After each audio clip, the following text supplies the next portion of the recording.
cells into my hands, hold them still and beg them to give me back my child, weave them into a chord, a melody, a voice that can call me by name, say, I see you, say, I love you, say, Mama. But only the silence answers back, a shadow of a word, eyes that will not latch on. Fear presses into my belly with open palms, forms a fist that knocks the air out. Strangers' whispers crowd the room, judgment falling from their faces. For the mother of this child, whose body folds forward like a question, they cannot understand this desperate wailing with no language. But I still remember how it felt to house a universe in my belly. The quiet victory of your becoming. So for this child, I reach through membrane and blood memory. Sit with you. Match my body to your rhythm. Vibrate back a love song. Even when your body is a wall I cannot get over, I will still love my way through to you. And I will wait for that one look, one step, one word, the power of one touch. I will offer up my back again and again for my rainbow child who dreams in color, who moves to a divine rhythm even when I cannot hear it, who knew that I could mine joy from this sorrow. Use your laughter as a balm, a kind of healing, so that when they ask about you, I will offer up my voice when yours fails. Snatch you out of the mouth of any danger. Guard your ears from the voices that follow. Tell them you are otherworldly. You are magic and moon dust. You are a testament to a love that persists in spite of itself. This gift, this child who is still a miracle, this child who is still mine.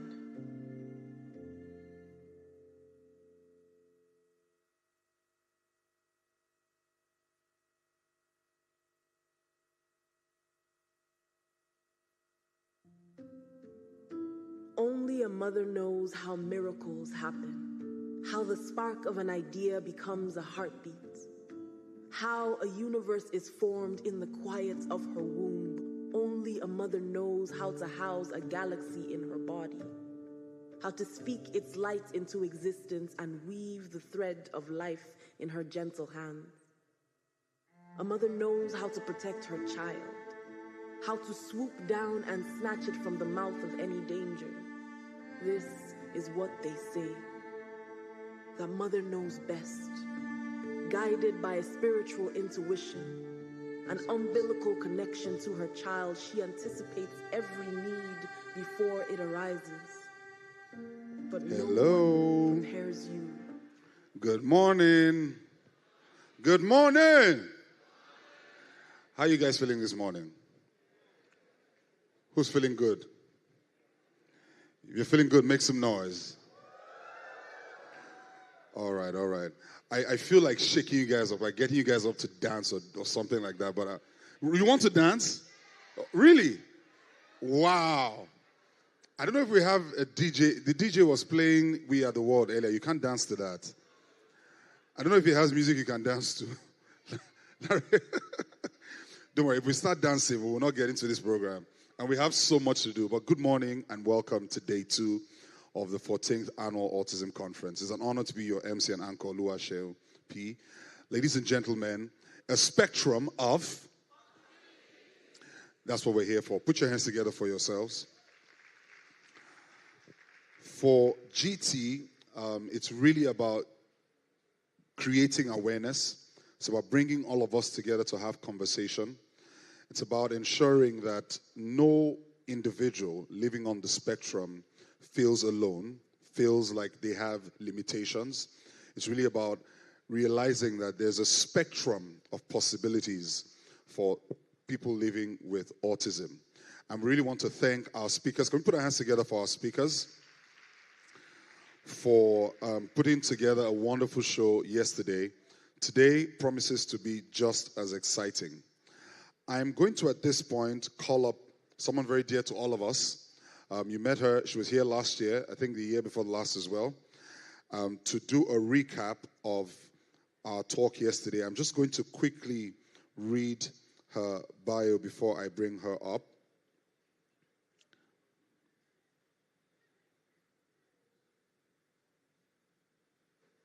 Camille Proctor is an advocate, dedicated mother, and a driving force behind autism awareness and inclusion initiatives. Her journey into advocacy began in 2008 when her son received an autism spectrum disorder diagnosis shortly after turning 2. In 2009, Camille Proctor founded the Call of Autism Foundation, a U.S. nonprofit committed to educating and assisting African American families affected by autism spectrum disorders. Lagos, Nigeria, Africa, the world. Please put your hands together for Camille Proctor as she does a recap of day 1.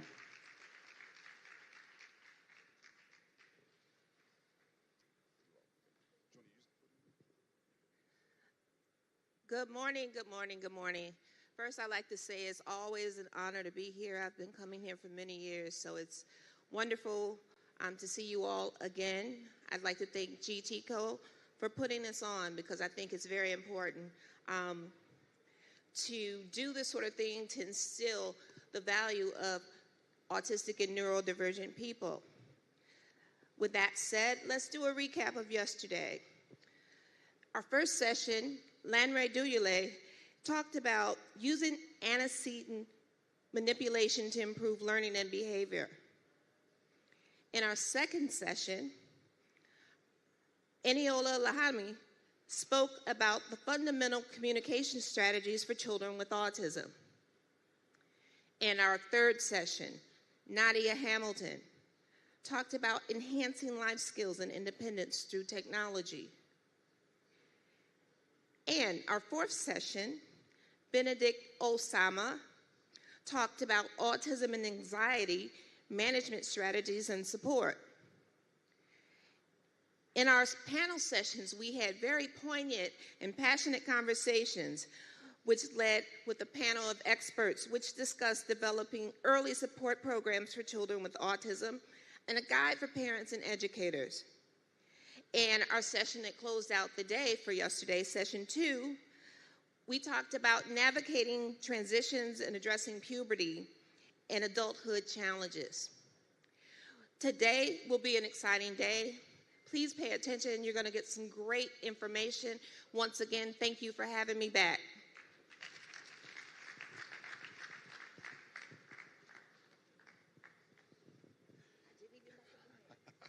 Can we put our hands together for Camille Proctor one more time?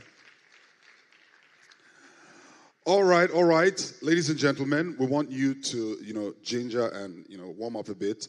So say hello to at least 10 people. Give them a high five, all right? Let's do that quickly for the next 1 minute. 10 people.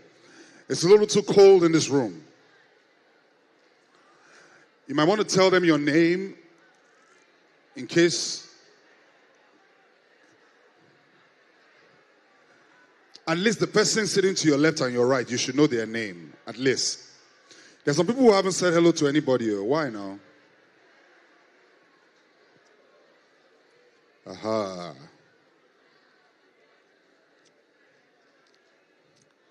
Everyone should feel seen. Everyone should feel valued.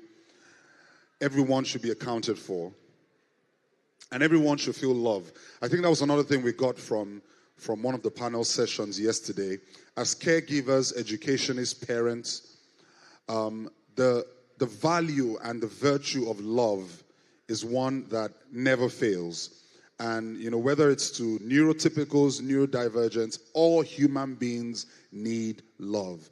So wherever you can, however you can, show some love, all right? Can we celebrate that with a round of applause?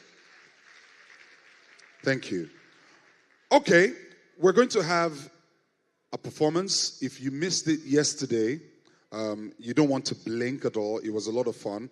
But just before we do that, allow me to do a couple of announcements. We have barcodes you can scan to register your attendance at this conference. I'm sure that if you registered at the registration area, you saw a barcode. Please scan that barcode, input your details, and your certificate of participation will be emailed to you. Now, your certificate of participation is that you participated at the conference. It doesn't make you a behavior and let's just make it clear. It doesn't make you a certified behavior analyst. It just makes you a certified attendant. Just saying. All right, but scan the barcode and your certificate will be emailed to you. All right, yesterday we said that, can we celebrate GTCO? Come on, can we celebrate GTCO? It's not easy to do this year after year, make this investment. It's a real noble thing that GTCO is doing. And so our speakers, a lot of them have been flown from different parts of the world to not just talk to you, but to also meet some of you. All right, so there will be consultations, and most of you would know already. Please pre-register so that you can get a chance to have a free one-on-one family consultation, and you know all the details for that. All right, so I'm going to get out of your way now, and I'm going to introduce you to Corporate Dance World and Entertainment. Can we put our hands together for them?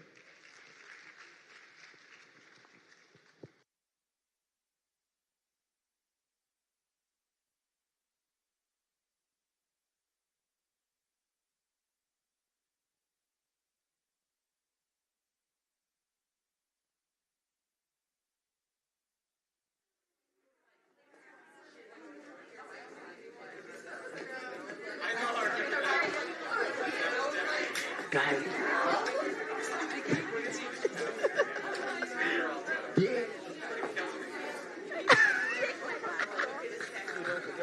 The light. Go.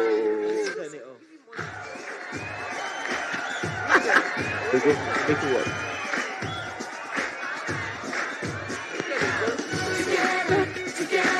Together, everyone. Together. Come on, let's have some fun. Together, we're there for each other every time. Together. Come on, let's do this right. Here and now, it's time for celebration. I finally figured out, that all our dreams have no limitations. That's what it's all about. Come on now. Everyone is special in their own way. We make each other strong. We're not the same. We're different in a good way. Together's where we belong. Time to show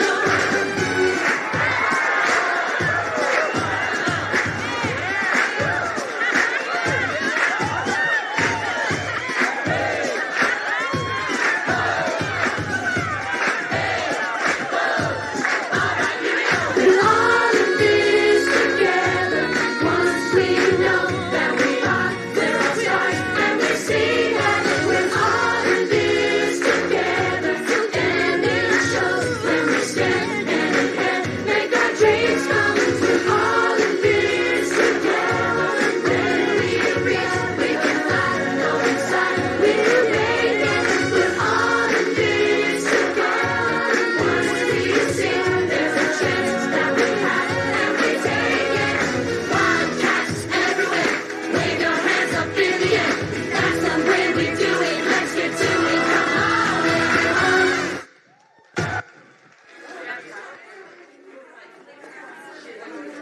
Hey, Bill. How are you? Masikhohlwe sekubhalisela masikhuphul'imiswa sukumisa umzimba komasavanana ayesavanana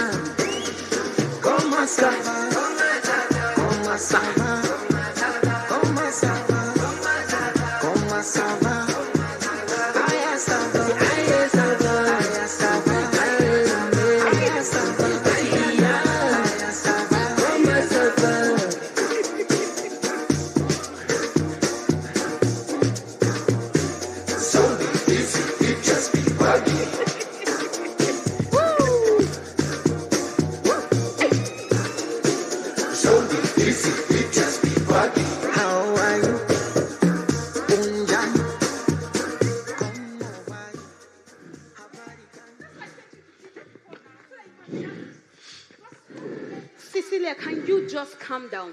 Let's show him this thing again. Guys, now, relax. Don't you know Abel? Let's do the dance like Abel and put a spin on it. Wait,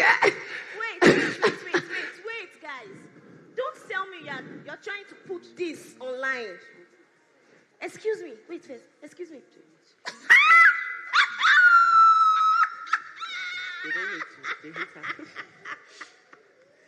Oh my God!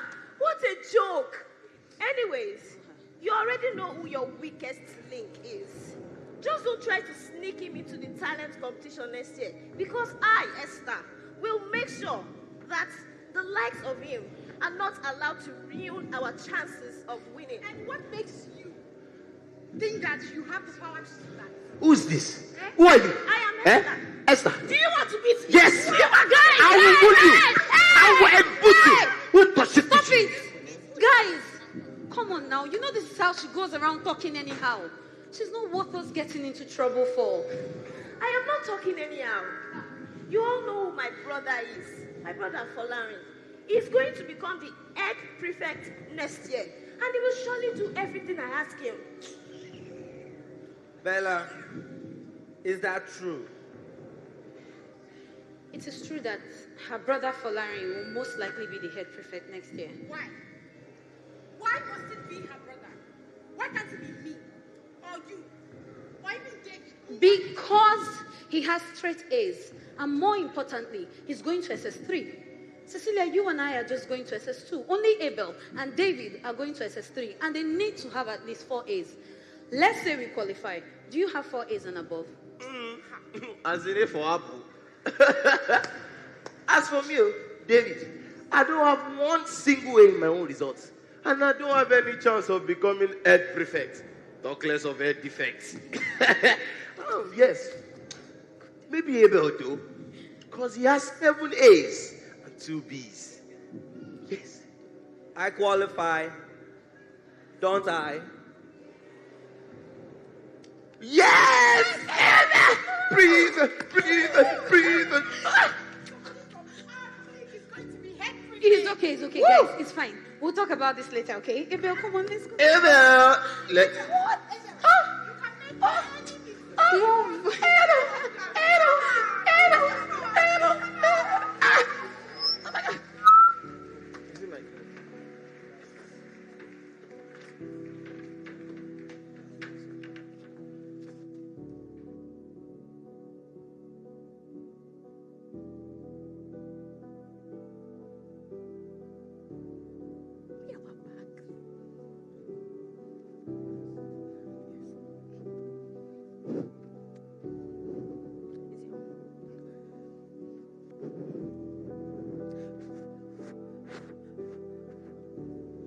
I mean,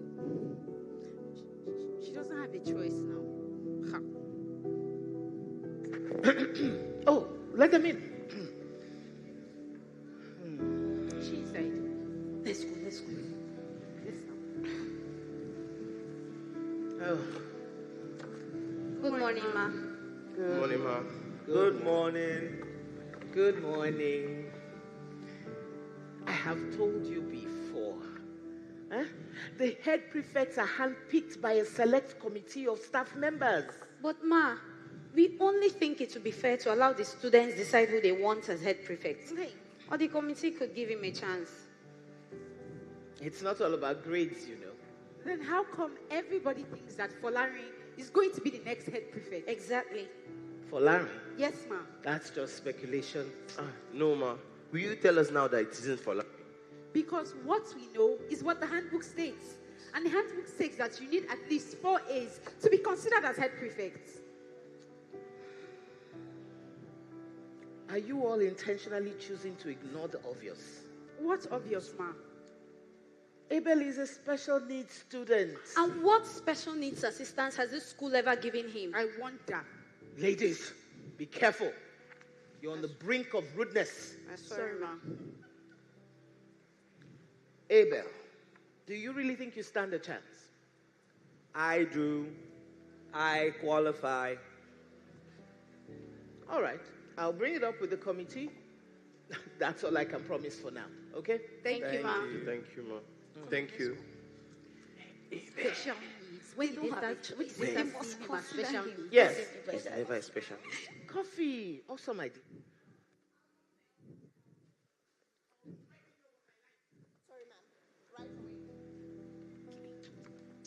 Naughty girl.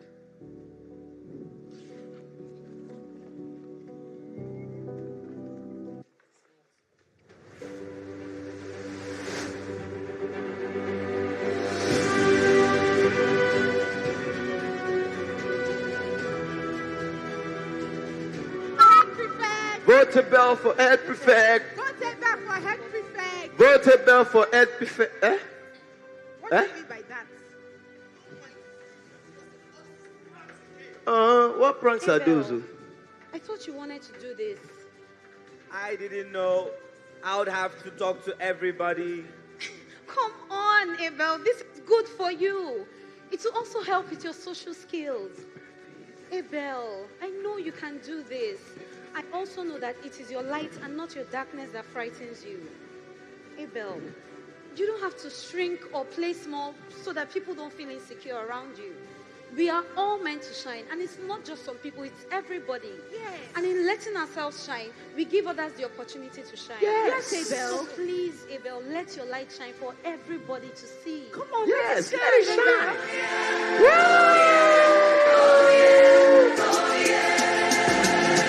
It's been a long road, but we're finally here. And the view from the top so beautifully clear. We can see for forever, not a cloud in the sky. Picture perfect weather every day of our lives. Just imagine if everything you wanted came true. Well, it happened to me, so it can happen to you. We're on a journey of truth, and belief is the key. So open up your heart and let your light ring. And I feel like I'm glowing, and I look where I'm going.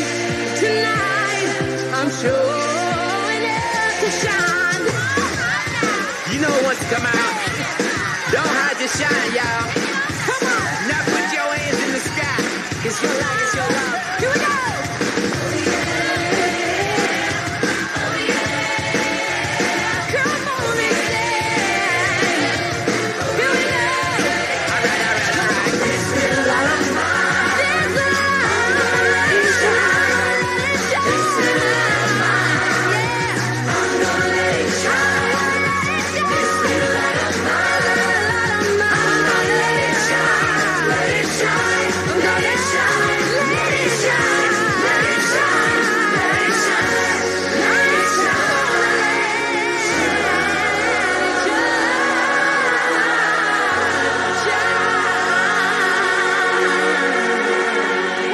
What is going on here?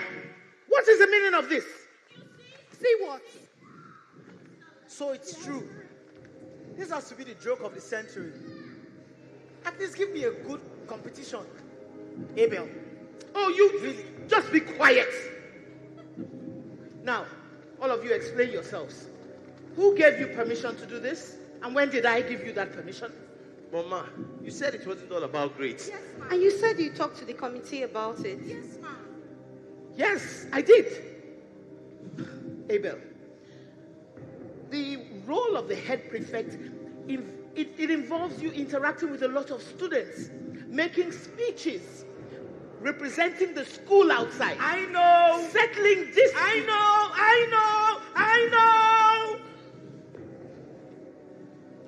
All right, since your mind is made up, I will speak to your parents. And then I will also bring it up with the committee again. Now, all of you, go home. Thank you. Thank you, ma. Go home. Go home. You too, go home.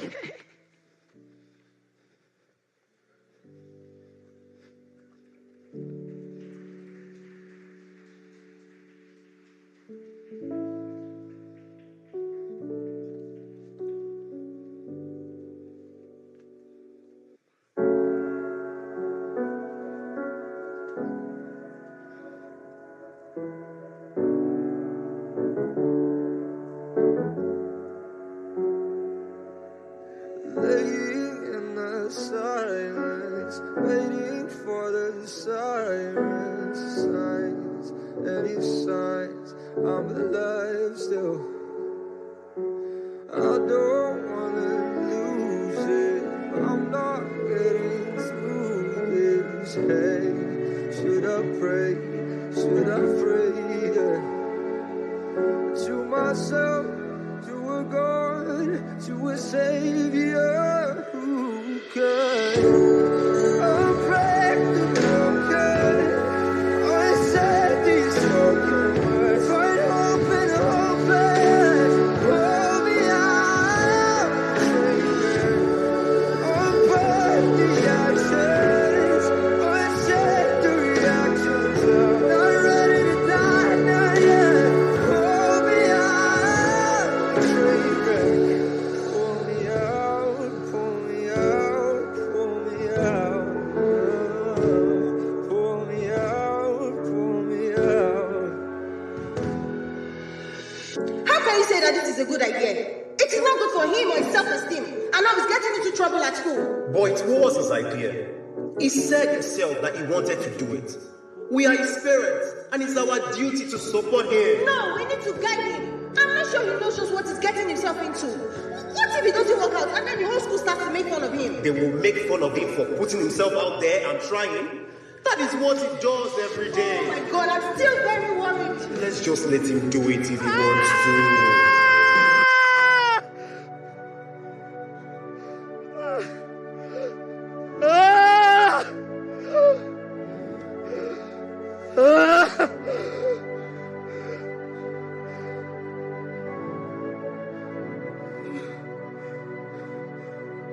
My mind, a kaleidoscope, fragments of lights and shadows spinning endlessly, where every detail, every sound, every texture speaks its own language.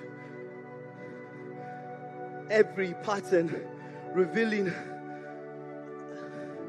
new worlds, vibrant, yet chaotic, beautiful, yet bewildering. I stand on the outskirts of your world, watching as the colors bleed together.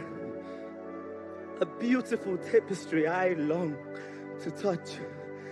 I long to weave my thread into its fabric. Yet, it slips away.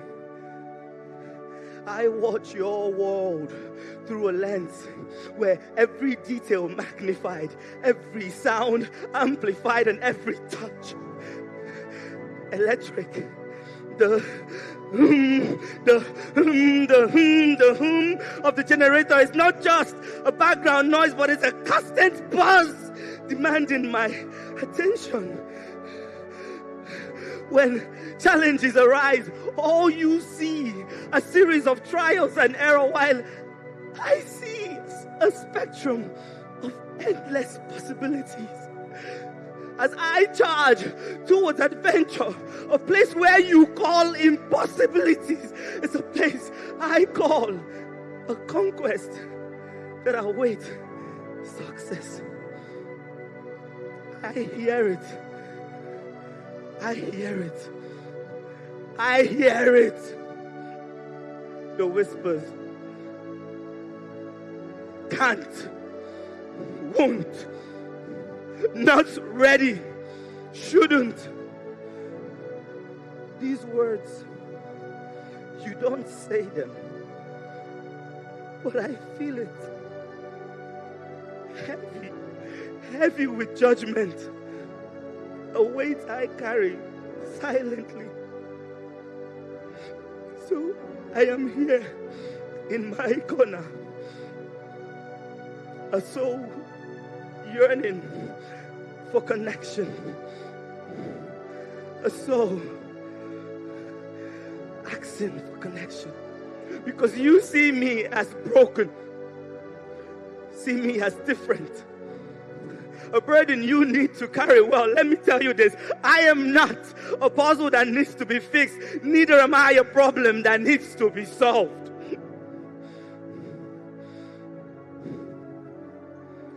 I go back all the time to my corner. Still, a soul yearning for connection, yearning for understanding. And I know I navigate your world with a different map, one that is hard for you all to read, but it makes perfect sense to me. In this complicated world, my world is a mosaic too, delicate and intricate. A masterpiece in its own right. Only if you could see it. Only if you could see me beyond the labels and the noise.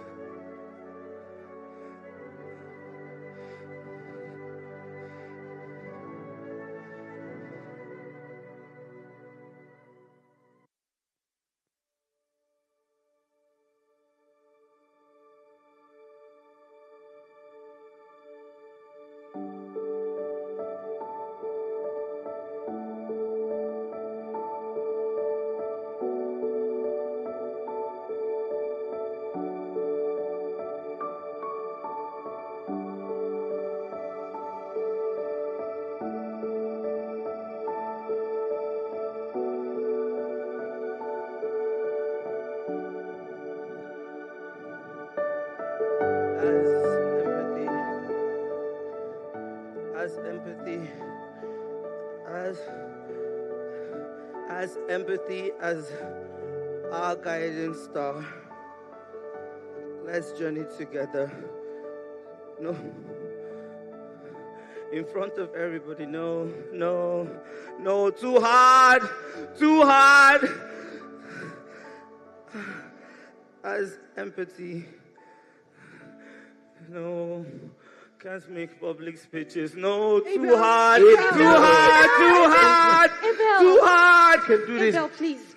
You can do it. Just take it to the end, okay? Come on, you've got this. Let's go. As empathy, as our guiding star, a journey together, no matter how far. Hand to hand, let's ignite a path of inclusion that shines so bright. That's it. Abel, your speech is so great. I'm sure that when the committee hears it, they will know you're a better candidate for head prefect. Like, I don't even know why they're wasting so much time. This speech is perfect already. Oh my God. See, if we had voted by now, you'd already be head boy. See, big boy. You've got this. Come on. Prefects. Head prefect. Head prefect. Head prefect.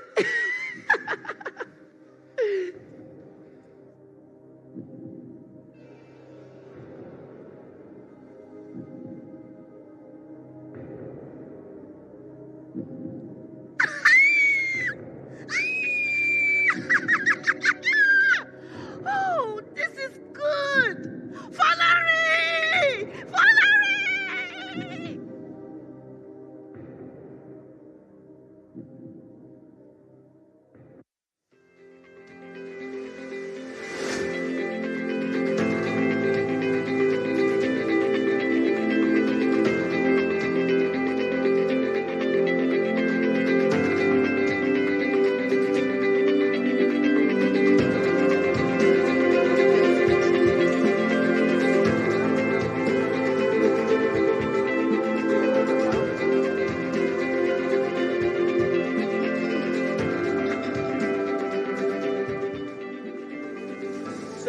Everyone is here?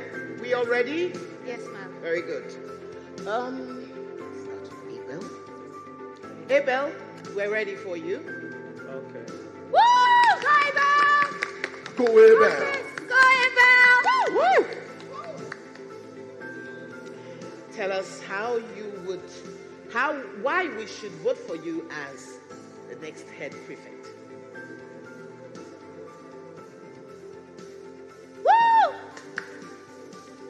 I know what it's like to need understanding. I seek to find a path to light, to to make. Don't stop, Abel! Let's go, Abel! Let's go! Woo! I know what it's like to need understanding. I seek to find. Woo! I know what it's like to need understanding.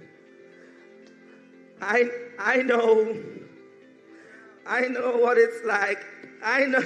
All right, I know what it's like. Abel, calm down. Would you like to take a few minutes? What it's like. Come back when you're ready, okay? Come back when you're ready. Woo! Go, Abel! Woo! Go, Abel! All right, Folarin, we're ready for you. That's my brother! Tell us why you should be head prefect. Good morning, esteemed members of the committee. Good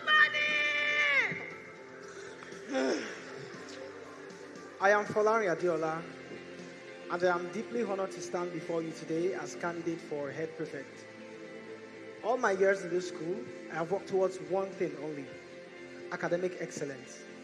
And I know that one day, I will be the head of the student body because of this. However,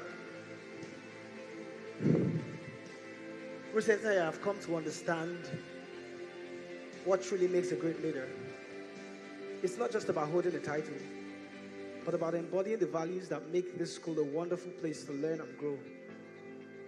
Inclusivity and respect are the heart of our school spirit. Celebrating our differences and recognizing the unique strength each student brings is important. A good leader should work to foster an environment where everyone feels respected, listened to, and has the opportunity to shine, regardless of our backgrounds and ability. Making sure that we have the resources and encouragement necessary for everyone to reach their full potential. I realize that these are the qualities that make a good head prefect, and I am committed to embodying them. But most importantly, I believe that whoever can fulfill these responsibilities deserves to be the head prefect. Because at the end of the day, it's about serving our community with dedication, empathy, and genuine desire to make this school a better place for everyone. Thank you. I know what it's like to need understanding. I seek to find a path to light, to make our school a place that is right. Because inclusion starts with accepting everybody, giving space for everybody's voice to be heard. I know with patience and kindness, we can win. Looking beyond the labels and seeing the kid that is within. I know we all need bridges of care where we can all come alive to thrive and soar. So I am here, ready to lead with the patience and understanding that we need. I know the power of needing a voice. I know the power of making a choice. To represent, to stand, to lead with heart. So for this role of head prefect, I'm ready to play my part. With inclusion as our guiding star. Let's journey together no matter how far. Hand in hand, let's ignite a journey to inclusion that shines so bright. All right. Let's take a 5-minute recess. Come back.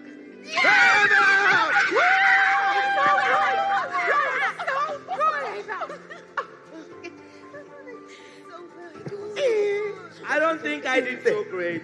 Abel, what matters is that you did your best and we are all proud of you. What are you talking about? You inspired everybody in school today. So good. Abel, my brother. Can we help you? What do you want?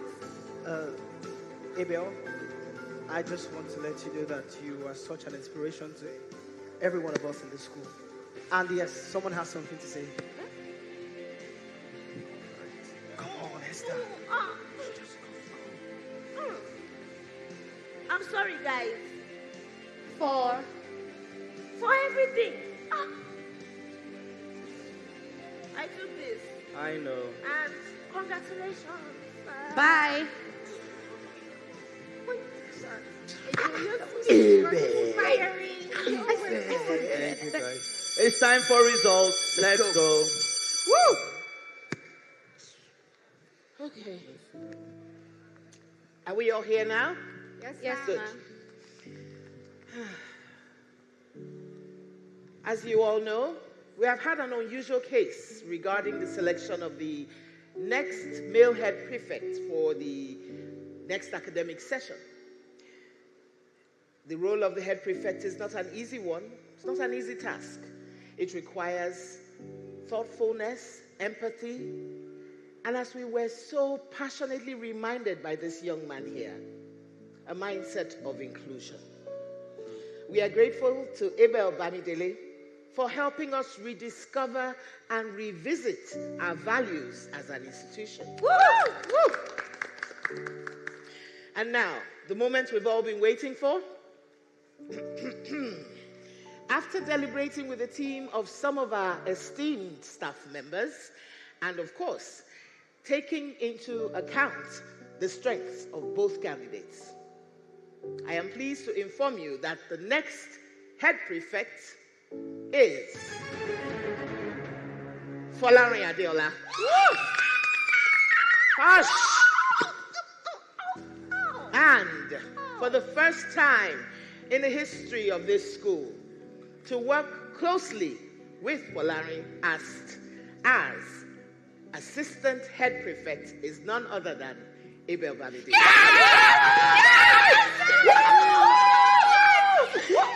I'm not done. It is important that whatever we do, we carry everyone along, make sure that they are very well impacted, and have every voice represented. This is a journey that presents us with a spectrum of possibilities at home, at school, and everywhere. Once we know that we are, there are stars, and we see that we're all in this together. And it shows when we stand hand in hand, make our dreams come true. All in this together. When we reach, we can fly, go inside, we can make it. We're all in this together. Once we see, there's a chance that we have, and we take it. Wildcats everywhere, wave your hands up in the air. That's the way we do it. Let's get to it. Come on, everyone.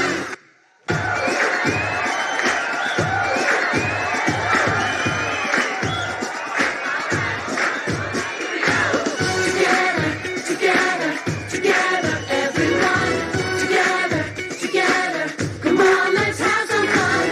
Together, we're there for each other every time. Together. Come on, let's do this right. Here and now, it's time for celebration. I finally figured out, that our dreams have no limitations. That's what it's all about. Come on now. Everyone is special in their own way. We make each other strong. We're not the same. We're different in a good way. Together's where we belong. We're all in this together. Once we know. Gloria Young, one more time, ladies and gentlemen. Thank you. It's a spectrum of possibilities. I'm sure we all get the message. Yeah, thank you very much one more time on behalf of Corporate Dance World and the entire squad. We say a spectrum of possibilities. Thank you.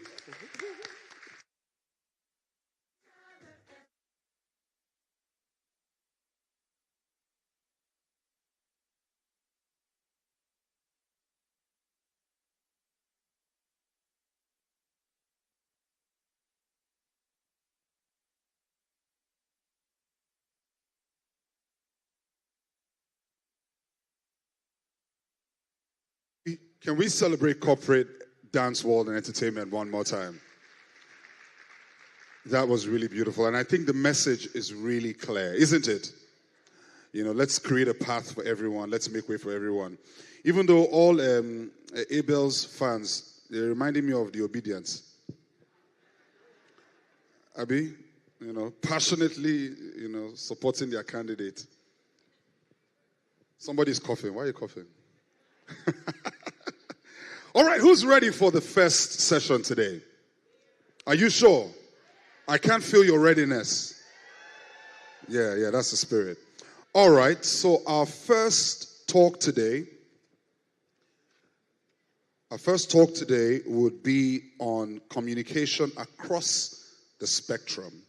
And I like that we're doing this right after this play that just, again, focused on communication.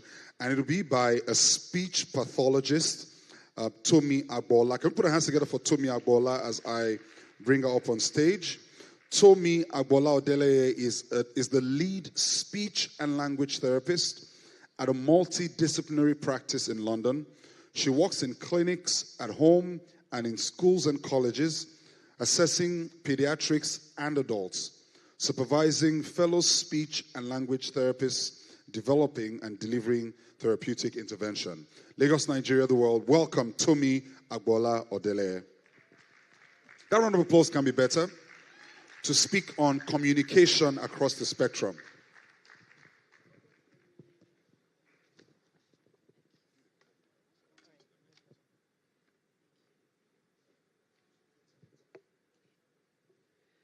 Good morning, everyone.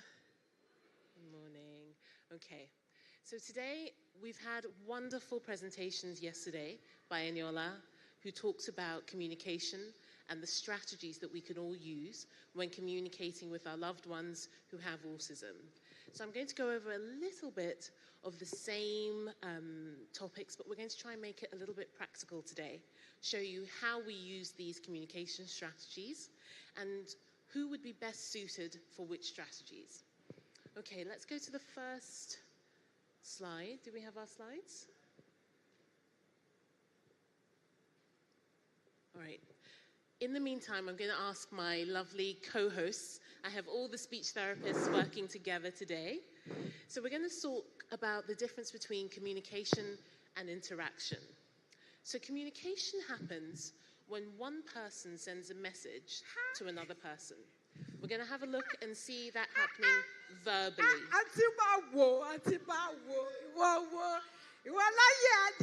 This your eye, you care. Oh God, I want to be. Not in London, I see Nigeria,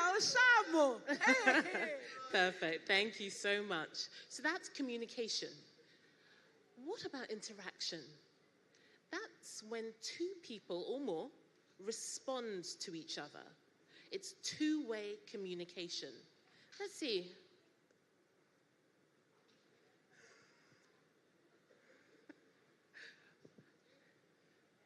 Okay, so we can see it doesn't have to be verbal. They're communicating. You can see here they're dancing. Before, there was a little fist bump. There's communication. We can see that these are two people who know each other and are communicating in a language they both understand. Okay.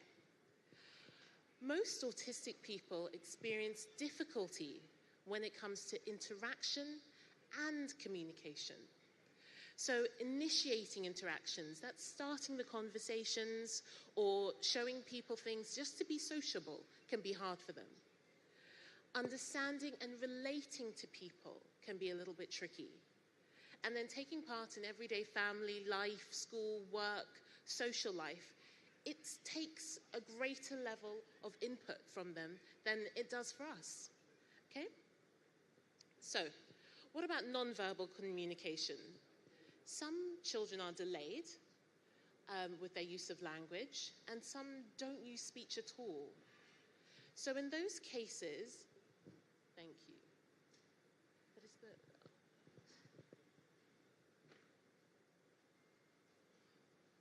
Okay, perfect. All right, so in those cases, we have to look at other methods of communication.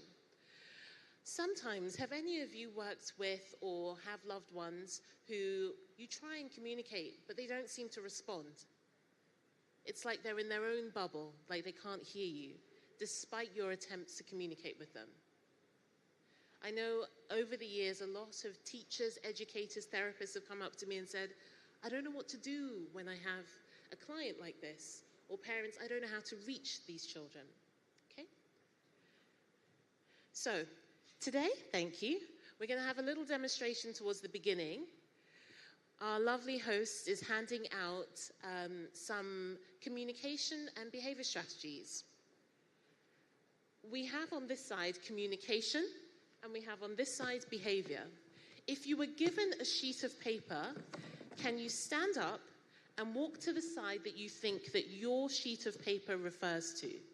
So say it's speech that was written on your piece of paper. You would walk over and stand in front of communication. All right, up, please. All right. Come forward and turn around so the audience can see what's on your paper. Who thinks they're under communication and who thinks they're under behavior?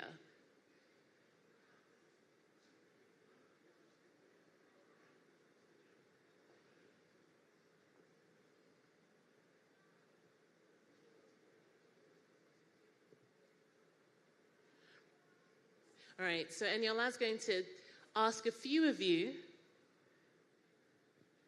why you chose to stand in the positions you chose. All right. Why do you think using pictures is communication? I think PECS is part of what's called communication strategies for children living with ASD.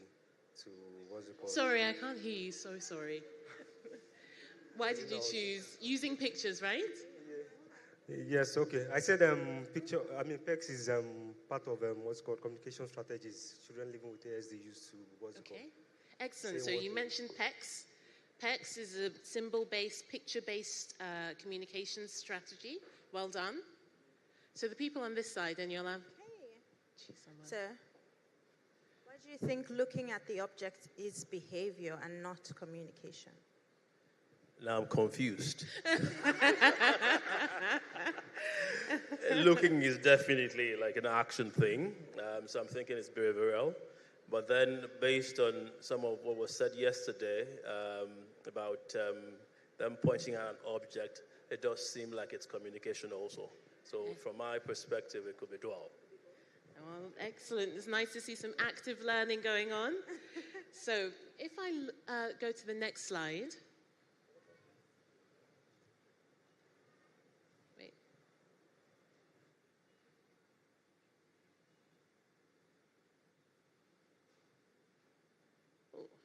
We can see that actually all of the strategies out here are all part of communication. So gestures, looking, reaching, distress behavior even, echolalia, so repeating other people's words, all of this is communication. It might present like behavior to us at times, but really it's our loved one's way of sending a message, interacting with us. Okay? Thank you, everybody who participated. You can go to your seats now. Thank you.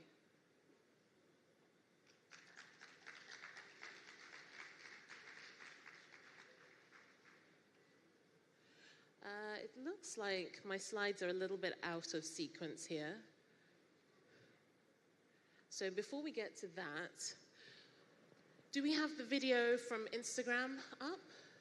Is that one?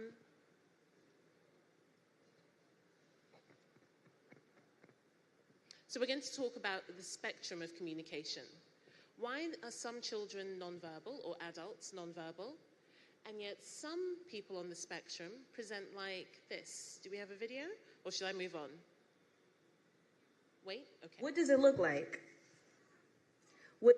Yes, I have autism. And for the people that say, you don't look like you have autism, let me ask you a serious question. What does it look like? What does it look like? Because I want to let people know that autism is a spectrum and it's not just a one-size nonverbal human being. So tell me, what does it look like to you? Because I don't know when it became cool to have autism, but I was never part of that train. But I've been struggling with certain things for my entire duration of my life, not even understanding or knowing why I feel so different, why I'm so bad at making eye contact, why is it so hard for me to be around people, why do I feel like my skin is crawling when people touch me? I don't know. But now I know. And I'm not going to let people on the internet that do not know me try to diagnose my autism from a 2-minute video. That doesn't even make sense. And you cannot look at somebody and tell them that they have autism. That doesn't make sense. Because I took an autism awareness test, plenty of them. And also, figuring out my autism was a hyperfixation for like 3 months. So I know what the fuck I'm talking about. And just because I speak English in full sentences does not mean I do not have autism. Bad bitches have autism too. Okay. All right, so we can see there is a wide spectrum when it comes to communication skills, strategies, and interaction skills and strategies.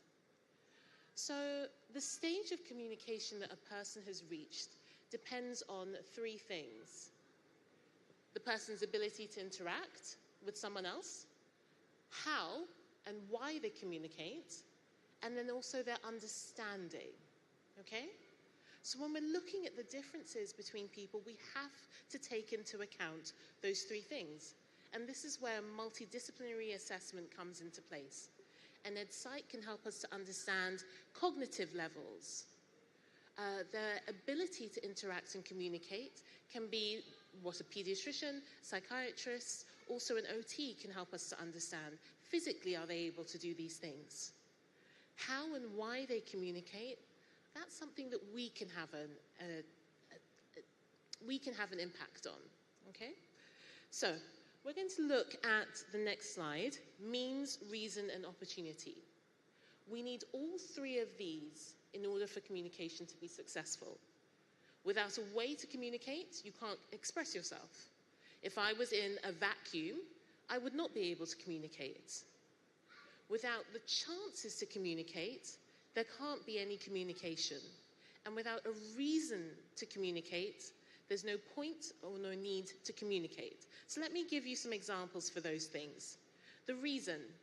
I said this before last year. If I was stuck on a desert island with no one around me, after 2 years, would I still be communicating? No. There's no one to hear me. There's no one to interact with. I wouldn't be talking. Maybe to myself, but I wouldn't be communicating. Have you ever had a conversation with someone who doesn't give you a chance to say anything back? Every time you go to interrupt, there's a stream of words coming out of them. There's no opportunity there. You just end up sitting there silently listening to their monologue. How about the means? A way to communicate. Sometimes, maybe we've traveled somewhere where they speak a different language, a different state, and we don't know a single word in that language.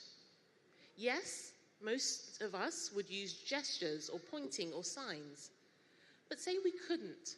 Say we had some sort of physical impairment. What means would we have to communicate? Can you see how important all these 3 things are in terms of our interaction and our speech? Okay, so let's look at the next one, the stages of communication. We have a pre-intentional and an intentional stage. So pre-intentional is when people say or do things without intending to affect those around them.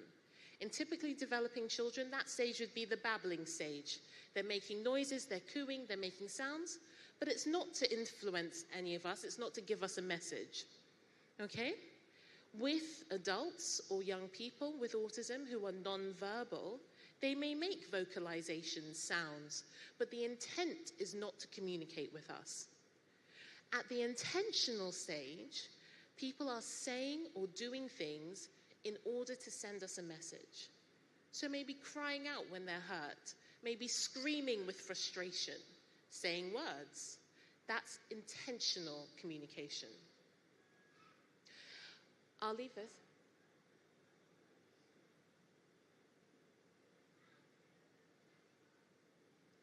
Thank you. All right, I don't think this video is going to play,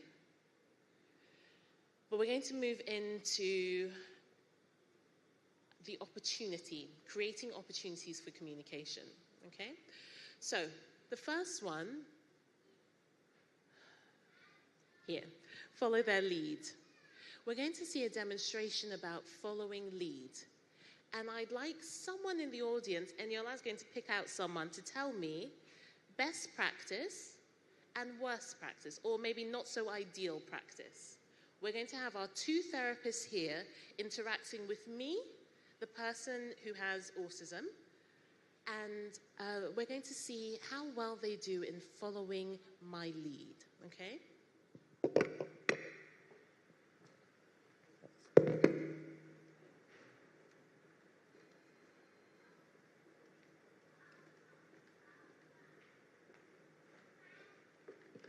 So imagine we're in a typical therapy session. I'm here to have my therapy with speech therapist number 1, Ade. What's this? What's this? What's this? What's this? What's this? What's this? What's this? What's this? What's this? What's this? What's this? What's this? What's this? What's this? What's this? What's this? What's this? What's this? Oh no! What's this? What's this? What's this? What's this? What's this? What's this? Okay. Now we're going to have that same child in a therapy session. Same objective. She's got the bricks.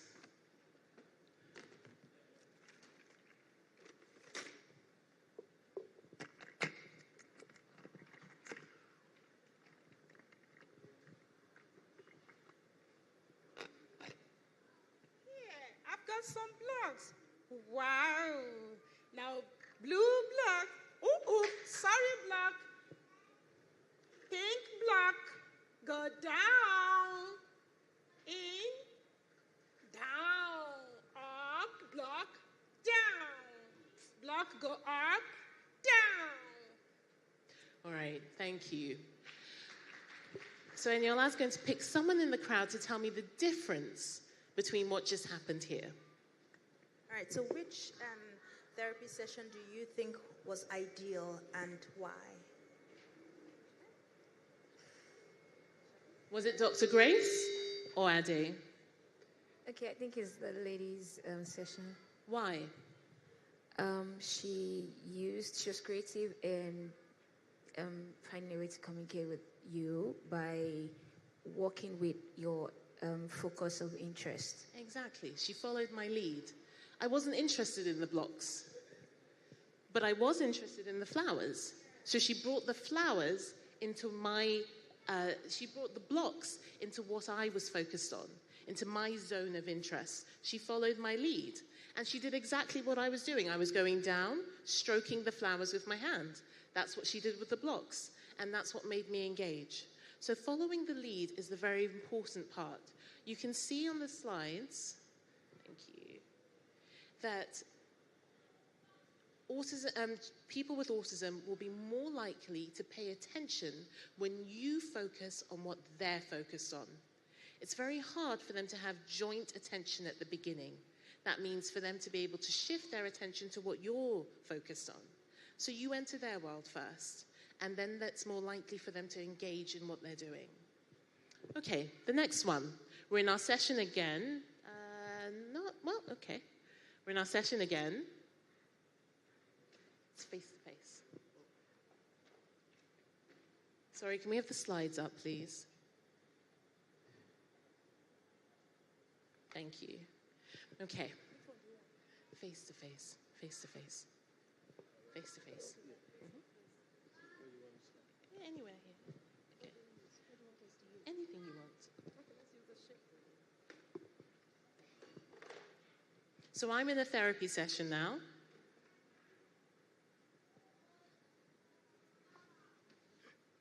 What do you see? Circle. Triangle. What do you see? Octagon. What do you see? What do you see? Okay. And we have our next therapist.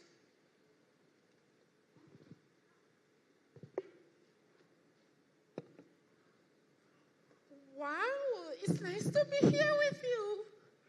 Now I've got shapes. Here you have circle. Circle goes round. Let's go. This way we can do it round and round. It's a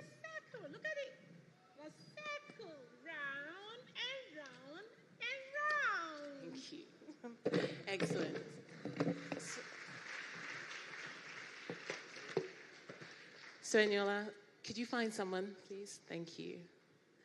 All right. Which therapy session do you think was better and why? The second person, because she followed the lead. The child is turning his follow until when she got the attention. Excellent. Well done. So it's really important to be in the child or the adult's zone. Be face-to-face.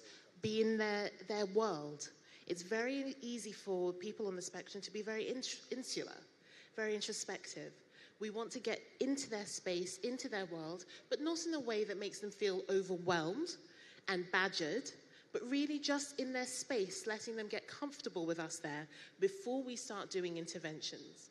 Please, can we keep my slides up? Thank you, just so that they know what's coming next. Thank you. All right. So next, we need to find opportunities to interact. Okay? This is about us thinking therapy, intervention, communication doesn't just happen in speech therapy sessions. At home, every single opportunity is an opportunity to interact. We can do shoelaces when they're getting dressed, when we're feeding them. All of this is opportunities for us to interact. Think about the ways that we can introduce communication, interaction, language into these experiences. Okay, now we have a video here. This is the one with the young man. Do we have it?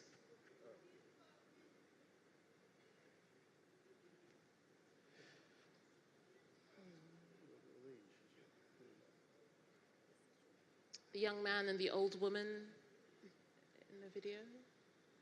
Now, some people really struggle. They say, you know, this is well and good with doing therapy with a child that interacts, that follows instructions. Yes, absolutely. Gabriel, yes.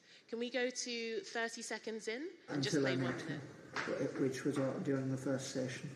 I hadn't even seen him. He's one of our longest students, I believe, isn't he? I think so. Yes, and 7 or 8 years. yeah, 7 or 8 years. He's actually been here, and within that time, he has been one of the students that we find the hardest to communicate with. Mm-hmm. That's one of the reasons why, obviously, Phoebe's here. Our senses may work perfectly well, but on the way to the brain it gets scrambled. And this is very often the case with people with autistic spectrum disorder. It's not the brain itself so much as on the way to the brain.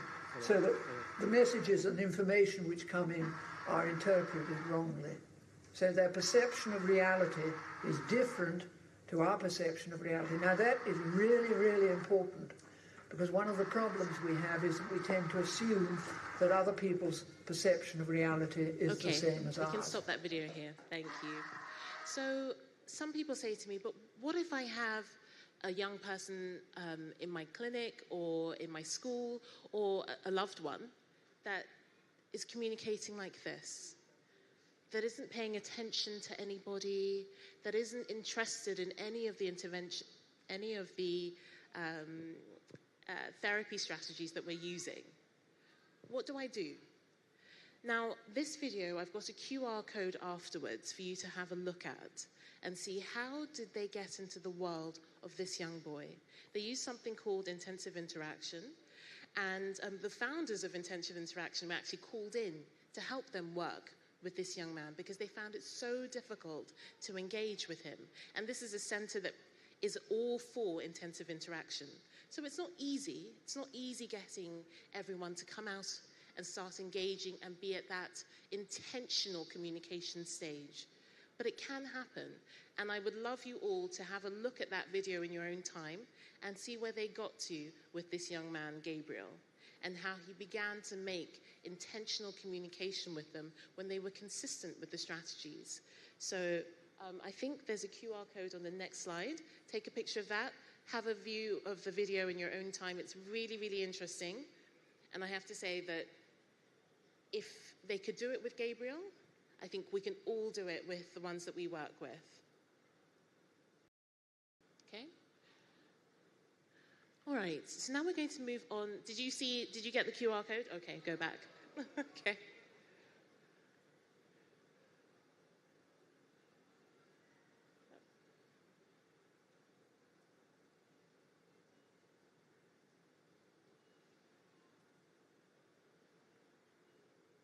Yep. Can we move on? No.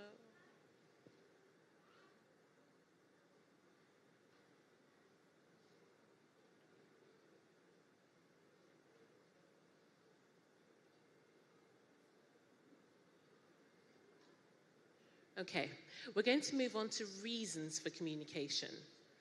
Okay, the first one is imitation. In order to give them a reason to communicate with you, we can use something where we are imitating the person's words and actions.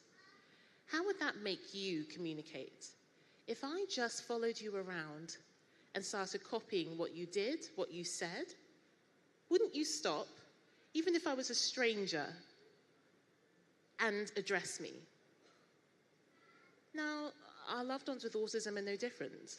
All of a sudden, someone is copying exactly what they're doing, saying, vocalizing. It makes them stop and interact with you, all right? The next one is encouraging requests. Some of you may have those around you who, if you didn't engage with them, if you didn't prompt them, wouldn't ask for water, wouldn't ask for the toilet, wouldn't ask for anything. They would just sit there. How do we engage them to start communicating, to ask for things, to make requests? We're going to have a demonstration here. And again, I'd like you to point out which is the ideal technique and which is the one that's less ideal, okay? What do you want? What do you want? Crisps. All right.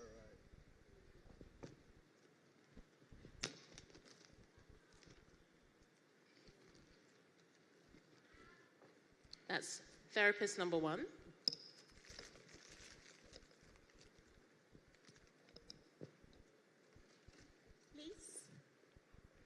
Please. Please. Well done. You asked nicely.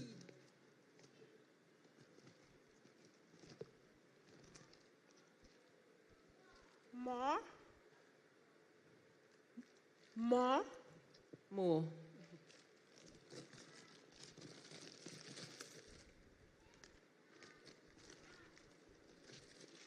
Okay, I'm going to stop. I'm on a diet.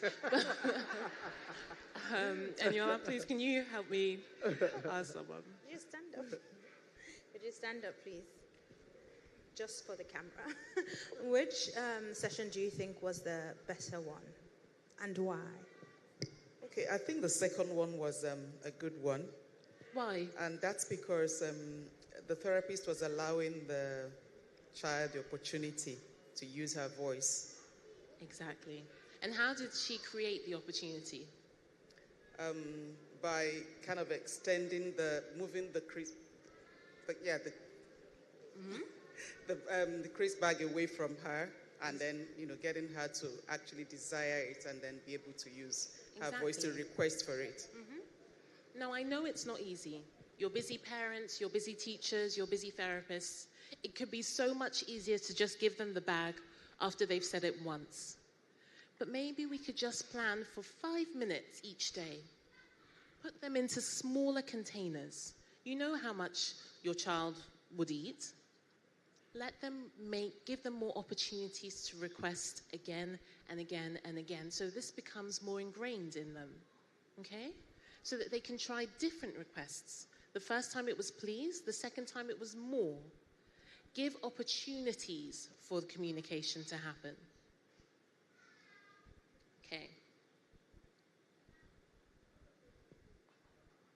Okay. We're going to offer toys or games that are difficult to operate.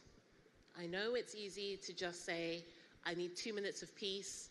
I'm just going to leave my iPad unlocked, my phone unlocked, the toys out. But what about encouraging them to ask for help? It's a really important skill.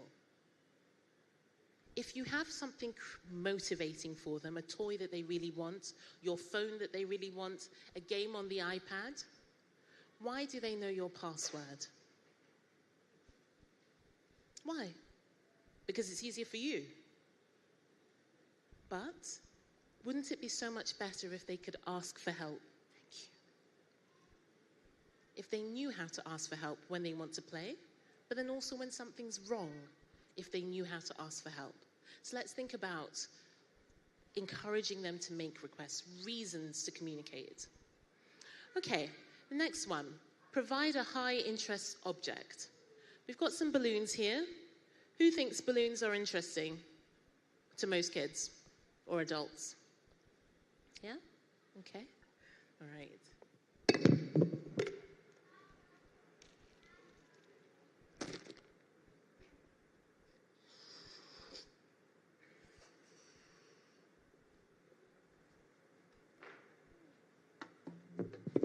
How many of you would have done this with your balloon? Put your hands up. If you were playing with a child, how many of you would have done this? And then started to play at this point? Lots of you.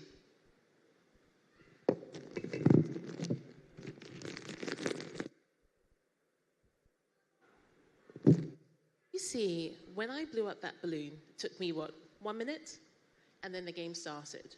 And maybe I can get a child to play with me and put it back and forth for a couple of minutes. Let's see what I do now.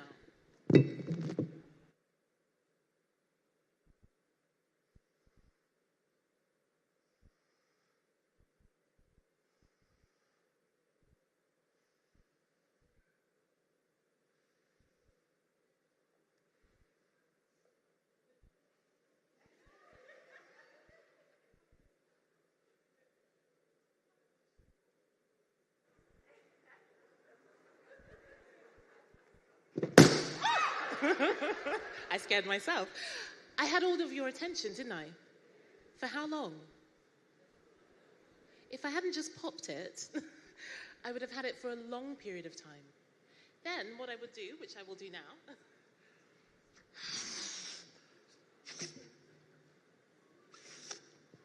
I've got the worst balloon here.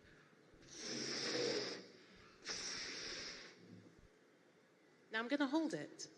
You can all anticipate what's going to happen next, right? But I'm going to wait. I'm going to make the most simple thing interesting. Which was better? Blowing it up, tying it, hitting it back and forth, or what I did just now? And there's still more to come. So can you see, it's really important to work with what we have. Most people who are parents here know that they probably spent a fortune in toys that are not being played with.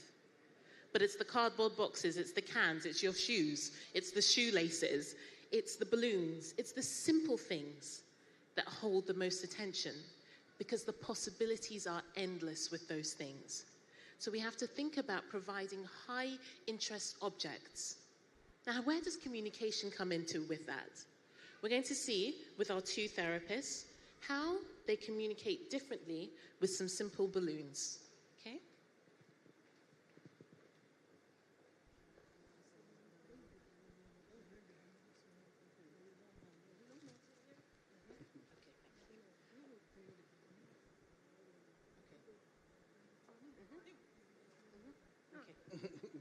Sorry, little collaboration here.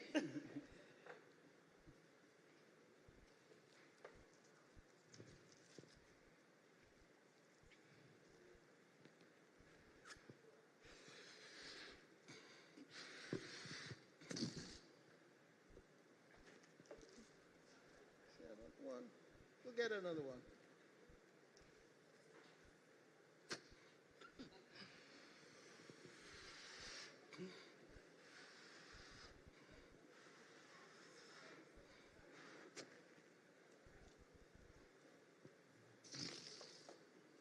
We'll get another one.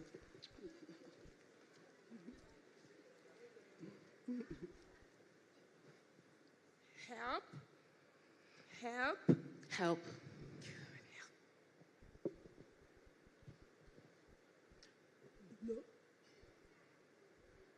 Blow. Blow. Blow.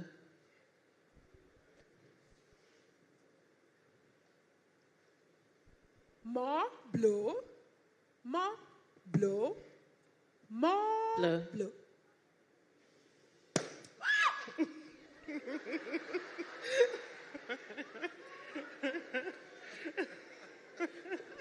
They're very treacherous, these balloons here. Okay. So, sorry, Eniola. Thank you. Thank you so much.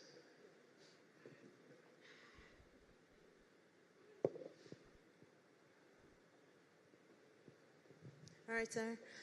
Please do you mind standing up, sir? Which therapy session do you think was better and why? It's the second one that is the best. The second one, why? Because it gives the lead. The therapist speaks, and then the assuring that the patients also speak with him. Thank you. So, yeah, the therapist did take the lead, or I'd say the therapist was very aware of leading the session in the way that she wanted it to go. She knew her objectives. The objective wasn't to play with the balloon. The objective was to create opportunities for communication. So she brought in lots of words here, not just balloon, more, blow, please. All of these were brought in a very simple activity, okay? Think about the breadth of vocabulary you can bring into your therapy sessions. Thank you so much, all of you, for your demonstrations for me. Thank you.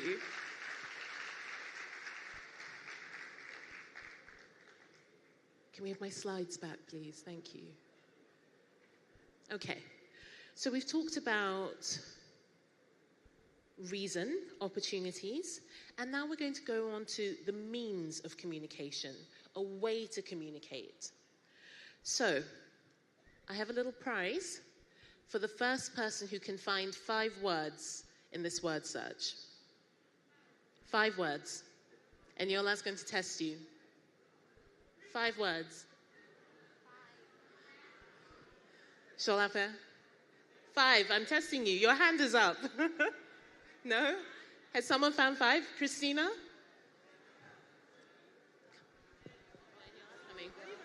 Christina has 5. Eniola, sorry. Christina has 5. Okay. Oh, someone's stealing it. Man, Stella, land. Did you take it off? Earth, planet. Well done. Okay, prize for you. Christina, we'll check you afterwards as well. Okay. Excellent. Was that an easy task? Finding 5 words in that bunch, that sea of words. Was that easy? No, it wasn't. And that's for you and I, who read well, who have little difficulties or little challenges with communication, as we all do. But we're really communicating well. Now imagine it when it comes to the vocabulary that we're hearing. In the early stages, if you're struggling with language, having an overload of language that you have to sift through and find key words can be tricky. So what do we need to do? Cut down our language, use simple... Okay, using songs and play, that's really important. Play has been emphasized yesterday lots of times in terms of how important it is in the development of children who are on the spectrum. When we're using songs to play, what I like to do is use a core board.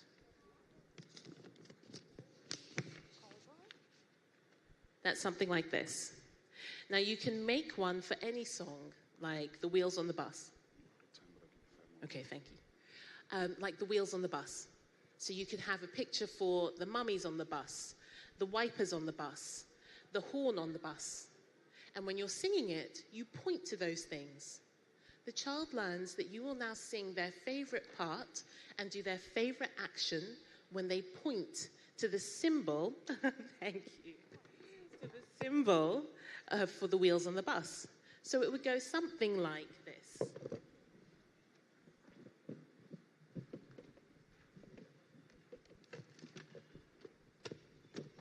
Imagine I have my child in front, And I'm saying, the wheels on the bus go round and round, round and round. Sing with me, I'm not singing on my own. The wheels on the bus go round and round, all through the town. And now I'm going to say, and I'm going to point to the driver. The driver on the bus goes beep, beep, beep, beep, beep, beep, beep, beep, beep. The driver on the bus goes beep, beep, beep, all through the town. Then I'm going to pause for the next one. And this is after I have demonstrated the different people, the mummy, the driver, the children. And I'm going to pause. I'm going to say the... And my hand is going to wave over the callboard until they point to the baby. The baby on the bus goes wah, wah, wah, and then we sing. So can you see, we're bringing in music, but I'm also introducing communication. Them making the choice, them picking a word, me doing the symbols, them seeing the song, and hearing repetitive language again and again. Okay? All right.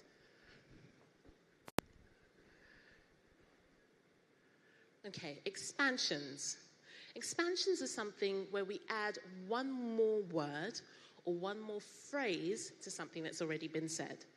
So, if the child says balloon, I could say blue balloon. If the child says blue balloon, I could say big blue balloon or small blue balloon. You just add one more element to it. Gestures and visual supports. These are so important to help a child or an adult or a young person understand or supplement their understanding of what you're saying. So, when we're using gestures, we want to be consistent. Not all of us know BSL or ASL or Makaton. It would be great if we could learn a little bit of that today, though. So I'm going to teach us, in the little time that I have left, no time left. So what I would say is I want us to learn one sign before we go, okay?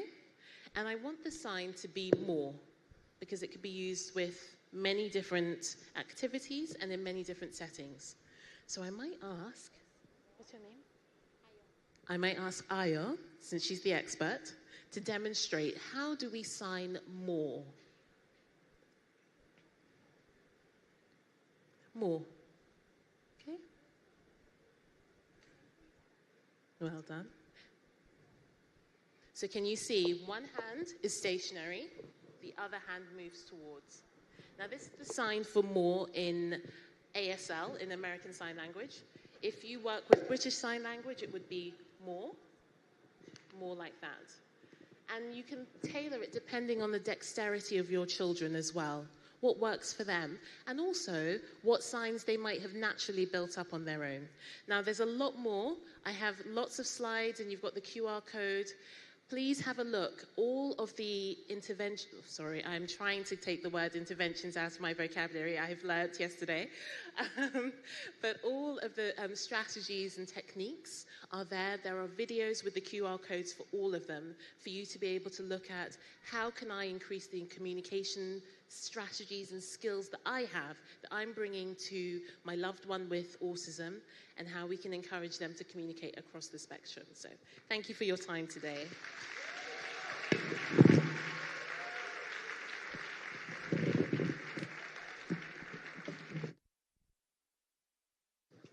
I think that was really good, right?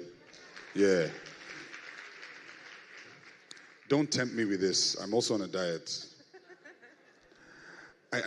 For a second, I got so, engrossed in it that I forgot that I was supposed to be timekeeper. And then I told Tommy has, run out of time. But Tommy, I don't like what you did to Dr. Ade. Ladies and gentlemen, please, Dr. Ade, stand. Please, he's a real therapist, please. Can we celebrate not just him, and her as well, and Eniola and everyone who participated? Because they just made him the bad cop. At the one-on-one consultations now, a family will see him and say, please, I don't want him. But they were just dramatizing, please. This was a dramatization. In real life, he does a good job. Okay, just pointing that out. But I think that was really good that, there was dramatization, all the props, all the effects. I think it really passed the message across. So let's thank Tommy one more time. Tommy, thank you. Thank you so much. All right, so communication across the spectrum done. Session 2 is by Modupe Masoge, and it will be on ASD and psychiatric comorbidities. And I'm just going to read Modupe's bio as I bring her up. But can we celebrate Modupe Masoge with a round of applause? She's a highly qualified and experienced psychiatrist, deeply committed to mental health and neurodiversity, with a strong foundation in integrative care. She embraces a patient-centered, science-based model that empowers both patients and practitioners. This collaborative approach focuses on addressing the root causes of dysfunction and promoting optimal wellness. Ladies and gentlemen, please make Modupe Masoge feel welcome as she talks on ASD and psychiatric comorbidities. That round of applause can be better.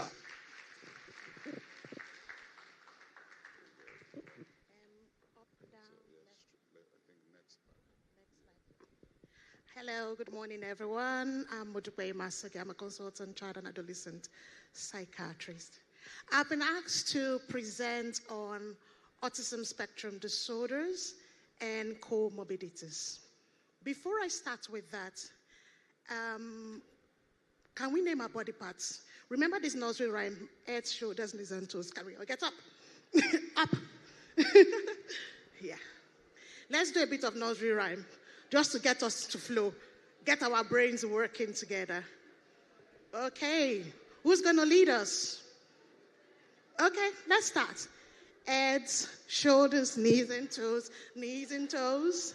Heads, shoulders, knees and toes, and eyes. And good.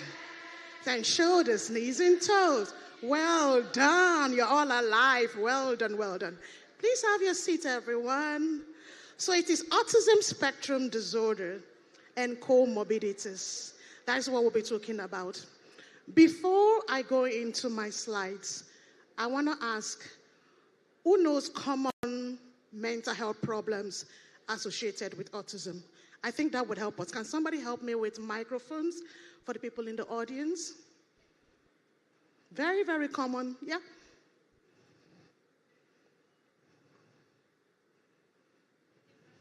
Depression. She said depression. Anything else that people that have autism spectrum disorder can have? Yeah, there's someone there. There's a microphone for you, lady. Hello, anxiety. Anxiety. Anything else? Anyone? There are people in the other right side of the hall. Yeah? Okay. So I'm going to start with it. Autism spectrum disorder. Okay. You want me to start my slides now? Okay. Autism spectrum disorder can simply be defined by three major things: difficulties in social communication, difficulties in social interaction, and repetitive behavior. Typically, you have that triad. Sometimes not at the same time. Sometimes it can manifest, sometimes later in life, especially with girls. You will get later diagnoses in girls. For most boys, usually they are diagnosed earlier than girls. And autism in girls also, I would say, differs slightly. So those are the major characteristics of autism. Sorry, I can't see the slide. Okay. Looking at the percentage of diagnoses that we have in Africa, we do know that autism is diagnosed in Africa in general, underdiagnosed. Globally, 1 in 10 people is neurodiverse. But here in Nigeria and in Ghana, where we'll be going in the next 1 week, is about 1 in 90 people. So that is what the statistics tell us about that. And when we look up comorbidities, just as rightly you've told me, common comorbidities are co-occurring conditions, things that can occur. Like we learned yesterday, autism is not a neurological problem. It is not a deficit. It is a neurodevelopmental condition. And what that simply means is that it's a condition that comes along the way your brain develops. So that means there's a neuro difference. We say in our new language, we call it neurodivergence, neurotypicals. 90% of the population are neurotypicals, 10% are neurodivergence. And what I mean about that is that there are people who have ADHD, autism, dyslexia, dyspraxia, speech and language problems, learning difficulties. All these people together, put together, are called neurodivergent because the way their brain has developed is slightly different. The way they see life, the way they experience life. You can also have people who have sensory processing difficulties, and it's just the way their brain has developed is slightly different from the way the 90% of the population has developed. Okay. So common conditions that are associated with autism, like you rightly said, we have depression, we have anxiety, we have ADHD, we have gastrointestinal, we have medical conditions like GI problems, sleeping difficulties, and epilepsy. So those are the common ones. What I want to point out before I go to my next slide is that with neurodevelopmental conditions in general, they are interwoven. So you could have a young person who has ADHD, has autism, and has sensory processing difficulties, and he has all those three diagnoses. There are three things happening in the brain at the same time. They are not the same condition, and sometimes the support and the strategies that you would use to manage ADHD slightly different from what you would do with the autistic aspect, slightly different from what you would do with the sensory processing difficulties also. Looking at ADHD, who knows about ADHD yet? It doesn't get as much hype as autism, and I don't know why, because it's also very, very, very common. It has the same similar triad that autism has. There are three major components to ADHD, and it's more commonly also diagnosed in males or in boys. So you have inattentiveness, you have hyperactivity, and you have impulsivity. Also, something common to ADHD and autism is what we call executive dysfunction. So that means inability to plan, to prioritize, to execute a plan. So let's say, for instance, I want to make ogbono soup. Yeah? This is Nigeria. Yeah? I can't use cheesecake here.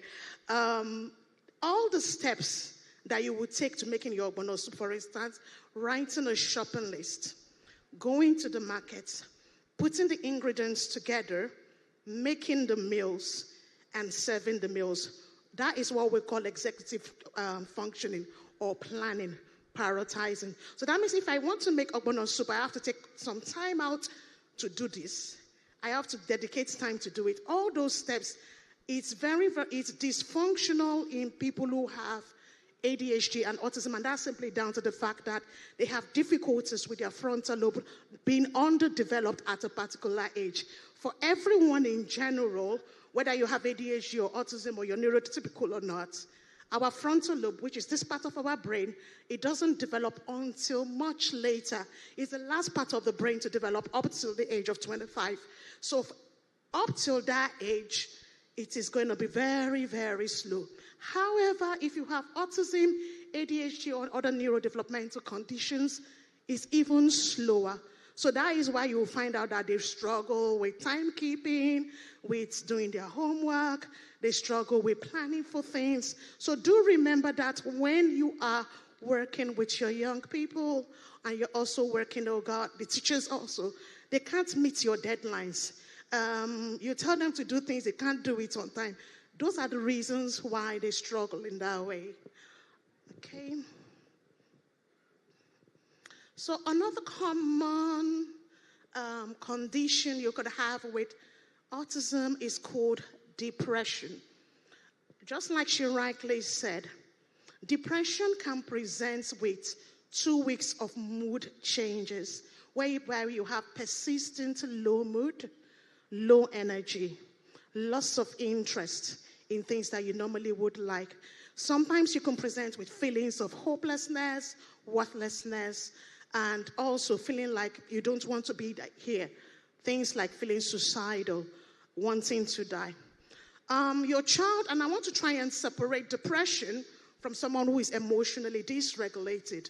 We can have a child that comes to you and you say, I'm taking off your phone, and she's like, I'm going to kill myself. I'm going to die because you took the phone away or you took a particular toy. That is not depression. Depression is very, very, there is a particular diagnostic criteria we would normally use, which is persistent mood changes for over 2 weeks. And there is impact on the behavior, there's impact on your thinking, there's also feelings of hopelessness and worthlessness.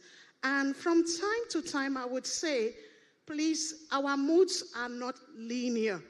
So that means every one of us, some days you're happy, some days you're not so happy, some days you're sad, some days you're irritable. That does not mean you have a disorder. See, with a disorder, there is impact on functioning. There has to be impact on your functioning. Just because I feel sad because somebody did not give me breakfast this morning does not mean I'm depressed. I might be feeling sad because I'm hungry, but I'm not depressed. Yeah? There are things that are situational that we don't really class as depression as psychiatrists. The next common disorder that we have also is, I think I skipped that slide. There is epilepsy.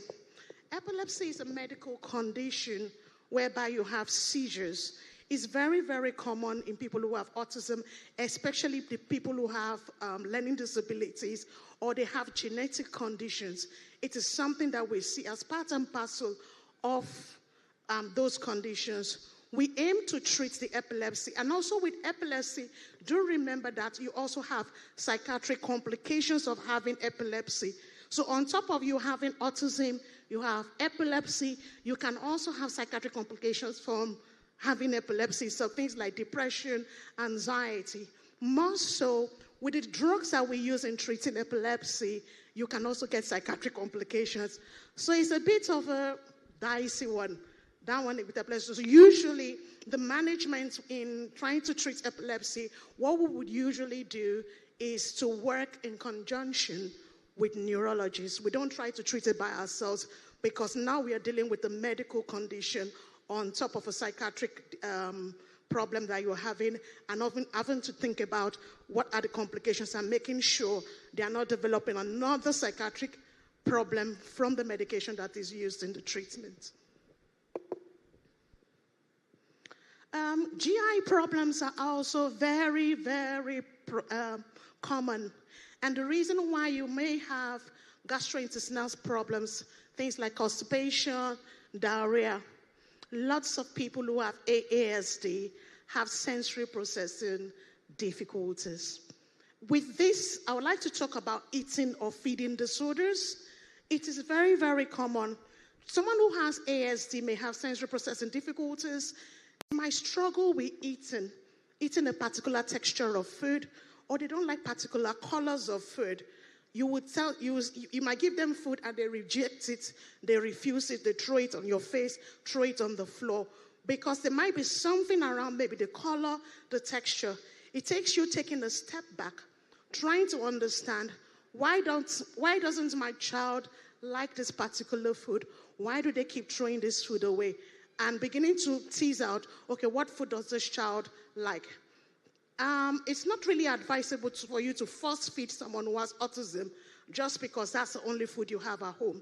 You have to make allowances for their food preferences because that will help them to resolve their gastrointestinal problems. So they can present with constipation, sometimes huge weight loss, because they totally refuse to eat all the foods you have at home.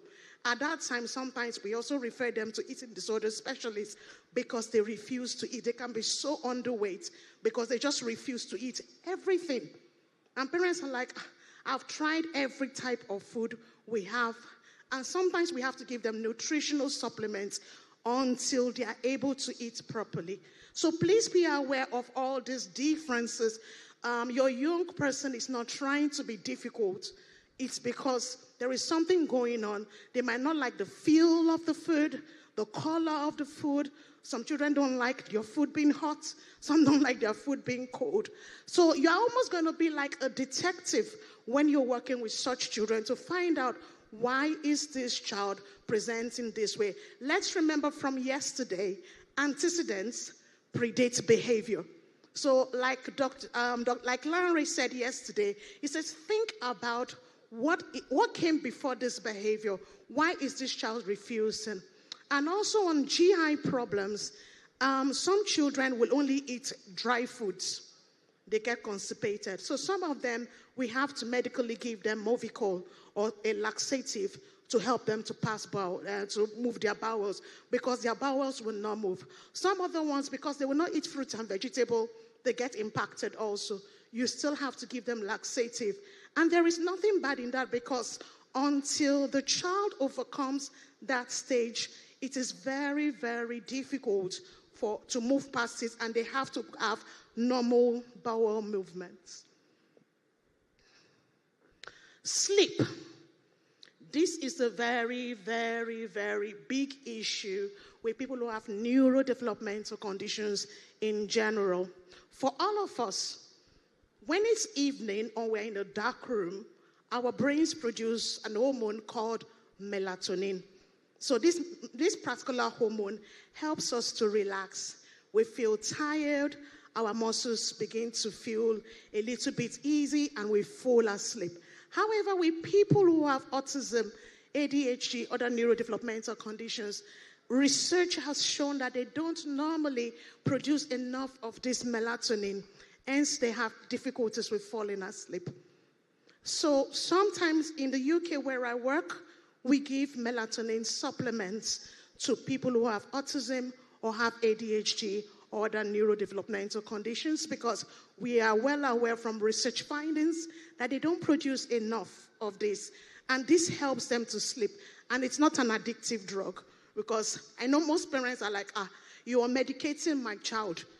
Will they be addicted to melatonin? You can't get addicted to melatonin. We don't, as CAM psychiatrists, we do not give children drugs that will make you addicted. So I try to reassure parents that it's like a nutritional supplement. You can buy it off the shelves in America, but in the UK it's regulated. We have to write prescriptions for that. I'm not sure whether it's readily available in Nigeria, but it's something I can find out from my colleagues. Yeah, is it available? In pharmacy? Oh, that's great, yeah. So you can give melatonin tablets to your children to aid with their sleeping. That would greatly improve their sleeping, and it's not an addictive medication. And we normally will say to them, give them rest breaks, as in there will be days that your child will not necessarily need it. You don't have to take it on those days. Like school holidays or weekends, when there is really nothing urgent, they don't have to wake up really early on a Saturday or during school holidays. We'll say, give them a medication-free time so that they will have that time. They don't have to take medication to sleep.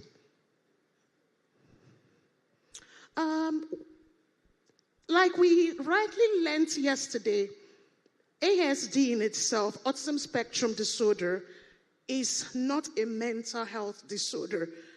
It's a neurodevelopmental condition.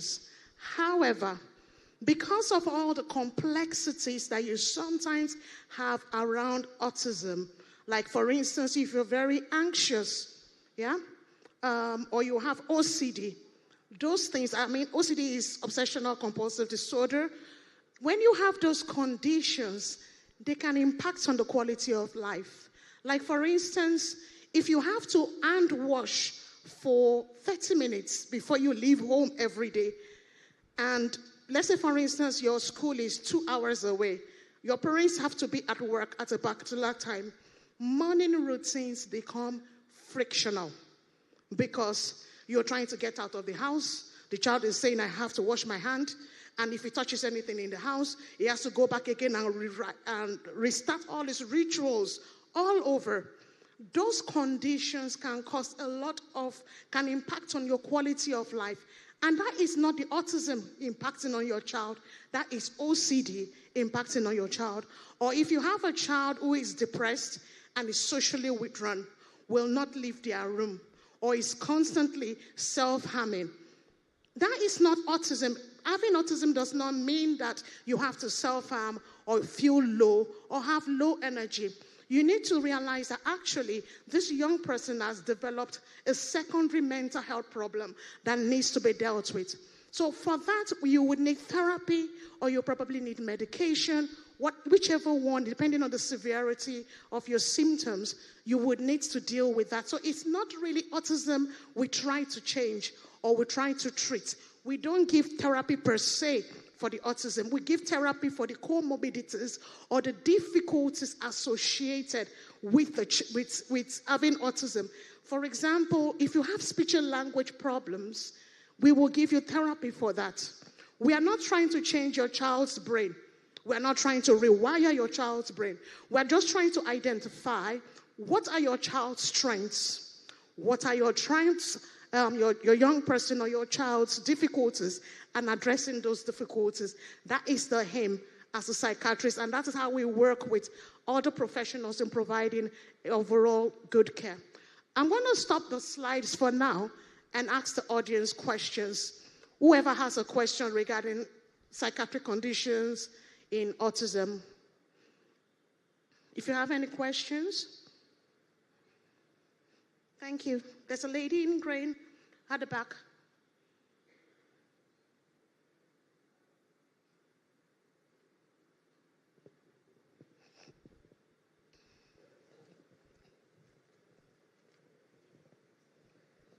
Good morning. All protocols duly observed. Thank you, Dr. Modipe. My question is, you talked about epilepsy. Yeah. You know there are different types of epilepsy. Mm-hmm. I would like you to explain that. Thank you. Okay. I'm not a neurologist, but I'll try. That is not my field. Yeah. In epilepsy, we talk about generalized epilepsy. We talk about focal epilepsy. Generalized is when you have tonic-clonic. That means the whole of your body is involved. And that's the most common form of epilepsy we see. And I think in Yoruba language it's called warakban. You're falling and you're foaming at the mouth. That is the most common one.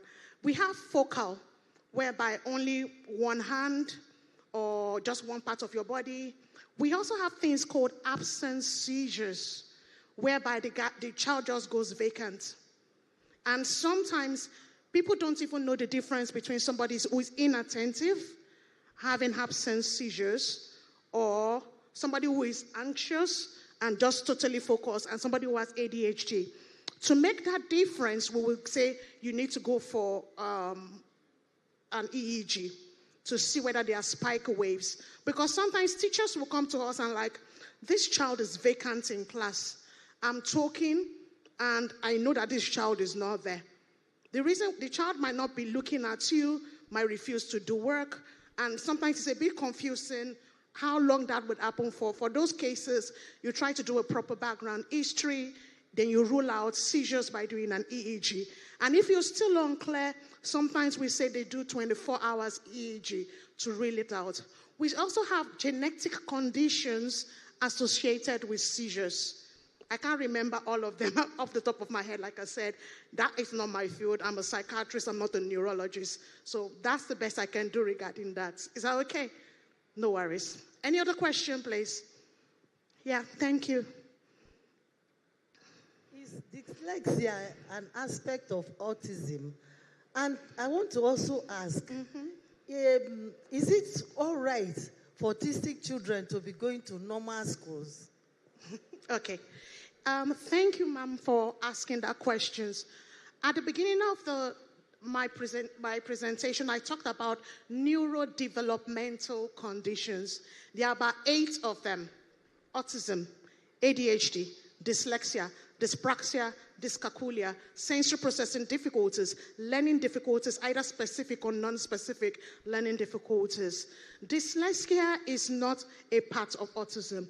However, a child that is on the autistic spectrum can also have comorbid, additional diagnosis of dyslexia. Do you understand that now? Yeah, so for example, I will do an autism assessment. However, an educational psychologist will be the one doing a dyslexia assessment. I don't have capacity for that. That is not my training. Yeah. Sometimes with dyscalculia, that means they have problems with maths. With dyslexia, they have problems with reading figures and numbers. Sometimes they don't really understand how that works for them. And some people have what is called visual dyslexia, whereby it is actually the eyes that has problems. And you have to actually see an optometrist who is like a visual, there's something, I've forgotten what they call them, but we normally refer them to an optometrist to correct their eyesight. Some of my colleagues here will help me. I've forgotten what they call it, like a visual dyslexic thing, yeah. Sorry, yeah. No, it's not astigmatism. It's not astigmatism, but I'll look for the... Oh, yes, you asked if they can go to normal schools. My clientele I work with in the UK are all high functioning. They do well. They are like super A stars, doing very, very well. They all go to a mainstream school. Remember what I talked about, executive dysfunction? Where they get diagnosed is usually that transition phase from secondary to university. Because before all this time, they probably had their parents, they had school providing a scaffolding. That means they are supporting them. By the time they are about to transition to university, all the scaffolding falls away. Your parents, of course, cannot follow you to university. School are not supporting you anymore. Usually that is the time where they topple. And usually for the high-functioning ones, it is at that stage you begin to realize that this child cannot go to the shops by themselves. This child cannot play with friends. So some of them, the high-functioning ones, can go to a mainstream school. The ones that are not, that are moderately or have severe difficulties might require specialized support, but that does not bar their education. I usually say to people who have neurodiversity that they are one of the smartest people. And I'm not talking down at them because they see things. If you remember Abel, it was like where you see impossibilities, I begin to see that's the beginning of my world of wonder. And I'm like, why do you think this is an impossibility? Because people who are neurodiverse, they see things we don't see. The way they execute knowledge is different from us. For people who have autism, they are very detailed people. Yeah? People who have ADHD, they are smart thinkers. They are always coming up with different ideas. People who have dyslexia, they are 3D thinkers. So that means if I tell you a picture, someone who has dyslexia is already thinking about it in 3D picture.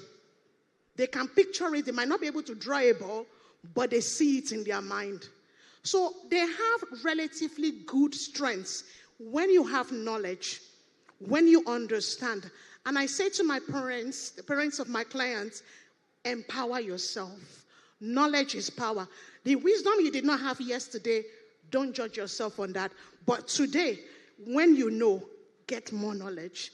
Get knowledgeable about the conditions. I hope I answered your question. Okay. So, hello. You talked about... Yeah. You talked about... not forcing the children to do the things they don't want to do because you give them preferences.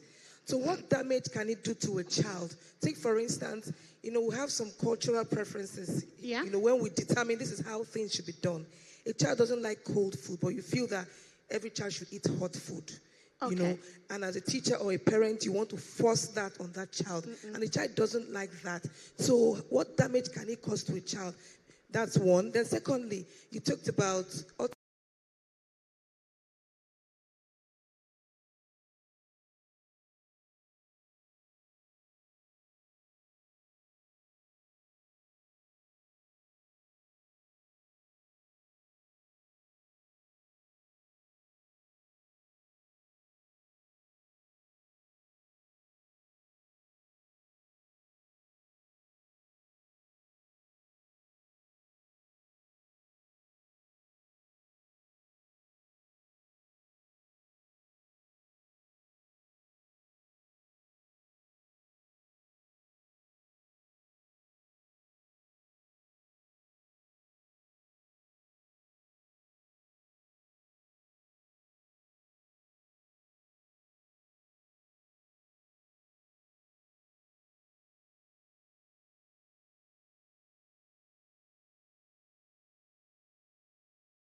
See, maybe next year I'll come and give my own keynote.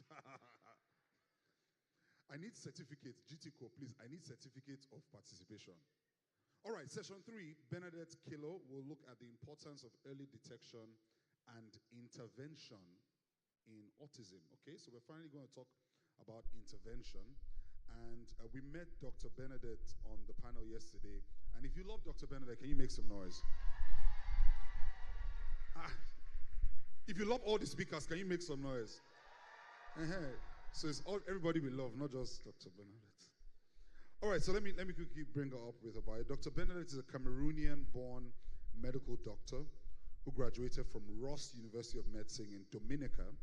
Her real-life experiences and knowledge of autism spectrum disorder enable her to effectively support families. Dr. Kilo passionately raises autism awareness in the US, Cameroon, and now we can add Nigeria. Can you put our hands together for Dr. Bernadette Kilo as she speaks on the importance of early detection and intervention in autism? Thank you so much. For those of you who woke up this morning, and if you're sitting in the very back, that back row, we call them backbenchers in my country. So for the backbenchers, if you can see everything on there, you need to be grateful today. Because for someone like me, I need 5 pairs of eyes. And so if you see me interchanging glasses, know that I am struggling to see. So I will just make my way over here and stand close. Today I will be speaking on early detection and early intervention.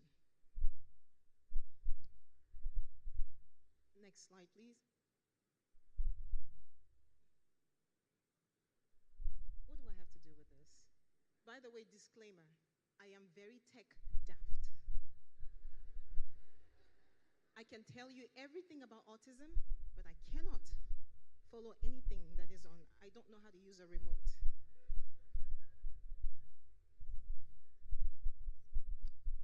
Thank you. So my goal today with my presentation is to make sure that by the time we leave here, we become experts at identifying the traits of autism spectrum disorder so that we are able to act, which will be seeking early strategists to help us. I'm avoiding a certain word. Now, Ms. Joanne is going to help me with this. I am very interactive, okay? If you pay attention, my attention span is this short. So, Joanne is going to help me. I want you to take a look at this picture. Joanne, I want you to just randomly pick 4 people from the audience. Just tell them to stand up real quick. Just randomly pick 4 people. Doesn't matter which 4. Just randomly touch 4 people, pick them. The 4 people who are chosen, I want you to take a look at that picture. Joanne will pass the mic to you once she has picked the 4th person to stand up. I want you to tell me what jumps out at you when you look at that picture. What stands out to you? I can see the direction. What was that? Direction. Perfect. He said direction. Next person.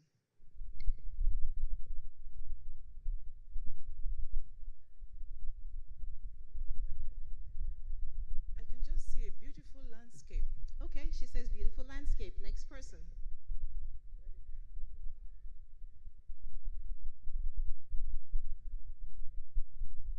Yeah, I see a road and the stop sign. She sees a road and a stop sign. Next person. I see like turnings and directions.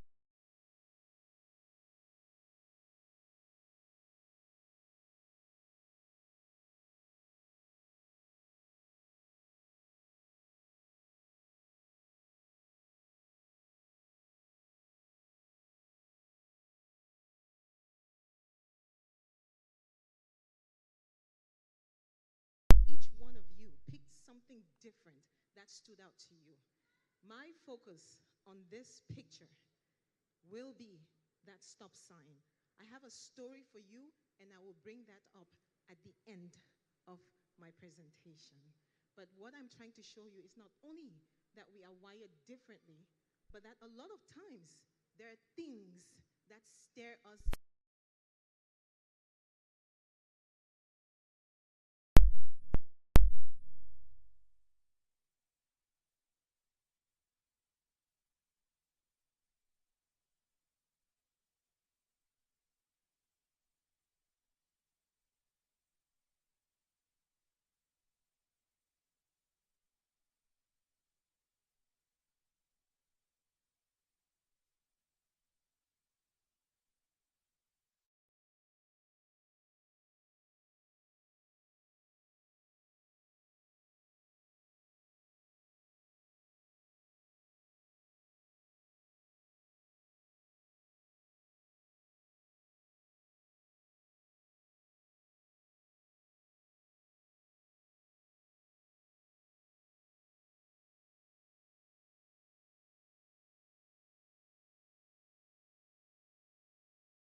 And give the child as much as you can, because that is the age where they are absorbing everything in their environment.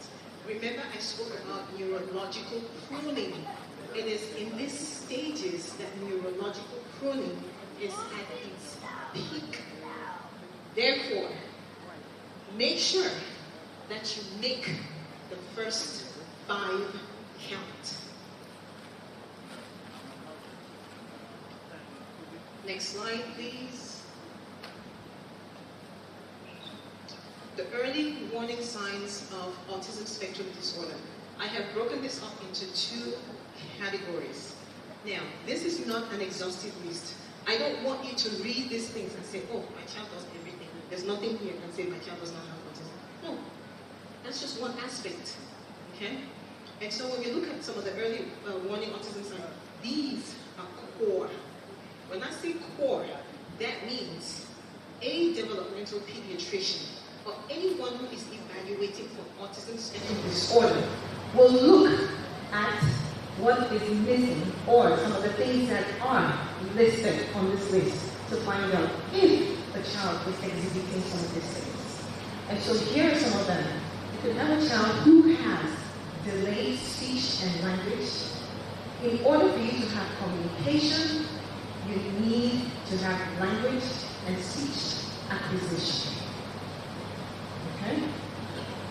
So a child who either has or is delayed in acquiring language and speech, or a child who is meeting those milestones, speech and language acquisition, that they have it, but it's not progressing, or a child who actually achieves or acquires that milestone.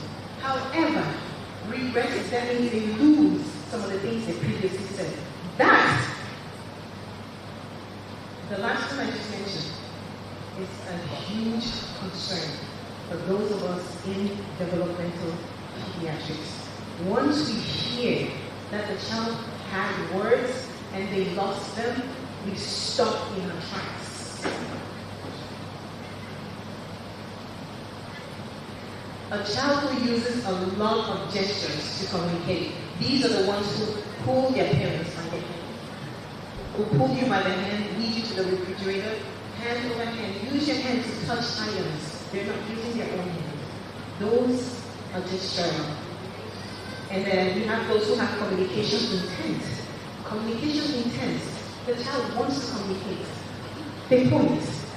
That's communication intent.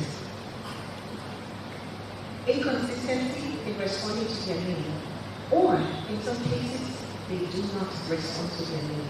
It's not because you are calling them by their first name and they've never heard their middle name, and because you don't use their middle name, you only use their middle name on Monday, Wednesday, Friday, but because it is Tuesday, you do not use their middle. I've heard all kinds of explanations for why the child is not responding to them, or inconsistently responds to their need.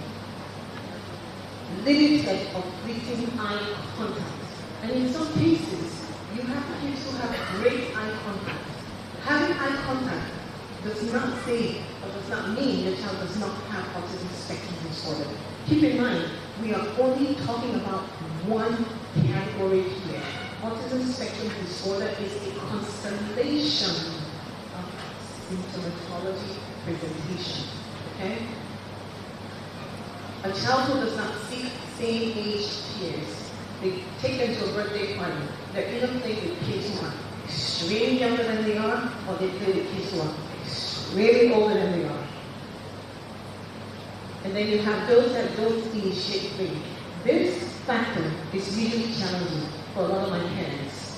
They take my child out to a birthday party, they play alongside. They take a toy, they sit next to the other kids, you ask the parent, does your child play with kids? Yes, they do. No, that child is playing alongside. At what point does that child take that toy and say, Femi, here? They never do that. They play alongside. They are not initiating play.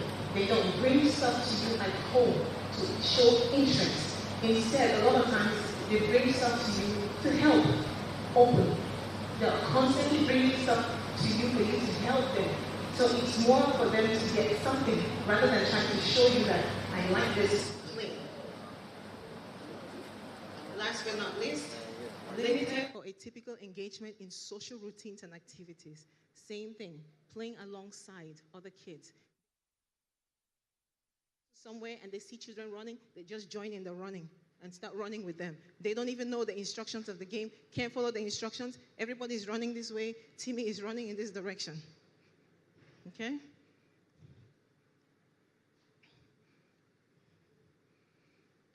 My next category, restrictive repetitive behaviors and patterns of interest. We typically call it RRBs. This area is very, very easy to pick up in a lot of parents when they see, I'm just going to briefly run through them, when you see the rocking. Some of you can see it, especially the rocking on this side. A lot of parents dismiss this one. It is still rocking. Rocking does not only mean that it's front and back. The humming, okay? Those are also repetitive. A child that you will ask them, what is your name? And they say, what is your name? How are you? And the response is, how are you? Or sometimes when you say, how old are you? They say, you.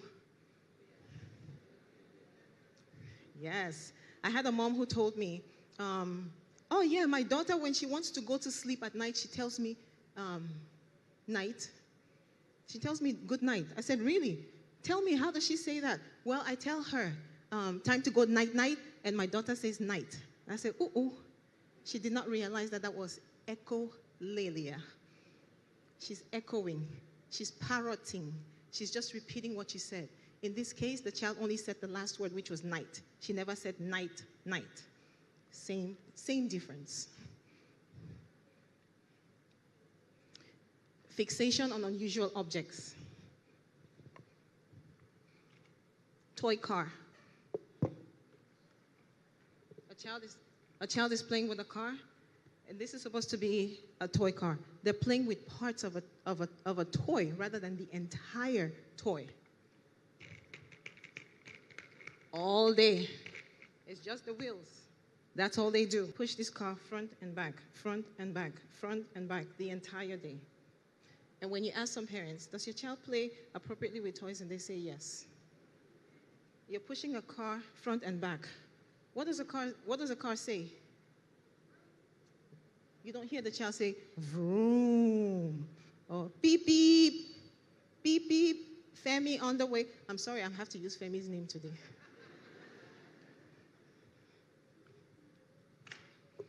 Or in some cases, you see the child who looks at things from unusual angles, looking at things from the corner of their eyes. Some of you have seen that, right? And you're wondering why that child is doing that. There's a story behind it. Okay? So those are some of the things that we are looking for in terms of symptoms. Next slide. Can I get my slide up, please? My favorite thing. All of you in here know what that is, right? You're asking yourself at this point, what does cabin biscuit have to do with autism? This girl, you're not serious. I am serious, so very serious right now. Some of us grew up eating cabin biscuit. There are cabin eaters in this house. I ate cabin with butter. I ate cabin with milk. Cabin flakes. I ate it with chocolate. See? So at the end of the day, we need to tell the makers of cabin biscuit that they need to change their slogan. Cabin biscuit saves lives. It saved my life in boarding school. We have boarding school people in here. Yes, yes. Now, let me tell you. So this is my other analogy. A lot of you who received the cabin biscuit, you've probably just taken it and you're biting it, enjoying it. Some of you have been eating cabin biscuit for as long as you have been on planet Earth. Remember I said in the beginning, a lot of things stare us in the face. The problem is we do not pay attention to the little details. How many of you on this day know how many holes are in the cabin biscuit?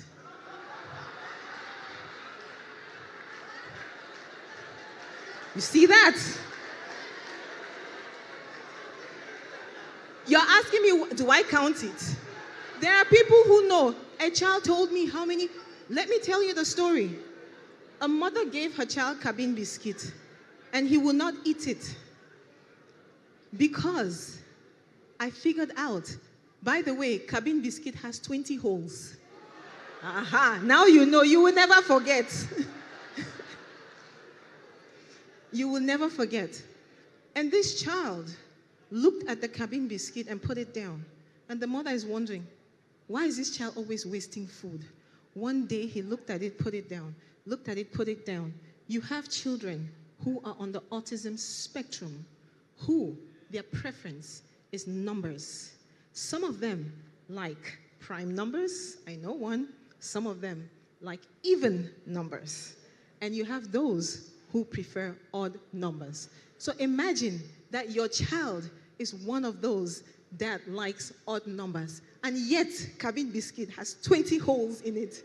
Do you think that child will eat that cabin biscuit? The answer, there we go. See that? Congratulations. You have your degree now in developmental pediatrics. You can move on.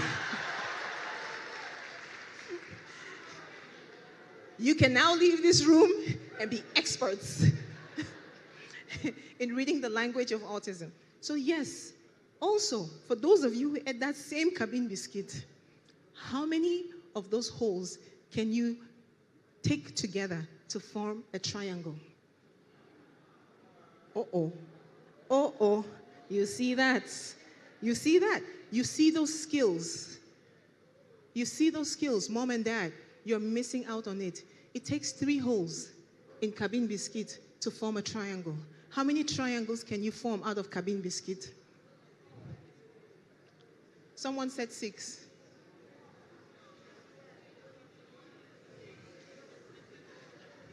How many?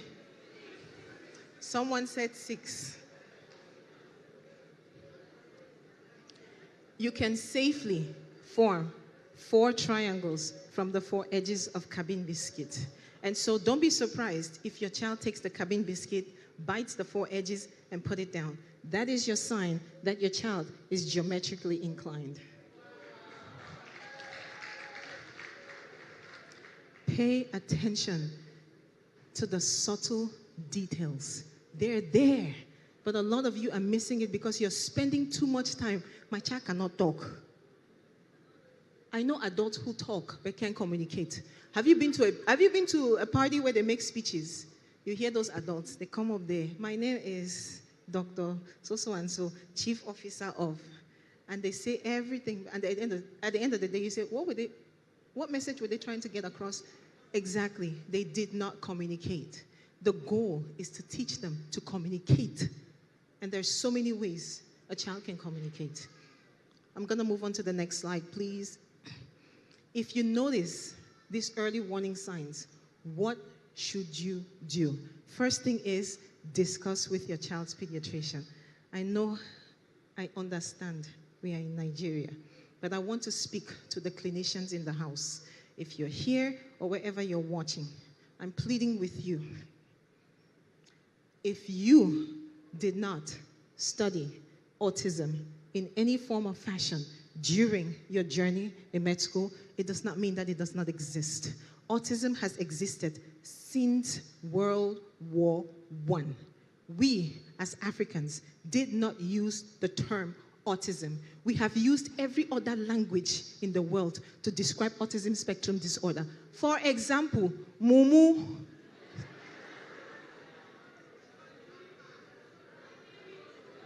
There we go. You can name all of it. You have used every word on planet Earth to describe them except the word autism spectrum disorder. Keep in mind, that term, autism, has taken a journey. It wasn't autism before. It was not. There's a fantastic history. I'm hoping I can run through it real quick. But it was never autism. It was first schizophrenia with autism. Somebody found out that there were a group of schizophrenic patients who were withdrawn to themselves. Then became the word schizophrenia with autism. And then they found out that when they had a psychotic breakdown, their cognitive state stayed the same compared to the average schizophrenic. Once they had a breakdown, their cognitive ability dropped for every psychotic episode they had. That was when they said, we need to look into this. In addition to that, the first 18-month-old baby that was thought to be schizophrenic, and the doctor said, this can't be right. An 18-month-old can't be schizophrenic. This 18-month-old is showing the same symptoms as this adult person who has a diagnosis of autism, of schizophrenia with autism. That was when the name infantile autism was born. From infantile autism, it became autism. From autism, it became autism spectrum disorder. You want to guess what the new name will be in a few years to come? I will not doubt it. You're already using it. Neurodivergent. That is just my prediction. It is not a fact, okay?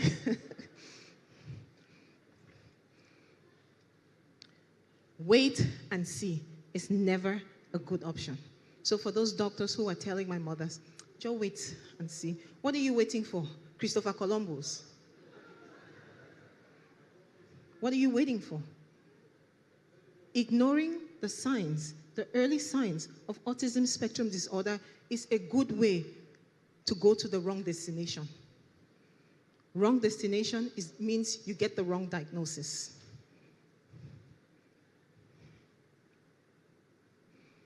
Early intervention is absolute key. You have to do something as soon as you notice something. Talk to someone. If this doctor is not hearing you, please go to the next one. If that one isn't hearing you, jump on to the next one. If that one isn't hearing you, jump on to the next one. Just do the dance. Early intervention in autism spectrum disorder. It can happen as early as age 2 to 3. We will diagnose as early as 18 months. A lot of the diagnostic tools that we use are geared towards the 18-month-old and above. That does not mean that you will not see early warning signs before 18 months. The research shows that you could see signs as early as 6 months of age.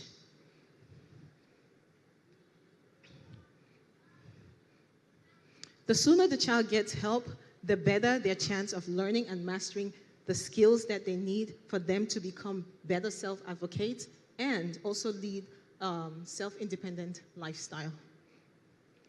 Once again, I said make the first 5 count because that is the peak age of what we call neuroplasticity. It is at the age where a child is able to absorb everything in their environment. It is also the best age to teach multiple languages. We as Africans, we speak multiple languages. So it is not the variation of languages. The variation of or the multiple languages you speak in the home gives the child multiple options. So if the child wants to eat, I don't care if the child says I, and in want, they say in their dialect, and they say food in another language and call the food in another language, that child, you've given that child options to communicate their wants and their needs. It's very important that you do so. And also, early intervention will give the child the best start in life and also gives the child a chance to develop to their full potential. Benefits of early intervention. These are some of the skills that your child can acquire. Problem-solving skills, communication, social, physical, and emotional skills. It is very important that you start the early intervention. Remember what I said yesterday about early neurological pruning? That is what these strategies will help. Once a child masters a skill, it's for life. They carry it into other areas. So start them early on.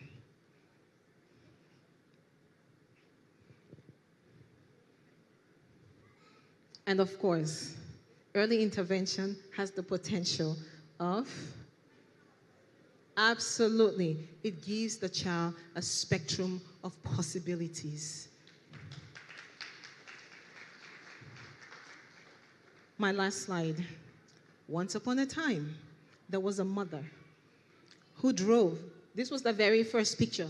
All I did was just bring it closer, and this was the original picture, okay? But the same stop sign, the same intersection. Once upon a time, there was a mother. She would drive to school to pick up her son, to take her son to therapy. She did that for 1 year. And every time she got to this stop sign, the young fella in the back said, her son will say, octagon. How many of you looked at that sign and saw an octagon? None of you. See that? That child, for 1 year, kept saying, octagon. Every time the mom got there, octagon. And this mother is wondering, where is this child seeing this octagon? Looking around and saying, but what is this? And she brushed it off. Like, this child just likes to be throwing out shapes for no good reason. What is octagon at this moment? But guess what that mother was doing? See that sign?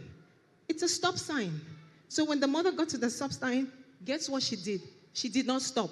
She slows down and just boom on the highway. Slow down, boom, and just every single time. So for 1 year, this little boy kept saying, octagon, octagon. And then one day, the mom, there was a truck driving by, and she had to stop for longer than she did. And when he said octagon, she said, let me look around. And she looked around, and she's like, oh my God, it's the stop sign. This child has been telling the mother, stop. But all she could not decipher and was not able to decode it. It took her 1 whole year to figure out. My message to you, parents, educators, grandparents, aunties, uncles, papa, mama, all of you, is that autism speaks. You just need to learn to listen, not with your ears, but with your heart. And the mother who drove by every single time for 1 year at this stop sign and never slowed down because she was trying not to be late for therapy is none other than your presenter, Dr. Kilo. Thank you.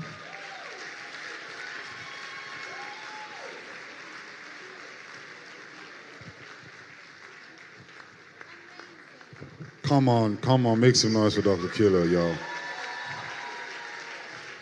So now you stop, Abby. You stop now at the stop sign. Okay, good. Because now she listens. And I think that's really profound when she said that autism speaks, which we are the ones, and the group CEO of GTCO at the start of this conference yesterday, he actually said it, that we are the ones that might need to come up higher. We are the ones that need to listen, pay attention, don't ignore the early signs and all of that. So I think we should celebrate that one more time. I was really touched by that. Amazing. All right, so we are at that final session just before lunch. Dr. Ade, it means that you're free to eat 5 or 10 minutes into lunch. So if people are hungry, it's you they will target, not me. But it will be a delight to have Dr. Ade speak on communication milestones. Can we put our hands together? Ade Otubanjo is a speech pathologist who received a master's degree from New York University. Currently, he works with the New York City Department of Education and New York City Department of Health Early Intervention. He also trains students in the speech language pathology program from the Long Island University in New York City for the CFY, the clinical fellowship year. I felt like for Dr. Ade, we should have played in New York. Who knows that song? Jungle Where Dream. Make some noise for Dr. Ade, ladies and gentlemen. You want to sing a song? One more time, ladies and gentlemen, Ade Otubanjo. Thank you, brother.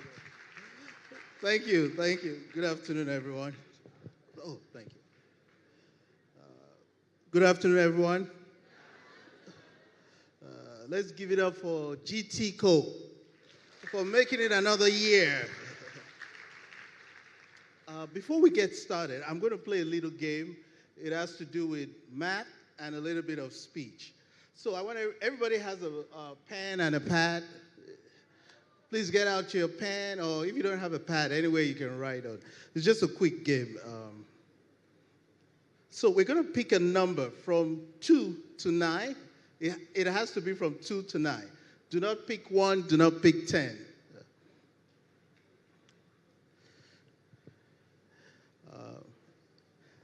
And then once you pick your number, don't tell your neighbor.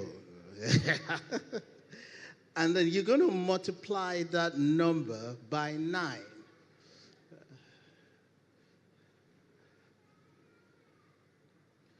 All right, once you have your answer, then you're going to add that number, the answer you got. So, for instance, my number, I'm going to use my daughter's model. She picked 5, and then she multiplied it by 9, which is 45, right? So we're going to add 45 together. So we're going to add 4 plus 5. Does everyone understand? No? Yes? Okay, thank you. Thanks. So that 45, you're adding it together, 4 plus 5. So once you do that, you have another number, right? Now you're going to subtract that 9 or whatever number you got. I got 9. My daughter got 9, rather. You're going to subtract it from 5. So you subtract, my daughter subtracted 5 from 9.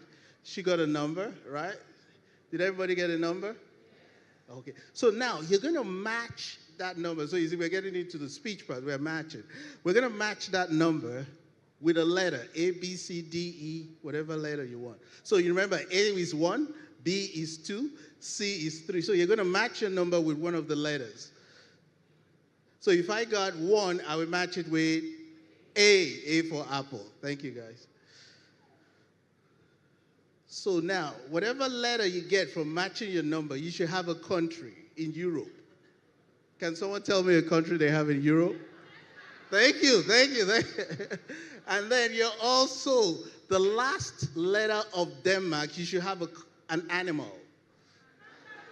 Thank you. And then the last letter of the kangaroo, you should have a fruit or color. You guys are excellent. Thank you. It's just to warm us up. So we're going to get started with the presentation. Oops. That's okay. Oh, okay. All right. So we're going to talk. We've been hearing a lot about communication today.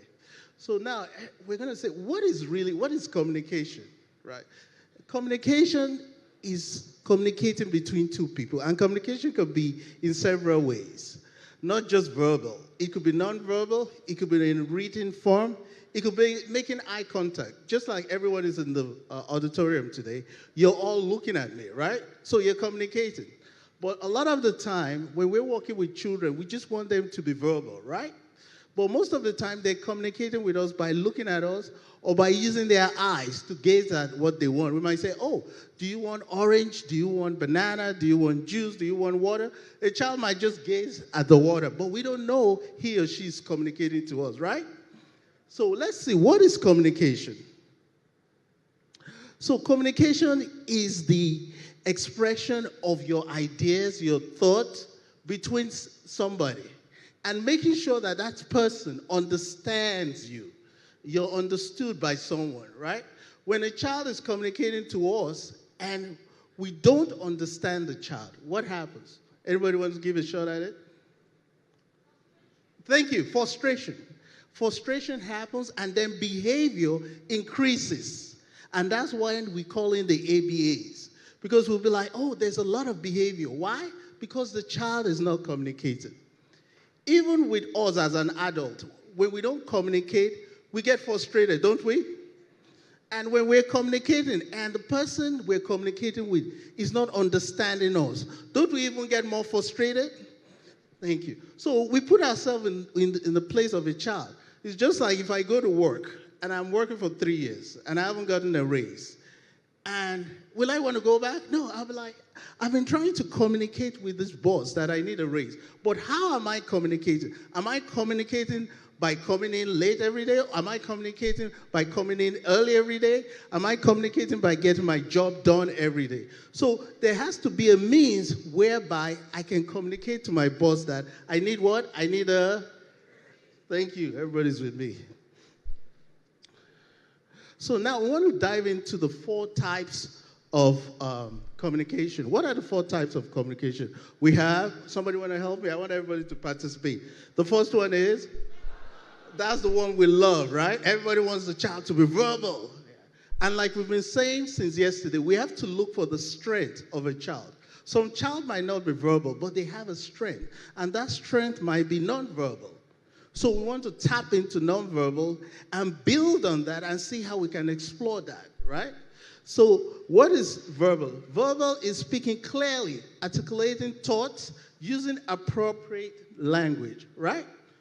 And then the next one is nonverbal, which we're all doing right now because everybody is quiet, right? We're communicating. Body language, facial expression, eye contact, eye expression. Looking, you're taking in everything that we're reading and talking about. And then the bottom one, who wants to say the next one? Thank you. Visual skills. What is visual skills? Like picture exchange, pictures, using pictures to communicate. A lot of our children, sometimes they use pictures.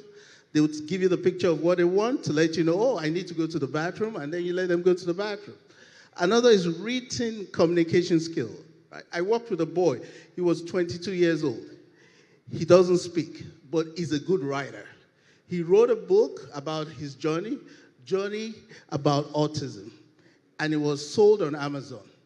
So his communication is by what? Writing. So a lot of the time, like I said, we have to tap into the strength. His strength is writing. So we tap into his strength. He communicates by writing what he wants, back and forth. Next slide.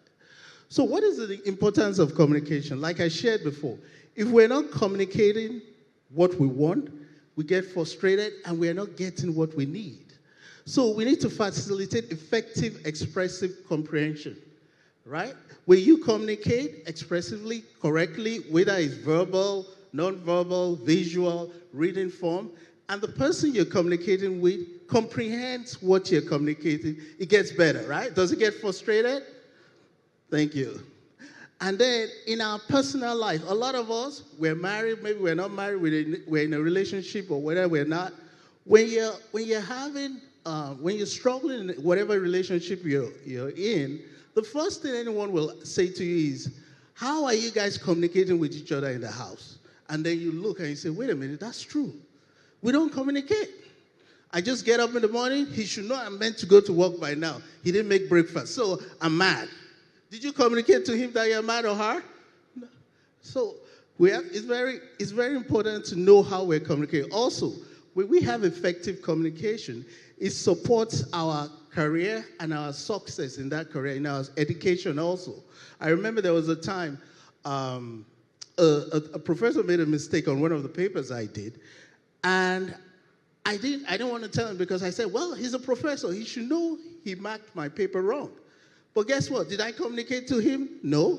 So I went up to him, and you know what he said? He said, I am so sorry. I'm happy you came to me because everyone makes a mistake. So if I did not communicate to him, will he know that he scored my paper wrong? No.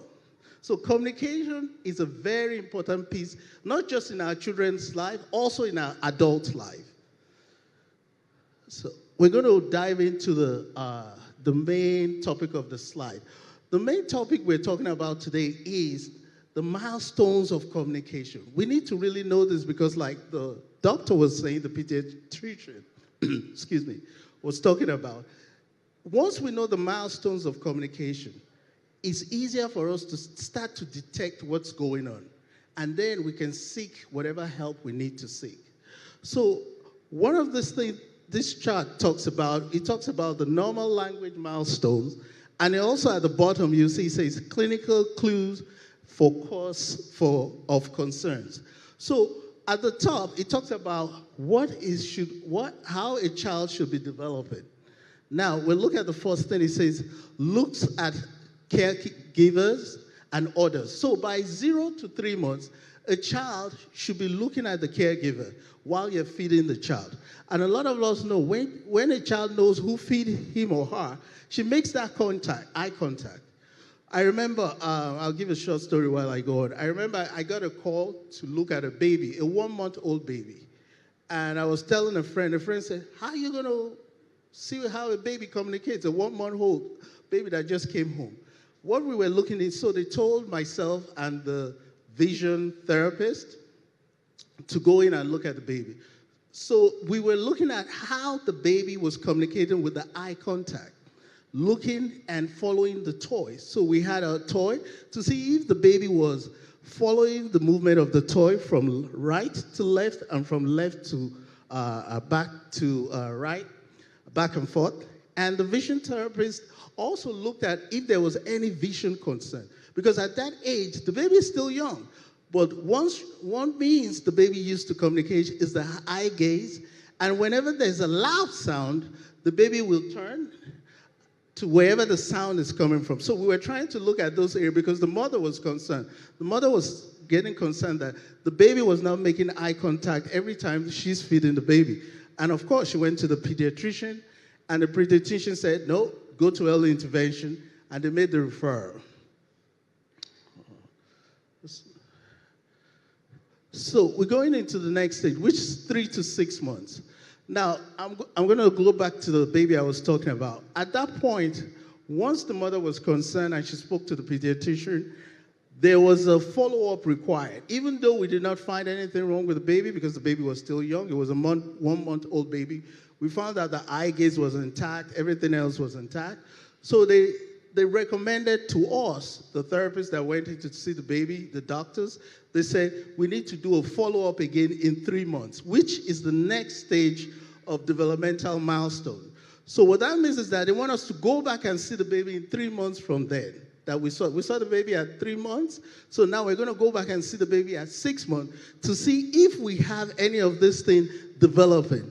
For instance, response to name by looking at the voice.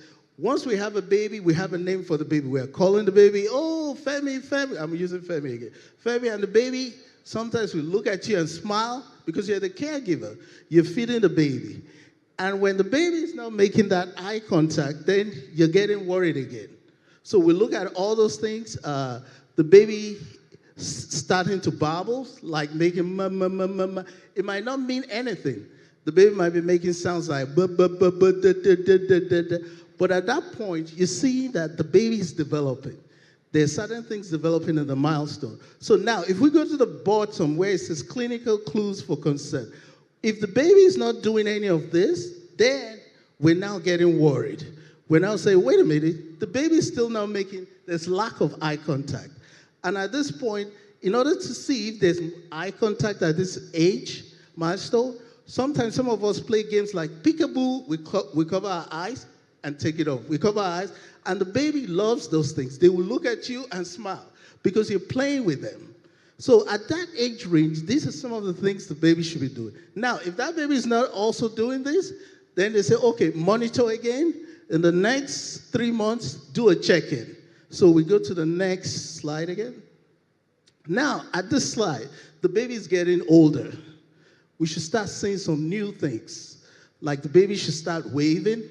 A lot of the times, babies that I see at that age, they don't wave properly, but they're trying. They might wave like this, or they might wave like this. Yeah, thank you, Mom. So these are skills that are developing. Now, it's for us to now model to them and see if they will imitate us. Like, oh, okay, this is how you wave. If he or she doesn't do it the first time, it's okay.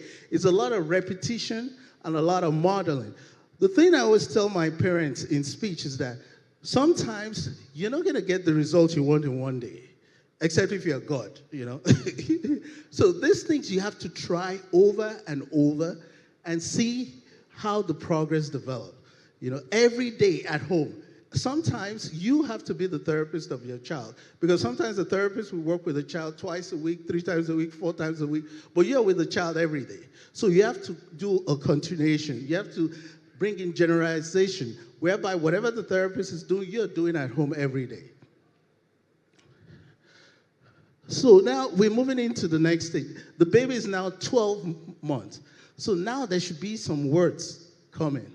The baby should be saying hi, familiar words that you're using at home. I remember I went to see a baby once, and I said to the baby, I asked a question, and the only thing the baby said to me, the baby was 12 months, he said, shit. I said, uh-oh. I said, do you want an apple? Shit. So the mom came out, the mom said, did the baby say shit? It's my fault. Because every time I get a bad news on the phone, I say shit. So that's the only word the baby at 12 months was saying. But guess what? At least we know the baby can talk. So at 12 to 18 months, but at least by 12 months, you should have some words. It might not be, the textbook will say you should have about 10, but listen, if you have 2, 3, we're on the right track. But if we're getting 0, we're not getting eye contact, we're not getting anything. We're not even getting an approximation. What's an approximation? Instead of a baby saying juice, the baby says ju. It's something. We clap. Yay, good job. Tomorrow again, we'll try. What do you want? I want water. The baby say, wah. Oh, water. Good job. You have the object in front of the baby. He knows that's water, and he's trying to tie the word with the object. It's good. So at this age rate, we should start saying things, familiar things that you say in the house, like thank you, bye, hello, please, things like that. The baby should start using some of these words that the baby is hearing everyday words. And so if we're not saying these words, then we should start getting concerned. Again, go back to the pediatrician and talk to the pediatrician like, listen, my baby is 12 or my baby is 15 months. I'm not getting anything out of this baby. So now this is the big one. The baby is between 18 to 24 months. Like the doctor said in the previous presentation, this is where a lot of parents will tell me, oh, the baby used to say thank you, the baby used to say bye, the baby used to say hello. Now there's a regression. So at this point, when they will make a referral straight to early intervention, they'll have the speech provider, they'll have the occupational provider, they'll have the PT, everybody, they have everybody go in to see if you see anything, because this is the point whereby you might start saying maybe it's autism, maybe it's something else, maybe it's just selective mute. So they send everybody in because by the age of 18 to 2 years old, the baby should be speaking. The baby should be using words. The textbook said the baby, if you look at the second line there, it said, limit vocabulary, speaks less than 50 words. So that is something that you take. The textbook says that, but if you're having something less than that, and if you have more words, it's good. But having nothing, it's a concern. So now, we're going to do a little case study. Does anyone want to volunteer to read? And then we'll ask questions. Anyone? Anybody? Oh, thank you. Auntie, okay. Oh, sorry. Thank you. Thank you.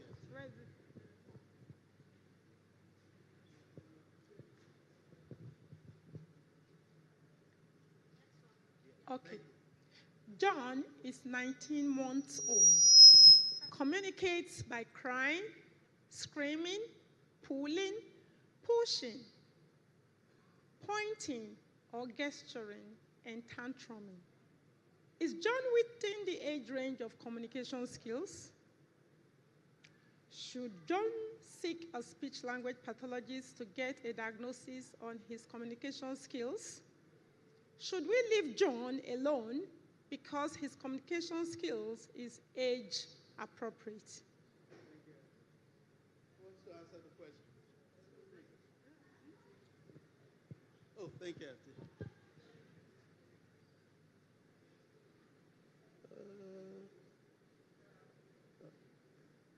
So, the first question, is John within his age range of communication skills?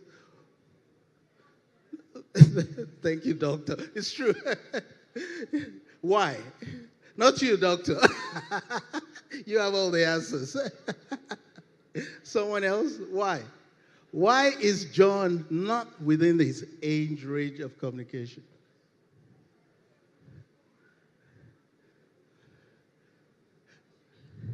Thank you.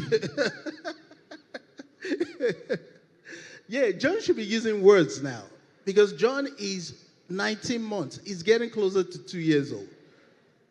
So John should not be, crying, throwing a tantrum. Tantrum is a behavior, like throwing himself on the floor, hitting his head on the wall. If John at 19 months is doing that, that means he's getting frustrated because he has no words. So at that age, John should be saying, juice, eat, eat, even if he doesn't say eat, eat. And then the next question, we said no, right? So should he seek to speak to someone? Thank you. Should we leave John alone and say, hey, let's wait, in 4 years he will talk? Thank you.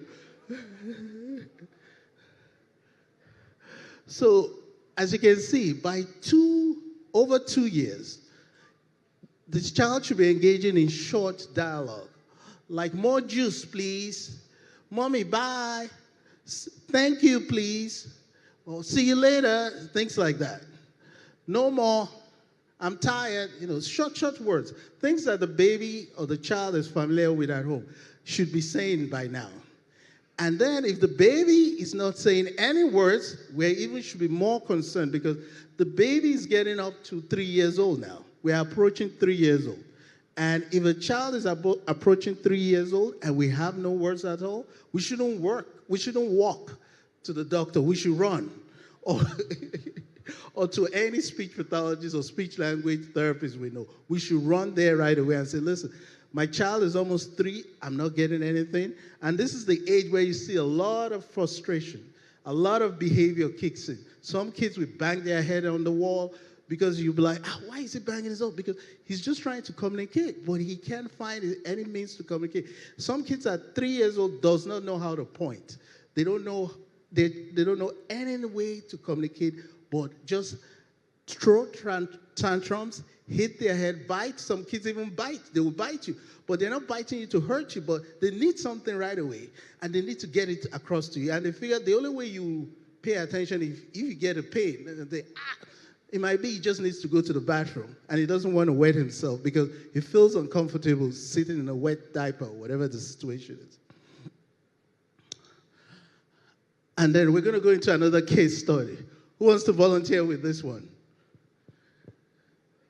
Anyone wants to volunteer to read it? Oh, thank you. Thank you. Michael is twin B. He has a twin sister, which is twin A. They are both 28 months old. The sister communicates by using words and has a vocabulary of over 50 words. Michael has a vocabulary of less than 5 words, e.g. bye, no, hello, go, mama. Should Michael see a speech and language therapist pathologist for a speech and language assessment for his communication needs? And if so, why? Thank you. So what do we think? Should we leave Mike alone? Why? Thank you. Thank you. Exactly. Thank you, Auntie. And as you see, I see that a lot. I usually see one of the twin is talking more than the other one. Has everybody seen that? And I don't know, for some reason, I know women talk a lot, though. I'm sorry. The guys, the boys, they don't talk. The twin sister is running around. More juice. I'm hungry. Mommy, where are you? But the boy is just doing his own thing, quiet. And then I'll be like, the girl has 50 words and the boy only has, no, we need to run. We don't walk. Thank you. So these are also clinical clues for possible autism. And once we see this, we need to really take a look at it and say, maybe this is when we should start making a trip to the doctor right away, or to the psychiatrist, to the psychologist, because a lot of this is happening and we need to do something about it. It's good we do something about it and pray rather than just pray and don't do anything. God answers prayers, no doubt. So, but we also have to tap it up with a therapy, and keep it going. So when we read all these things and we don't see we see some of these things that is not looking good, then we say, listen, I'm going to take a risk. I'm going to go to the doctor. I'm going to go to the pediatrician. And maybe the pediatrician will make a referral to the therapist, and they will come and look at the baby. And sometimes we see things, and people will come and look at the baby and say, oh, your baby is fine, but it was a good thing you did that. And then we might see something, and they look at the baby and they say, okay, it's concerning. Let's get something. Let's get people in there to start working with the child. So we're going to look, that's just who helps us with communication. We all know is a speech therapist, right? And what do? They work on communication disorder. They work on swallowing. They work on stuttering, which is stammering. They work on articulation. The speech therapists work on a wide range of communication needs. Assessment. They do assessment to see what's going on. The first thing they need to do, whoever is doing the speech assessment, is to check in on the child, see what's going on. After the assessment, then they develop a plan, because you need to have a plan. We can't just start working with a kid with no plan. What is the goal? What are we working on? Do we want John to produce more vocabulary words? Do we want John to increase his vocabulary? Do we want John to start pointing to objects? Do we want him to start using pecs since he has no words?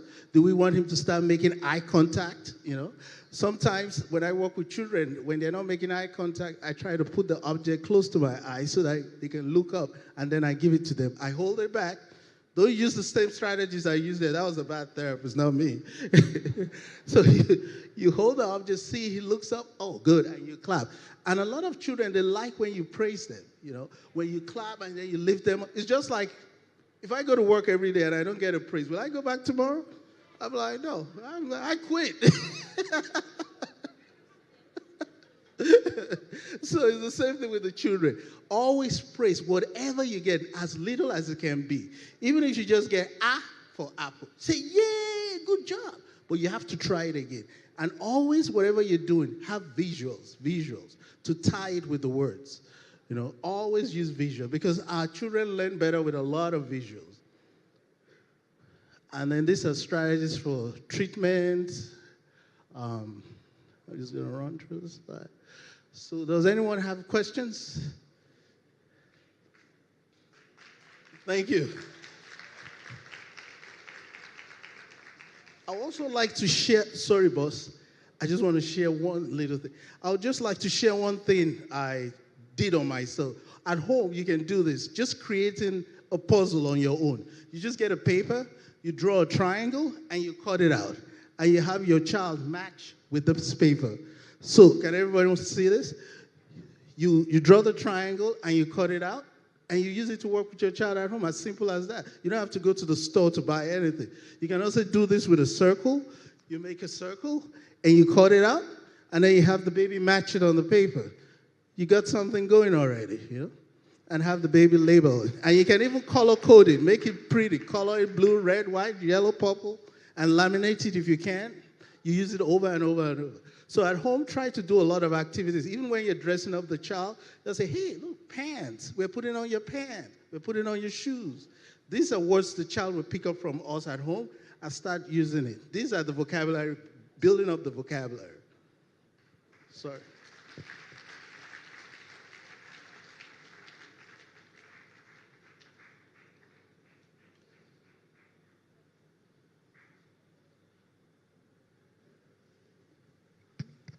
Hello, can I go ahead? All right, so talking about communication, when a child, sometimes they say the children are scripting, a child that is not talking, and now the child is communicating, but you don't know what the child is saying. Take, for instance, I had a child who was saying, roll over, roll over. I was like, what is it? Everybody was like against the child, that you're scripting, you're scripting, you're scripting. But I heard roll over. It's non-verbal, but he just said roll over, and I Googled it, and I saw that, oh, there's a song, roll over, and the one fell down. So now, how do you manage such when children, because sometimes some tutors feel that the children are scripting, so you make them to shut up, keep quiet, don't say something, you know. So how do you manage that? I don't know if you understand what I'm saying. Yeah, I would like, Auntie, you want to talk about that too? A non-verbal child saying something, but because you don't understand, you feel that they're not. I wouldn't say shut up to the child, because like we said yesterday, play is what we use to get the child to start talking. So, very good, you identified the song. So what you would do is to get monkeys, pictures of monkeys, and probably get a red cardboard, cut it, so that will be your bed. So you play with the child, you put all the monkeys on this side of the cardboard, right? And then you get the song. There are 9 monkeys on the bed. Roll over, one monkey fell. You know, so you move the monkey, you put the child's hand over your hand over hand prompt. You put it there, and then you move with the child and sing with the child. And make sure that the child, you get the child's attention to look into your eye, and then you emphasize keywords. You may emphasize monkey, you can emphasize bed. You can emphasize roll over. Then you can actually go on the floor and roll over with the child so that the child can experience rolling over. Thank you very much. Thank you, Auntie. For those who don't know, that's Dr. Grace. She's a speech pathologist.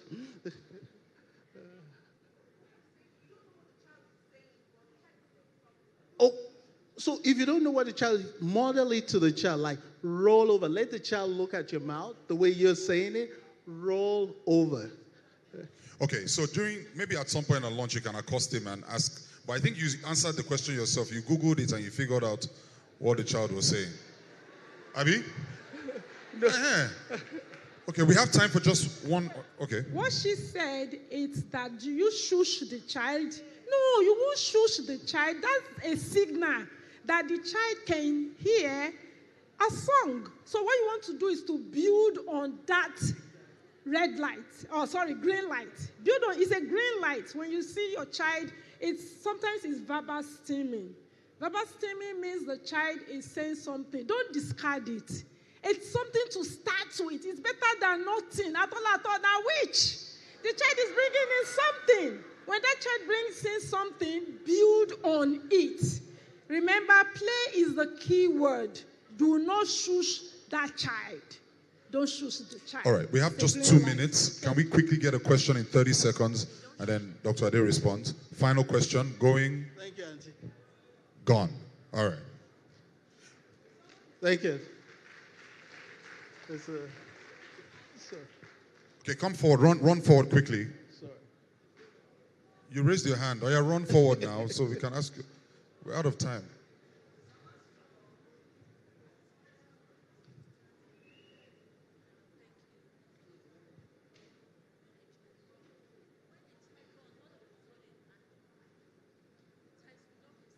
When the child runs all of a sudden. When a child runs all of a sudden and bites and starts screaming and gets hungry unnecessarily. So what can I do? Sorry. When the child runs all of a sudden and start biting, just come to you and bites you and just run up and down. That's part of what we're saying with the behavior. Yes, I know. It's an antecedent. So how can I know what is communicating, what is saying, what is trying to communicate to me? Remember yesterday, the behavior specialist talked about you have to know what is causing that before it happens. So either he or she needs something, and like I said earlier too, in order to communicate, some children will bite you. So it could be as simple things that he wants to go to the bathroom, or he wants something to eat, or he wants to go outside. So the way he's communicating to you, he's running. So you're trying to figure out what led to him to start running. So once you pinpoint that, then you now figure out why is he running. Then if he's running towards the kitchen or he's running outside, probably he wants to just go outside. But he's biting you to tell you, I'm running towards the door, I want to go outside. Then he's trying to communicate. So now what we have to do is speak to a speech therapist and a behavior person to figure out how to get him to communicate better rather than biting. Because what he's doing now, he's biting, he's telling you something. But you don't know. He knows what he's trying to tell, but he cannot communicate it to you. Are you also saying pay more attention to what might be leading up to the point where he starts to run and bite? So you're watching and, okay, at what point does he start to run? At what time of the day? Where is he running to? All those things might give a clue. But ultimately, a behavioral analyst will be able to point in the right direction. All right. Thank you. Okay. Doctor, you want to wrap up? Thank you.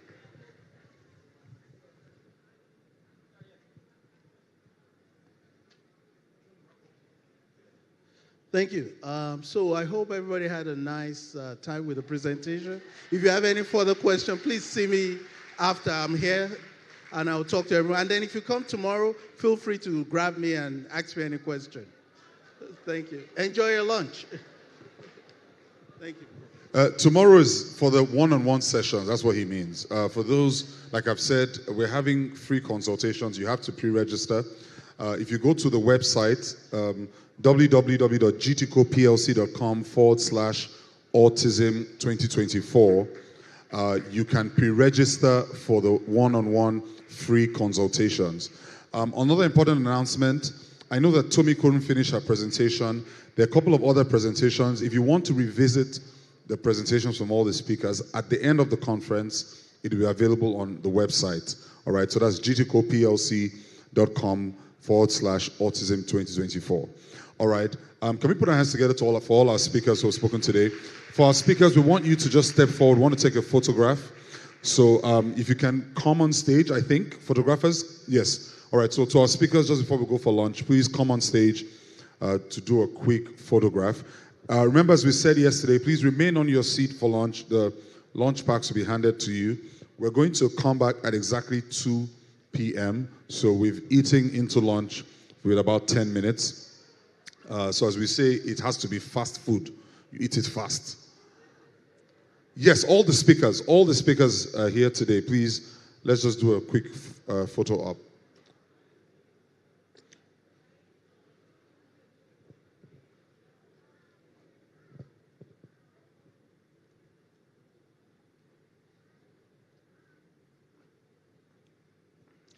All right, so I think we can start handing out lunch to the participants while this is happening.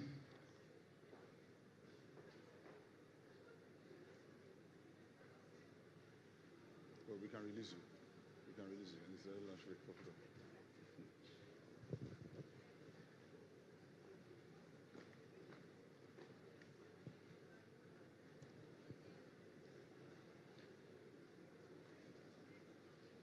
It's true. I will join them though. That's true. Why am I joining?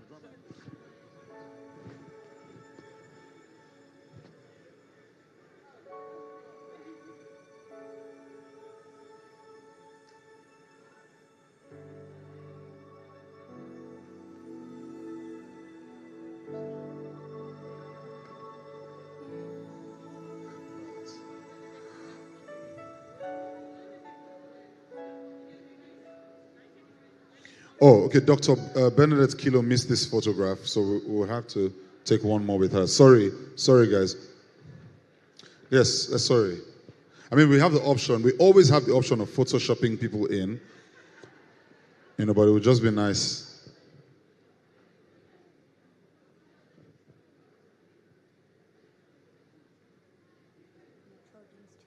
So that they know it's a better world for them.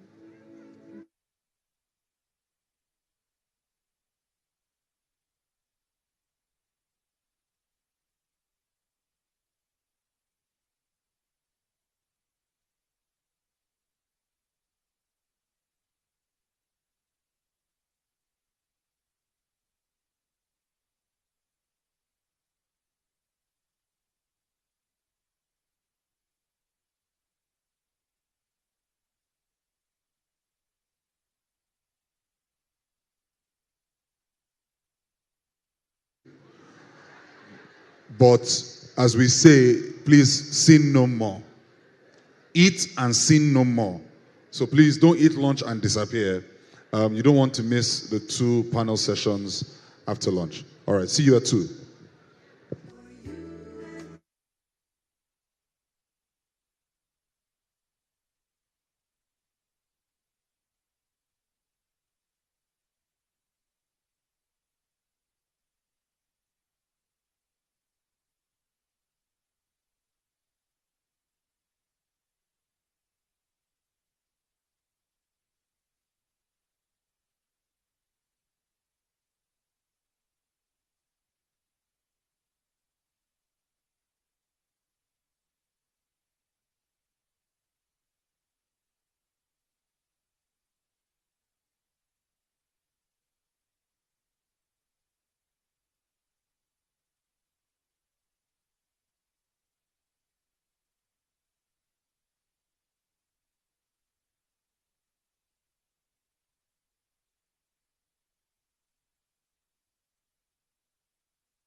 Please, sorry, what is it? All right, do I have Joy Adeni in the room? So, please just The moderator for catch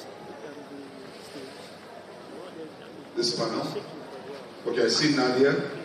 Remy Olutimai just walked in as well as Camille. Okay, great.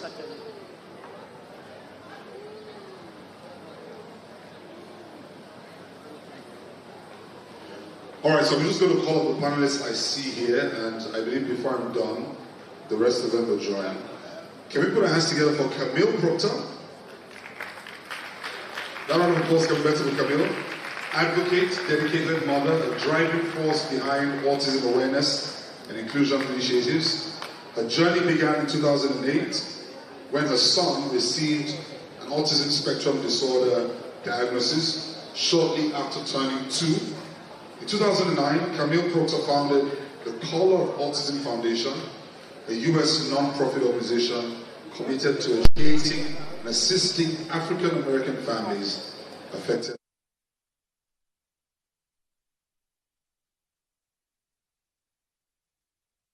All right, next I'm going to bring up on stage Nadia Hamilton. We put our hands together for Nadia, passionate entrepreneur, inspired by her autistic brother to build Magnus cards, an innovative app that provides digital, step-by-step visual guides in the form of collectible card decks to support home and community living for autistic and neurodivergent people worldwide. Celebrate Nadia Hamilton one more time. And our moderator is no one other than Joy Adeni. Can we welcome Joy Adeni, a certified international behavior analyst. She works as a rehabilitation counselor.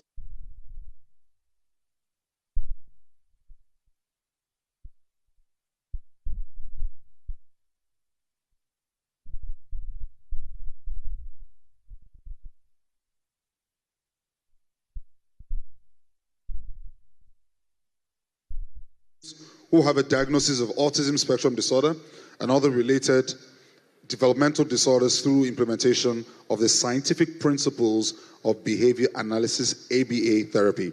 Can we put our hands together for our moderator, Joy Adeni? And to complete this panel, I know I saw him upstairs, but is he down now? And can someone please get Remy Olutimai? Oh, he's here. Fantastic. Can we put our hands together for Remy? Those of you who were last year, do you guys remember Remy? If you were last year, remember Remy? Make some noise for Remy. Remy is a voice director, voice actor, and producer. He is the first African voice actor to be internationally ranked #1 on the continent by SOVAS. And SOVAS is a Society of Voice, Arts, and Sciences. Can we put our hands together for that? And let me just say that Remy represents what we're talking about when we say people living with autism have a spectrum of possibilities. Because if you were here last year, you would remember that Remy told us that he's actually been diagnosed with autism. So can we celebrate that? Are you ready? Is that correct? Good. Now, he has over 2 decades of work in animation, audiobooks, e-learning, documentaries. His projects include multiple award-winning animation, Ajaka Lost in Rome, and our own area animated series. All right, so that's our panel complete. I now hand over to our moderator, Joy Adeni. Good afternoon, everybody. Okay, so before we get into the questions, I'm going to throw a teaser. So when you hear something like independent skills, what does that mean? I want as many responses as possible. When you hear life skills, what comes to mind? One word that comes to mind. Can we get responses, please? Independent. When we talk about independent skills, we talk about life skills. One word that comes to your mind? Dressing. Thank you so much. Self-care, toileting.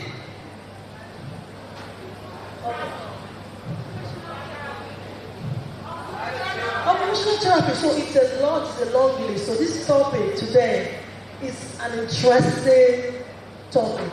And of course I know that we can't explore everything, but we're going to try our best.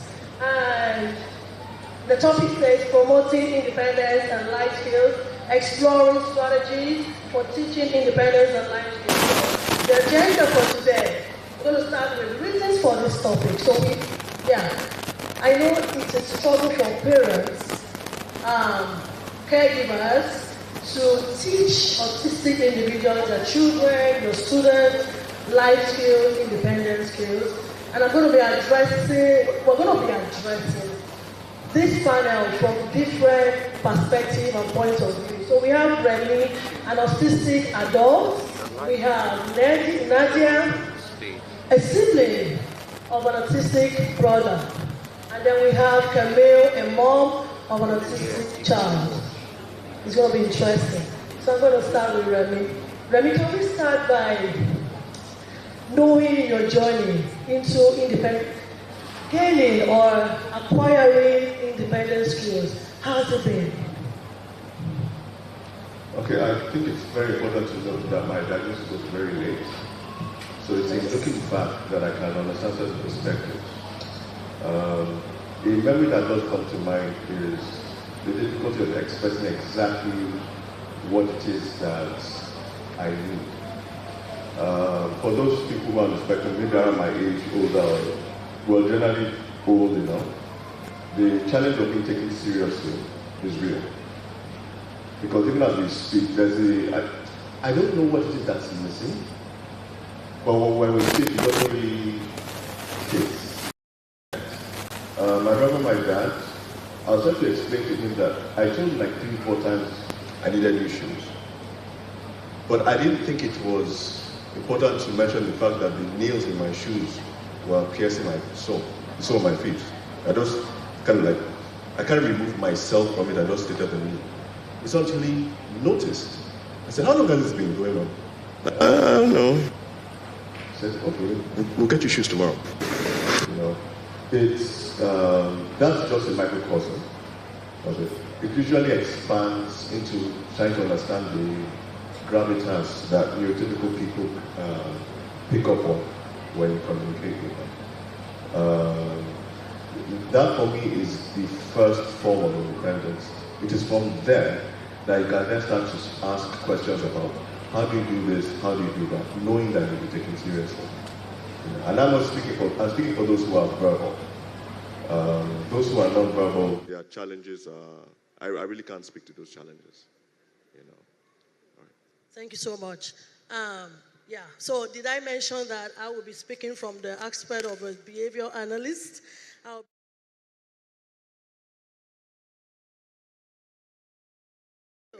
As a mom, what can you consider as the most important life skill? Self-love.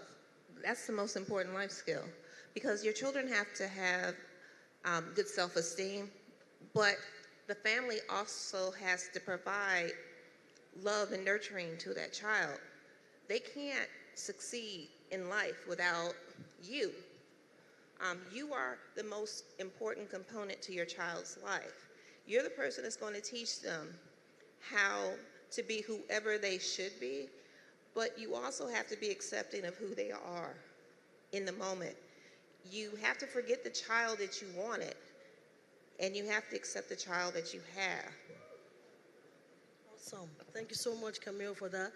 And did I say that I searched for a list of life skills? I wrote about 20 and still counting. It's so funny. We have a lot. So starting from when you wake up in the morning to when you go to bed, how do autistic kids manage or individuals manage their day? So it's a big thing. So now, Nadia, so my question to you says, where is it? Where's my question? Okay. Can you describe from your experience being a sibling of an autistic brother, Troy? Yeah. So some methods that you used for helping, like methods that helped, autistic individual practice and learn life skills? What are those methods that helped you?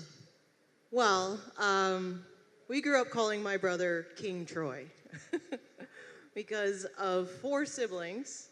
My parents were always giving him the most attention. And if we were out as a family and Troy got hungry and he wanted to eat and he wanted to go to KFC, Kentucky Fried Chicken, we were all going to KFC. And I didn't even eat meat for many years. So Troy really dictated a lot of our lifestyle growing up. But even as a young kid, I understood why. And this was even before he got a diagnosis, which was around the age of 4. And I just sensed and knew that Troy was different and that he needed more protection both at home and you know, he liked to put on a blanket and jump from the top of the stairs like Superman, and also in the schoolyard for people that didn't understand him and wanted to bully him or wanted to, you know, assert their will on him in some way. So I grew up being pretty much wearing many hats. The advocate, the protector, the teacher, caregiver when my parents were at work, and also a friend. So I know Troy very, very intimately, and he's nonverbal, but I can understand his communication, his style of communication, even though he uses no words. So just by looking and observing and you know, learning what he needs in that way.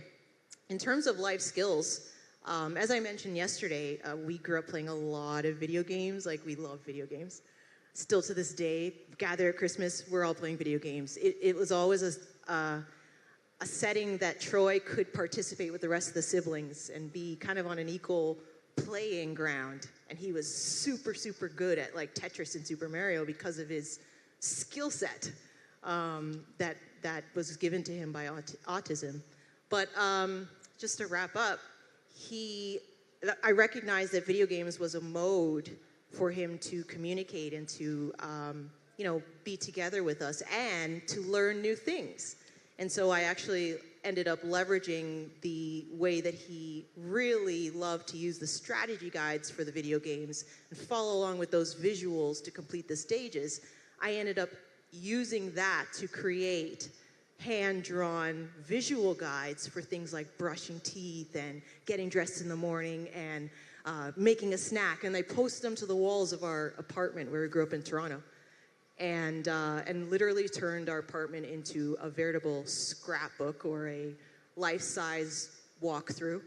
And that was all about leveraging what Troy's strengths were, how he experienced the world, and using that to teach him these basic life skills from a young age. And I guess we'll talk more about how that evolved over time in another question. Of course. Thank you so much for that. And Camille, here I am with you again. What? Okay, so let's explore how you started with your son. Your son is 18. Do you guys know Camille's son is 18? So her son is 18 years old, and I'm sure she must have put in so much work to make him the better person, or even, you know, an adult that is turning now. So how has it been? Where did you start from? Let me think. So it's funny, I was just thinking, when I think the very first time I came here, he was 8 or 9, so that's funny. But one of the things that I think is important for you as parents to do is you should learn how to be data collectors, criminology inspectors, whatever, detectives, but you need to pay attention to what your children do and understand why they do what they do. What time are they banging? What is the cause of them banging their head? Why are they covering their ears? You need to start taking note of that so you can understand that there's a reason for the behaviors. And so you need to be able to know what to address and how to redirect. For my son, that was really important for me to do because, of course, it's quite inconvenient when you're trying to go shopping and you got someone, and you're trying to drag him in the store. So I had to learn that he doesn't like fluorescent lights. I had to learn that the background noise in a grocery store triggered him. And let me say this isn't quite the question, and I will get to the question, but I want to bring this up. You have to teach your children, because in this Nigerian society, you like to be polite sometimes too polite, but you need to teach your children how to advocate for themselves. You need to teach them how to say, I'm overwhelmed. I need help. So in teaching him life skills, that was the first life skill I gave him. Explaining himself, advocating for himself. That's the first life skill. And I think that's one of the most important life skills your child can have. And you move on from there, and it depends on whether or not they need visual schedules. A big part of what I do with him is visual schedules. For example, a life skill is communicating with other people. He's an 18-year-old boy, so one of his life skills is that he would like to communicate with girls. And so I had to explain to him, you just can't walk up on a girl and stroke her hair. You can't just touch somebody because you like them, because that's creepy. But what you can do is say hello from a distance. So we do social stories, which are some of the things that you heard about yesterday about how to talk to people. We sit at our kitchen table and we say stuff like, what do you say when you see a young lady that you like? Hello, how are you? Hello, how are you? Things like that. But everyone has their own approach, and I don't want you to think that your child will never get to that point, because your child will. And like they told you yesterday, communicating is not speaking. There's many ways to communicate. So you have to be the detective, and you have to see what your child's strong suits are. And don't compare yourself to other people. Don't look at Jimmy on the left who's autistic and your child. Stick with your child. Thank you so much, Camille. Thank you so much. Nice. Remy, I will always ask you this question. I asked you previously, can you look into, let's assume that we have autistic individuals watching on YouTube, on social media. Tell them something.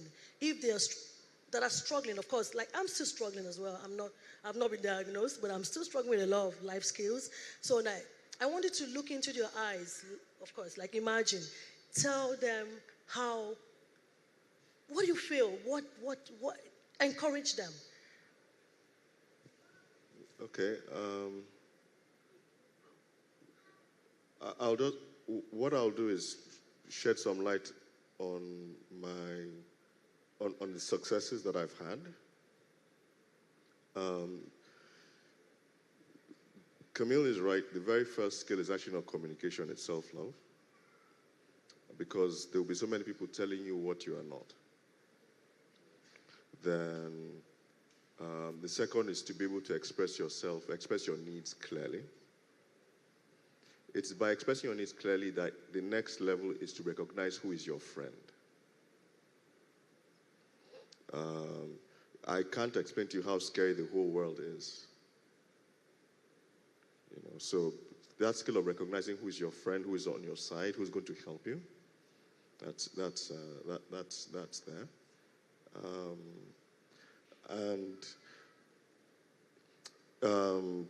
I followed my curiosities.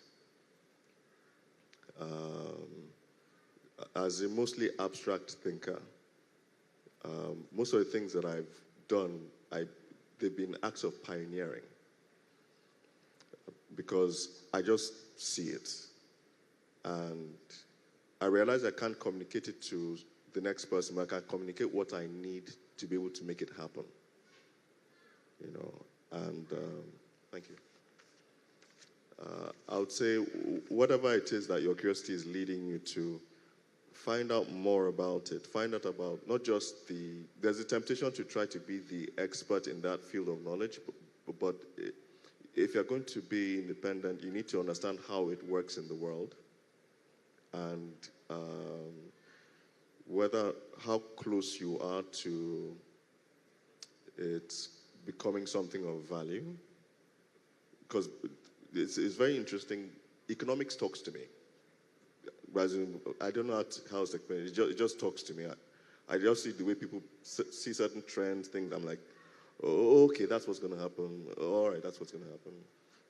My voice directing, my voice acting, animation, I saw it very clearly in 2008. But trying to explain to somebody in Nigeria at that time, yes. But yeah, self-love, communicate what it is that you need, recognize the people who are your friends who will help you, and follow your curiosity, because that thing is a closer friend to you than most things. Okay. Thank you, Remy. Thank you so much. Thank you so much.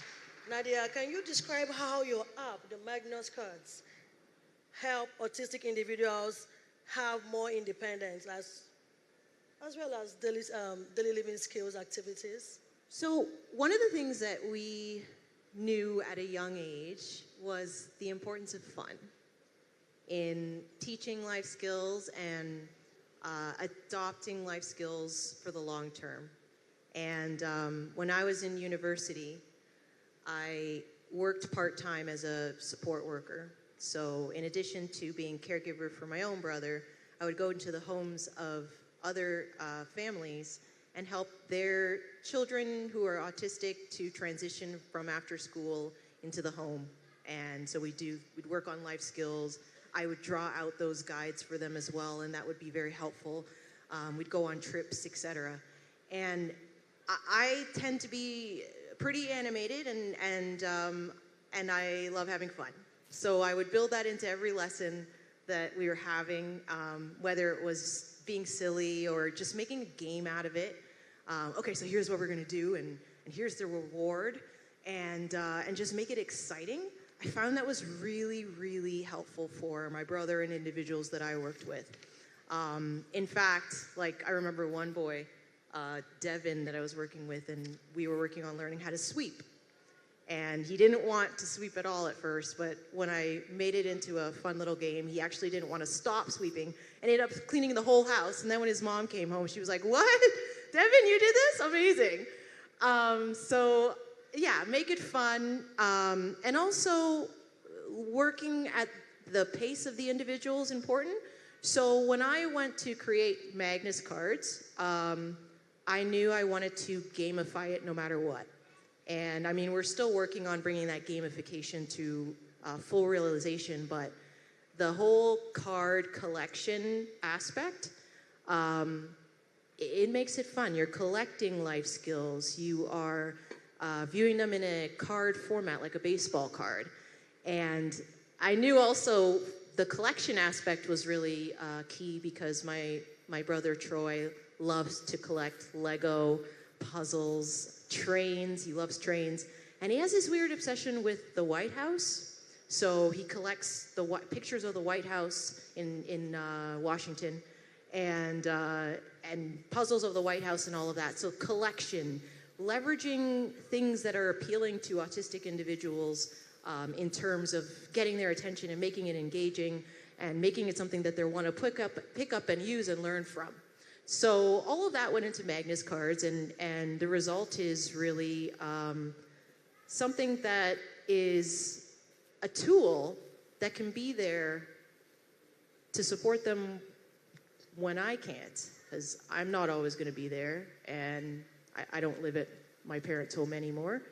My parents aren't always going to be there. And so Magnus cards is a tool, and there are many other tools as well that you can leverage to begin building that independence and self-sufficiency for a time when maybe you're not living in the same place or you're in another room, and just building in that independence in whatever way that independence looks like for the individual. Thank you, Nadia. So, to Camille. Okay, before I go on, we are taking in Q&As. If you have questions, you have concerns, there's something you want to share with us, so we can profile or suggest something that works. Like for me, I can suggest something that works for me in my classes. Please send in your questions. I can address we can address that in this panel as regards independence and life skills. And moving on, so we've been talking about independence skills, life skills, looking like, it looks like communication, it looks like play skills. I know some parents are here with the thinking in the line of, what about basic skills? Those are also life skills. Those are also independent skills. So we start from there, right? So for Camille now, when is the best time? When is the best time to begin training or initiating or teaching your child independent skills? When they exit the womb. Awesome. You have to start immediately. You have to start immediately with it. Even if it looks like it's not connecting, you still try. My son has processing disorder, so a lot of things didn't process for him. And it's still, I mean, he has it. It still doesn't. But you have to break things down. If it doesn't work the way you're presenting it, and that's why I said it's really important for you to be the chief investigator of your home. It's up to you to figure out how to make that connection so that they understand. It's up to you to go to that therapist and say, for example, we are a Muslim family. We use our left hand for this and that. I need you to teach him this or that. It's up to you to say, this is what's important in my household. You know, whether it be saying prayers at night, you know, cleaning the house. We take turns on doing chores. You can tell a therapist to start working with your child on chores, but you need to be doing it as well. And I just said the therapeutic process because oftentimes we allow therapists to write plans for us, but we never tell the therapist what's important or what we would like to see our child or our children do. And so it's important to do those things. And those are components of independence and transitional things that you need to be instilling. But a neurodivergent or autistic child is no different in the sense that they have to be taught. And I'm still learning, and I'm very old, and I won't say how old, but the point is that you have to consistently be taught. And so to answer that, like I said, the answer is the womb. Thank you so much, Camille. Thank you so much, Camille. And as a behavioral analyst, I will start by saying, yes, I agree with Camille. I agree with every submission here. And I would really emphasize on the aspect of task analysis. So how do we get that done? Now, you see your child, you know that he struggles or he or she struggles. Now I'm going back to a very little child. So the child struggles with toothbrushing, or the child doesn't like to wash his hands or her hands, or the child doesn't know how to wipe after using the bathroom. Where do we start from? Do we start by just wiping the child and say, you see, you can do this, just do it? So we start by taking it step at a time, a step at a time. We take it by baby steps at a time. So that's what we call task analysis. We break down the toileting skills into points, into steps. First, you use the bathroom. Next, you get a tissue. Next, and these skills cannot be taught by just saying it. So it depends on your students or your clients or your child. It depends on what works for them. So you meet them at their level. Are they ready to learn that skill? Are they prepared? Now, what do we do since they are prepared? We start from baby steps. And I also want to emphasize the part that you must always reinforce every step, every successful step. Reinforcement is a long way. It goes a long way. It really works. So let's say now you are the step where the student needs to go into the bathroom and shut the door. And you teach that student or that child that particular skill, and he goes into the bathroom one day and shut the door without you giving any prompt. You should celebrate that. So the thing is, with autistic individuals, we need to celebrate every milestones that have been achieved, or every goal, every target that we're able that are successful, you know. So that being said, I'm not seeing questions. Where are my questions? That will really guide us here. Okay, moving on. Remy, you're an entrepreneur, right? How has the journey been? How has the journey been being an entrepreneur so far? Okay, so I need. Your question is kind of confusing, but I'll explain why. Right. My first job was at the age of 17. I was a video club attendant, Blockbusters. You know, I have a job that finally expired.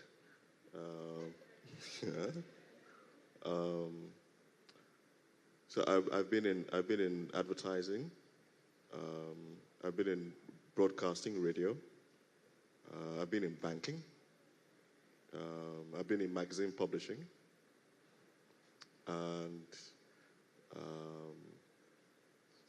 when social media became a thing for media houses, I was part of that first wave as well. I think, okay, entrepreneurship for me started when I started to see the beginnings of a first wave. The first wave for me was animation in 2010. Sorry, 2018. In 2010, I finally saw something my curiosity could actually take shape in. So that's how I contributed towards the area animated series. But then I realized even the nature of my contribution, which is voice acting, it has other applications. So I had to keep pushing and finding people who, not that they had a curiosity, they had a need that needed to be filled. So I'm not sure if you've ever listened to an audiobook, but I promise you, it's not somebody sitting down calmly and just reading. The amount of errors can drive somebody mad. You think you spoke clearly, you then listen and find out that almost 2 hours of your work is just, you've substituted some words, you've done. So that's how I went into audiobooks. Interestingly enough, I was doing voiceover before I went to voice acting, and I got bored. As in, if you wake me up right now and give me a voiceover script, if you wake me up, literally wake me up from bed, as soon as I read the script, I know the feel, I know the frequency, I know the pattern, I know the pace, and I will do it. I'll give you like 3 options and go to sleep. That's why people who work with me, once they know, oh, Remy's, they don't worry, they just know, okay, it's going to be done. But I felt I needed to do more. So that's how I started to look at longer forms, longer than 15 seconds or 30 seconds or 1 minute. I started to go to 10-minute work, 20-minute, the work people didn't really like. Because I felt that by doing that, I would discover who I am. And the stronger my grip is on what I do, the easier it is to defend myself when people try to tell me what I'm not. You know, so entrepreneurship for me has less to do with making money, but more about me being comfortable in my identity. You know, and when I got ranked last year, that wasn't on the bucket list. But it did something for me. It now speaks for me in rooms before I go in. You know, and I think excellence is inevitable to the neurodivergent, so long as they are supported, and that self-love is very, very strong. Because I don't know how else to put it. I own what I do. As in, I own it. It's not something that's up for debate or opinion. I own it. You know, and it helps me sleep better at night. Regardless of how I might have felt personally during the day, when I remember, oh, I own this, it's a comfort. Yeah. Awesome. Thank you so much, Remy, for that. Hi, Nadia. Okay. Can you walk us through the app, your app, the Magnus Card app? Oh, because yesterday, let me tell you. So yesterday, when we got the QR code, I tried to log in and I couldn't. Then I met with Nadia this morning. I was trying to log in so I can see the different skills and the activities. Thank you so much. The activities that are on there, and I couldn't. But this morning she told me it was down, and I'm sure for some people who have tried to log in, maybe you met that kind of challenges. Now it's been sorted out. But I want Nadia now to walk us through from downloading the app to getting to whatever. Okay. I would like to. Yeah. So further to what she's describing, I get a message at about midnight last night from my tech crew, and they're like, "Oh, there's a bug in the login, by the way." And I was like, "Oh, that kind of explains why some people were trying to log in and they were having difficulty yesterday." So anyway, they worked through the night and they got it all fixed. So if anybody was having difficulty, you should now be able to sign it. And then the second part is, I think you're asking me to walk them through how to... Yes, exactly. So walk us through how to access the app. Oh, well, just go to the Google Play or Apple Store and download it. And then you have to create an account first. So that's the very bottom of the page. It says create an account. And you'll get a code to your email address, and then you're in. That's pretty much it. Nice. So what I did was I also logged in. Did you mention that? I logged in and okay, yeah, that's great. That's great. Okay. Someone is asking you, Camille. The person says, "Are you preparing your son towards a career?" Yeah. So it's funny. I'm about to say a curse word. He's not going to college. It's not important to me, and I'll tell you why. Just because, and I want you to listen to me, because there's some of you out here who have college on your mind for your child because you want to look good. Your child doesn't care. And you have to understand, just because someone's smart, that doesn't mean they need to go to college. We have a saying in Jamaica, it's called belly full but them hungry. A hungry mouth is an angry mouth. What that means is that you can be full of knowledge, but if you don't have love and support, you have nothing. And that's why they're still hungry. It's important for you to understand, while you go through this transition with your child, what they want and what they need, which goes back to you being the chief investigator of your what? Somebody? Anybody?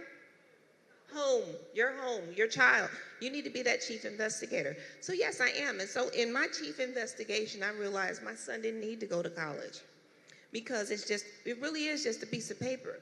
And so what we identified is what his interests are. And a lot of autistic people, and I'm gonna throw Remy into this mix, a lot of autistic people have special interests. And my son's special interest is pretzels. He likes pretzels and lemon pepper, don't ask me. So we decided that we were gonna help him create his own business. It may sound gross to you, but Americans like lemon pepper pretzels or something. Because this way he can work for himself. And where did I get this thought from? This one over here.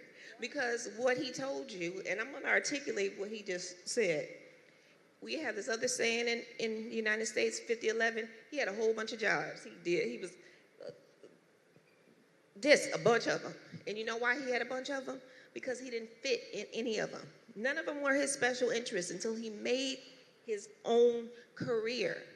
Remy is an entrepreneur. He made his own career. And so instead of thinking about, oh, he needs to go to college, oh, she needs to go to college, you need to figure out what the heck they can do. What they can do well. and how you can turn that into an economy for them.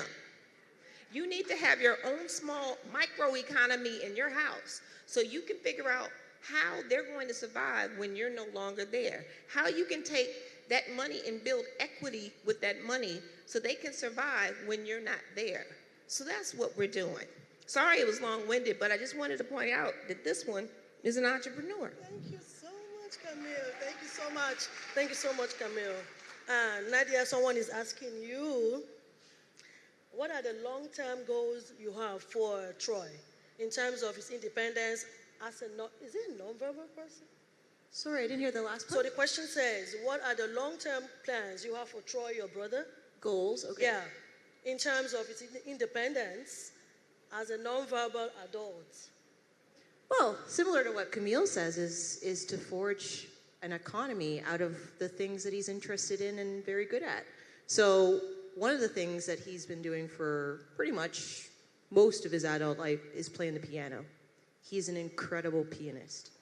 Absolutely incredible. And I'll never forget, we went to see Jurassic Park. I think this was like 1995 or something. And when we got home, Troy sat at the piano and he picked out the theme song by ear. And he was like 7. And so from that moment, my parents put him into piano. When my parents could no longer afford to keep him in piano, I continued to pay for his piano. I got a job, and that was something that I thought was really important. And he's a fantastic pianist, and he loves playing songs by ear, but he can also read music. So he does performances and whatnot, and so that's something he really loves to do. He also loves to put together things and take them apart. So that's really helpful for me, especially when I was single, putting together IKEA furniture and whatnot. So just call up Troy and he can put together anything. And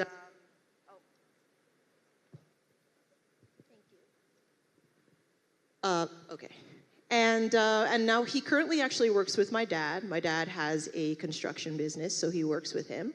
And he loves to go to work. So every single day he's up before my dad and he's making sure they're on time. And what are the goals for the day, et cetera, et cetera. So he loves that. And, you know, we're kind of just going with the flow and seeing where the next interest takes him. But sky's the limit, and anything that he puts his mind to and he shows interest to, we've always kind of latched on and been like, well, let's do whatever we can to nurture this and to see what it can become. Don't put it down. Okay. So I just have one. As she was explaining the Jurassic Park story, so it triggered a memory for me. So I'm not okay. You guys watch telenovas and Z-World. Hey Maria, I can't believe that you're here. Like, this sort of thing. And in my field, it's called ADR, which is automated dialogue replacement. So you just replace the voice with... Yeah, so the interesting thing is some people do it so very well that you can't tell that it wasn't original in that language. Yeah, so those people can't get past me. I was watching an animation called Justin and the Knights of Valor with my wife, and we were watching, and I saw this Spanish, that thing to do with the yer, and I was like, these people are speaking Spanish. My wife looked at me like, what are you talking? They are speaking Spanish. I then went on IMDb. I studied, found out, confirmed, Antonio Banderas produced the animation. What I found was what helped me solve a problem for a client who was trying to turn a South African animation into Pidgin English. And they were going through every other, it looked ugly. Let me just, I love them to pieces, but the truth is that what they did looked so very ugly because we're approaching it via technology. They tried to slow some things down, they tried to, and I was like, no, this is what you do. And I realized I couldn't explain it to them, so I had to do it and show them. And they're like, oh, see, this is why we like Remy. Yes. Practical. So that thing about the interest, it's not a joke. It's not once it catches, it's not a joke, you know, and it's for friends, the support system to recognize how they can support and guide, because if it actually put it, I have to support myself and my wife and my 3 kids, and and my mom is aged. My dad is aged but has refused to retire. Still an architect, still active, and I don't think I would have gotten to this point where I can not just acknowledge those responsibilities, but do what I can to meet them, if I didn't have the support, if I didn't recognize the outlet for that skill, the economic value of it. All right, but thanks, Nadia. Awesome. Nadia, you have so many questions coming for you. Bring them on. Okay, so someone says, can you please mention things that your brother can do now on his own as a result of using the app, the Magnus cards, and as well as your help? Okay, first thing, cooking. So cooking has always been something that Troy loved to do. He loved to bake this marble cake with my mom, and like every week they would do this together, right?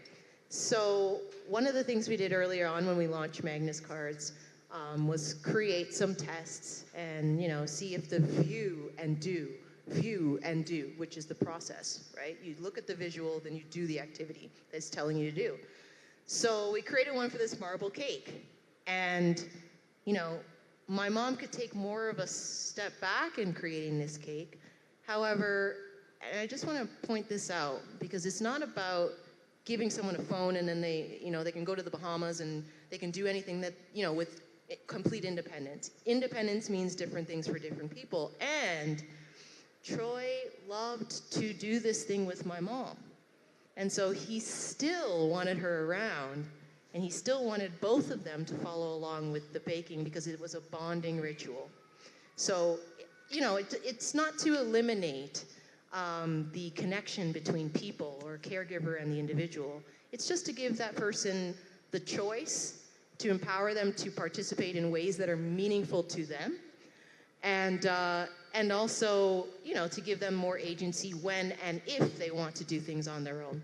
And so cooking is something that Troy loves to do on his own now, and he used to be very reliant on my mom and my dad for every aspect of cooking.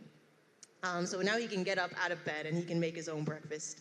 And he does that with the Robin Hood card decks that show like how to make scrambled eggs, how to make toast, and some simple breakfast skills that he can, you know, accomplish on his own. Another thing that he loves to do is use the Tim Hortons card deck. So Tim Hortons is a coffee and donut chain in Canada. It's pretty much our main one. And Troy has a specific donut and coffee, or donut and tea that he would order every single time with me or with my mom, my dad, etc. So we partnered with Tim Hortons, and we were able to produce some Tim Hortons card decks that walks you through the ordering process. And I'll never forget the first time he did this, because he needed help when he got to the paying process part, but he was able to do all the steps up to that part on his own. And then when he sat down with that donut and was eating this donut, and the laughter that was erupting from him, it was a joy of, well, look what I just did. Like, I just did that on my own. And the feeling of being able to accomplish something that you weren't able to do before, or that people thought you weren't able to do before, is, as we all probably know, priceless. It's incredibly empowering. And so to be able to eke out or establish independence in any form is an incredible gift that a lot of us take for granted. And it gives me such great pride and joy to be able to give that in whatever way it manifests itself through this app. Thank you so much, Nadia. So I'll just stay on you again. I'm going to ask you to, you're a sibling of an autistic, you have an autistic brother. Yes, ma'am. So can you speak to siblings like you? Can you just tell them something? Siblings, it's a tough road. You will one day be caregivers. You're probably already starting to be caregivers from a young age, but one day you may be the sole caregiver. And it's just a fact of life that you have to prepare for financially, emotionally. Whoever your partner is has to be, the right person to support you on that journey. But also, you have to be understanding that the world may never see your sibling the way that you do. And it's something that it's always been really challenging. I've always been sort of a translator for Troy. And, I remember going to the mall one time, for example. We went into EB Games, which is a video game store. And Troy, there was games behind the counter. And he goes over and he's pointing at what he wants. And I had turned my back just for a second. But the person behind the counter didn't see him pointing. So Troy, went around and was then trying to get a game behind the counter. And that point, the teller turns and he sees this 6-foot-tall, pretty buff black guy coming behind the counter. So he starts to freak out. He's like, "Yo, man, you can't be back here. What are you doing, man?" Blah, blah, blah. And I had to book it over there and be like, whoa, wait. He just wants to see a game. He's autistic. And then kind of give that 90-second spiel of everything that you learned this morning about what autism is, why it's not something to be offended by, what to do in the future when this happens, and do this all the while that I'm making sure Troy's not upset and he doesn't have a meltdown, etc. So that translation aspect doesn't go away because you have a special vantage point as a sibling. You have grown with this person, you know them inside and out, and vice versa, them to you. And I can't overstate how nobody will see me the same way that Troy sees me too. And that bond that we have is something that has changed.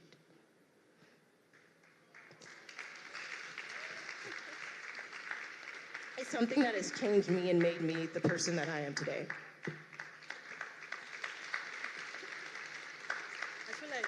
I feel like coming to give you a hug right now. Give me a breather. Give me a breather. I don't like crying. Okay, that's fine. Camille, we're rounding up right now, so can you just say something to an autistic parent here or watching on YouTube or on the social media? What do you want to say? Tell us something, please. If you don't believe in them, they can't believe in themselves, right? And if you want the world to change, you have to also be an architect. We need to be building a society that we want to see for our children to live in. We need to be intentional on the things that we do. We need to be intentional on how we do business. By design, things should be accommodating for all people, right? And don't be afraid to say what you need for your child. But also, as I started this, the most important thing is love and teaching them how to advocate for themselves. Because without those two things, they won't have any type of life skill. You can't acquire a life skill without love and a strong foundation. And I didn't say this, but take into consideration some of the things that I'm going to go back to things you think that are important. If you want them to know how to cook. The reason Troy wanted to be with her mother to cook that marble cake is because he was spending time with someone that loved him. So make sure you understand how much and how far your love and nurturing can take your loved one. Don't ever take that for granted. Thank you so much. Remy, say something. Last words. Last words for this session because we're all done. What do you want to say to us? Okay, this is personal. I actually wish I had an older sister like Nadia. I'm the first. As she was explaining what happened with Troy at the store, I just started looking back at how fortunate I was that Nigeria has certain security lapses. Security lapses. So I remember there was a time that I used to go for my jam lessons. There was this huge center that I went for the lessons in Surulere. Oyingbo. And they said, all right, we're going to do a mock exam next week. I forgot. And so Monday morning I came in. I'm usually the first to get there. And my routine is very simple. As in it's hardwired. I go, I get there. I open the door to the classrooms. I go to the hall, I enter my classroom. And I tried to open the door, it didn't open. Tried opening the door again, it didn't open. I scaled the door through one of the upper windows, because in my mind, I have to get to my chair. So I got there, got down, got to my chair, sat down, recognized that the arrangement is different. It looks like an exam. And we're going to have a mock exam next. Oh, okay. So I got my bag, went back, threw my bag over, and just acted like I'd been waiting outside for like the longest time. It would have been very difficult to explain myself. As like if I didn't have somebody advocating for me, he's a criminal. Why is he? Don't know. I'm sure he went to go and said. So. That was just a very personal story for me because I was like, there were like so many times. It's when I've completed the routine that my eye clears, and I'm like, oh, I'm not supposed to be here. Oh, and Thank you so much. Thank you so much, Remy, for speaking from your perspective. And Nadia, thank you so much for speaking from the perspective of a sibling and of the Magnus Cards developer. And thank you so much, Camille, for speaking from a perspective of a mom. And then I didn't get a chance to speak as a behavior analyst, but you'll meet me at the consultation, of course. Thank you so much, everyone, for listening. We hope you have a great evening. Thank you. These guys are superstars, man. Celebrate them. You finally get that big sister, Remy. However belated. And you know, I think at this conference, was it last year, you know, we talked about, you know, the fact that, you know, it takes a village, you know, that family support system, all of us look out for each other.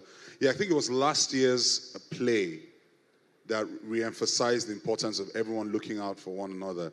You know, so this concept of love, and I think Camille has reiterated it again, I think that if that is the driving force, if that's the place from where we, you know, we self-determine, we know who we are, we form our identity, if that's what motivates us, then, you know, we're inspired to go the full journey. It's a journey of a lifetime.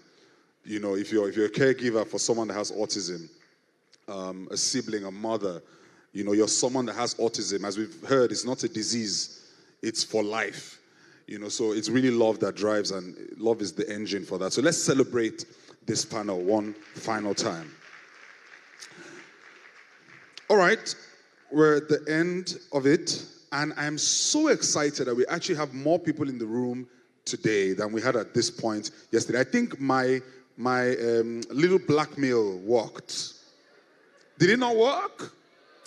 Because some of you wanted to escape after lunch. All right, good. So challenges and solutions in teaching communication skills is the last topic. Our moderator is no one other than Solape Azazi. Can we put our hands together for Solape Azazi as she comes forward? I'm just going to quickly read her bio. Solape is the author of the children's book, My Friend Has Autism, producer of Echoes of Hope, Navigating Autism in Nigeria, and founder of the Cradle Lounge Special Needs Initiative. Can we welcome Solape? And on the panel, we have Eniola Lahomi. Can we put our hands together for Eniola Lahomi? We met her yesterday.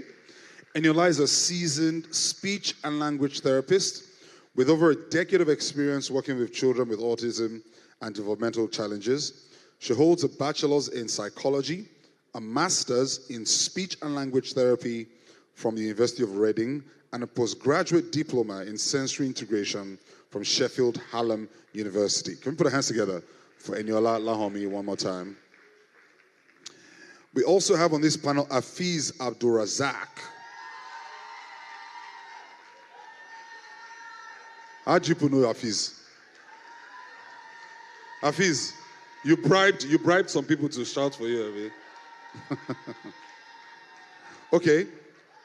You don't do now. Akilode. Afiz Abdulrazak is an esteemed early childhood education expert.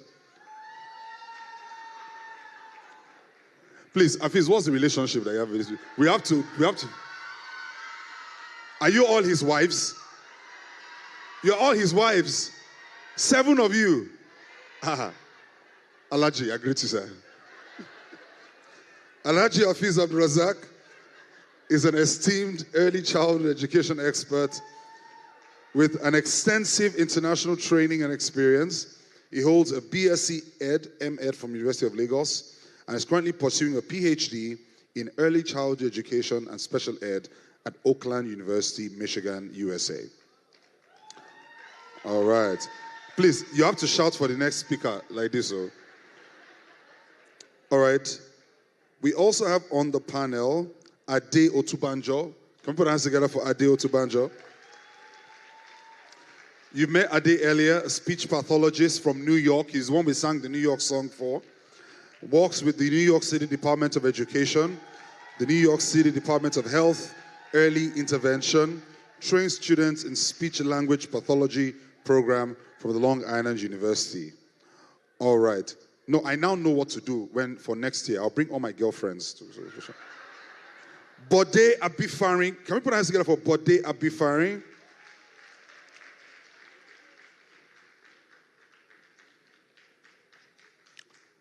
Oh, actually, thank God I didn't say he, because I was about to say he. Bode is a dedicated parent to twin boys on the autism spectrum. Yes, let's celebrate that. To support her children on their journey, she has completed several short courses in speech therapy, behavior modification, and applied behavior analysis. Bode generously shares her expertise with other young mothers at her children's school and various community groups. Can we celebrate Bode Abifarin? All right. I now hand the microphone over to Solape Azazi. Good afternoon, everyone. It's amazing to see audience. Usually at this time we have after hall, so I'm so excited. And especially because this topic, we've repeated it over and over and over, and I think it's something that a lot of us seated here can resonate with, because a lot of times when we are talking, we're talking communication, and we have lovely panelists here that I'm happy to have, because their own experience will shed more light to what we're about to talk about here today. So, today's topic is challenges and solutions in teaching communication skills.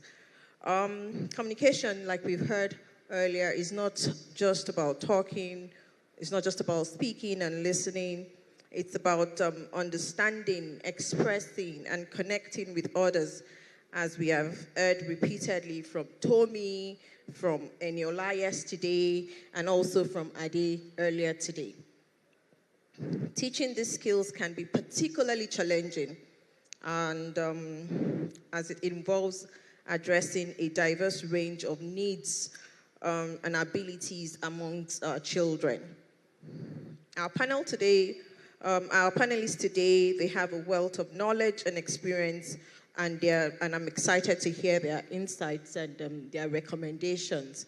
We'll be focusing mainly on identifying communication barriers, tailoring approaches to individual needs, and integrating technology and innovative methods, and also engaging families and community. So, to kick it off, I will pose a few leading questions to our panelists. For Ade, what are the most common communication barriers you observe in children, and how can parents and educators effectively identify these barriers early on? For Eniola, can you share some successful strategies for differentiating communication instructions to accommodate students with varying abilities and needs in your experience? For Abdulrazak, in your experience, how can you provide support in the classroom to enhance teaching of communication? And to Bode, I would love for you to share your lived experiences raising children on the spectrum with particular focus on communication challenges and how you address these challenges. So I encourage all of our panelists to share their experiences, insights, and practical solutions, things that people can take away from this space, like immediately and start to use. And then let your questions start coming, because we're not going to wait till the end. I can take some questions in between and then, just move on like that so that it becomes very interactive, and then we can always have more opportunities to think of things that we might not generally have thought about. And then we go home and we're like wondering, I wanted to ask this question. I didn't get the chance to. Okay, so Ade, over to you. I'll take the question again. What are the common communication barriers you observe in children, and how can parents and educators effectively identify these barriers early on? Thank you. Good afternoon, everyone. One of the barriers I see a lot is not having a clear expectation. A lot of the time, we don't have a goal that we're working towards. We just said we're working to improve the communication. What are we improving? Does a child has a communication already? How is the child communicating? We're not looking to build on what we have, to improve on what we have. So a lot of the times, we're just doing things, we're not building on the strength of this child. So that's a big barrier, because first of all, before we set a goal to say, we want to improve communication, we want to look at what the child is doing. Is the child able to communicate verbally, like we discussed this morning? Is the child able to communicate with nonverbal? Is the child able to communicate with gesture? Is the child only able to communicate by making eye contact? Or this child is not able to do any of these things. So once we have an idea, then we now want to set our expectation. Also, we don't want to set our expectation too high. So we want to build little by little on this expectation, having a goal on what we are trying to improve. Our goal could be John will increase his communication by gesturing with vocalization. Or John will increase his communication by gesturing and with visual pictures. So once we have this, then we can work on the communication. But without this, it's a barrier on improving the communication. Thank you very much, Adi. You mentioned goals, and then it jumped into my head. When we're setting goals, we have to understand there's an acronym that I always use when I set goals. SMART. It has to be specific. It has to be measurable. It has to be achievable. Thank you. It has to be really. I have a lot of experts here. I'm sure people want to just come and take over from this end.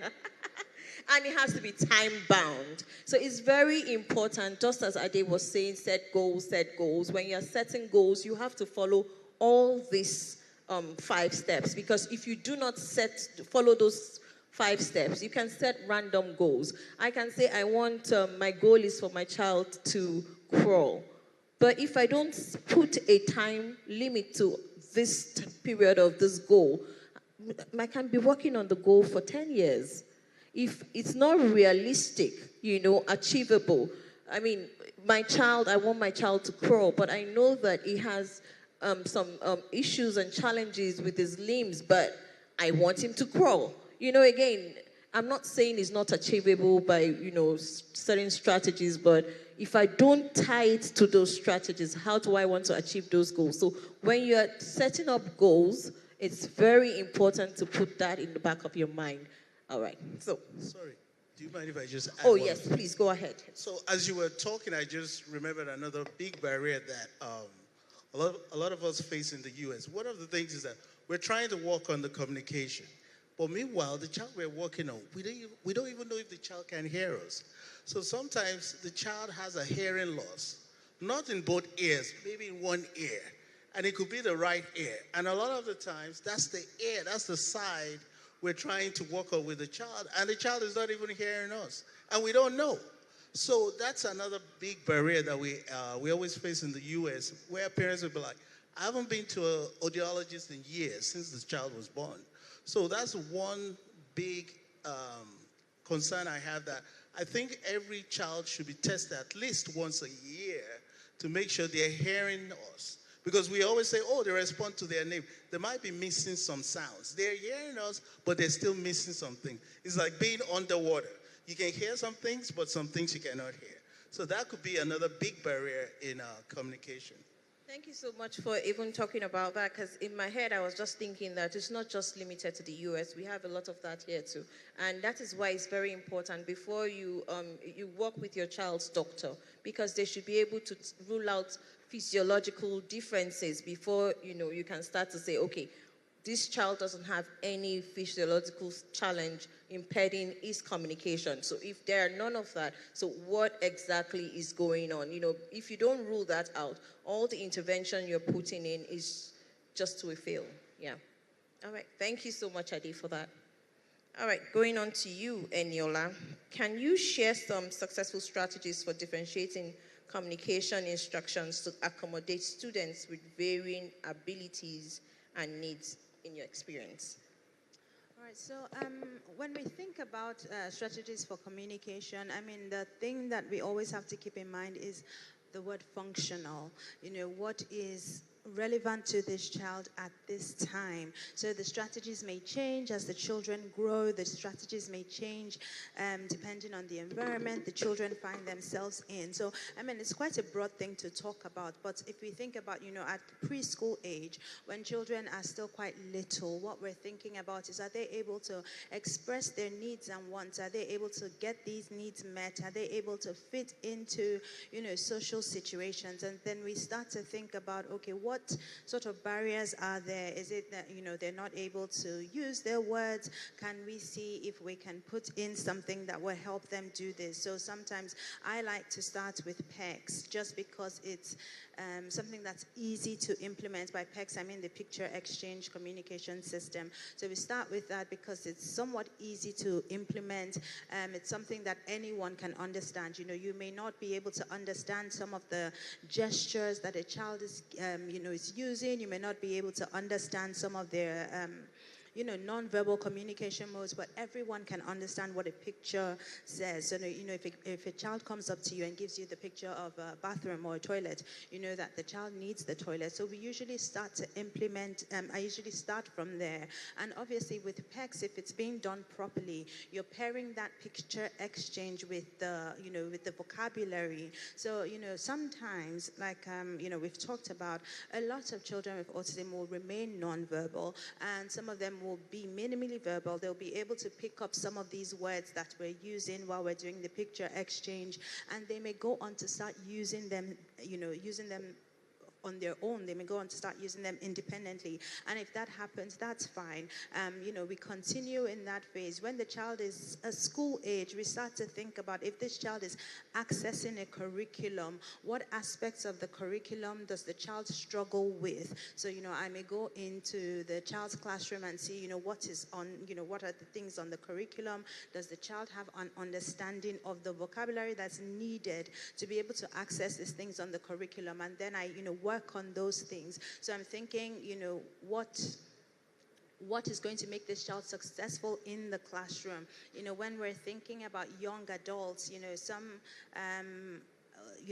Nadia had talked about her brother learning with the piano. Are there instructions that he'll be given when he's learning this that he needs to know? So I'm thinking functional. Is this child learning, a skill? Are there some vocabulary around that we need to teach? So I always just think functional. It's not, relevant to have a child who you can say Shokolongobango, they'll say it, say the sky is blue, they'll say it, but they can't really, use their words functionally. So we always think, how can we get this communication to be functional? How can we get them to be able to communicate in whatever situation they find themselves? And that differs. So, we have, in this part of the world, we sort of leave all our, all the work to the therapist. So that's why we have, I know some children they'll go to school, and then this therapist comes home. After this therapist comes home, the next therapist comes home, and the next therapist comes home. And they don't tend to have a chance to generalize those skills outside of therapy. So whatever strategies are being given by, the speech therapist or the OT are things that, as parents, as caregivers, we should be involved in as well, so that becomes like a natural thing for the child. It's something that the child can continue to carry on, throughout the day, throughout even when they're not in therapy. So the therapy just doesn't become like a class that they're just attending, and they're not able to then transfer these skills, on in their daily lives. You can do better. Let's.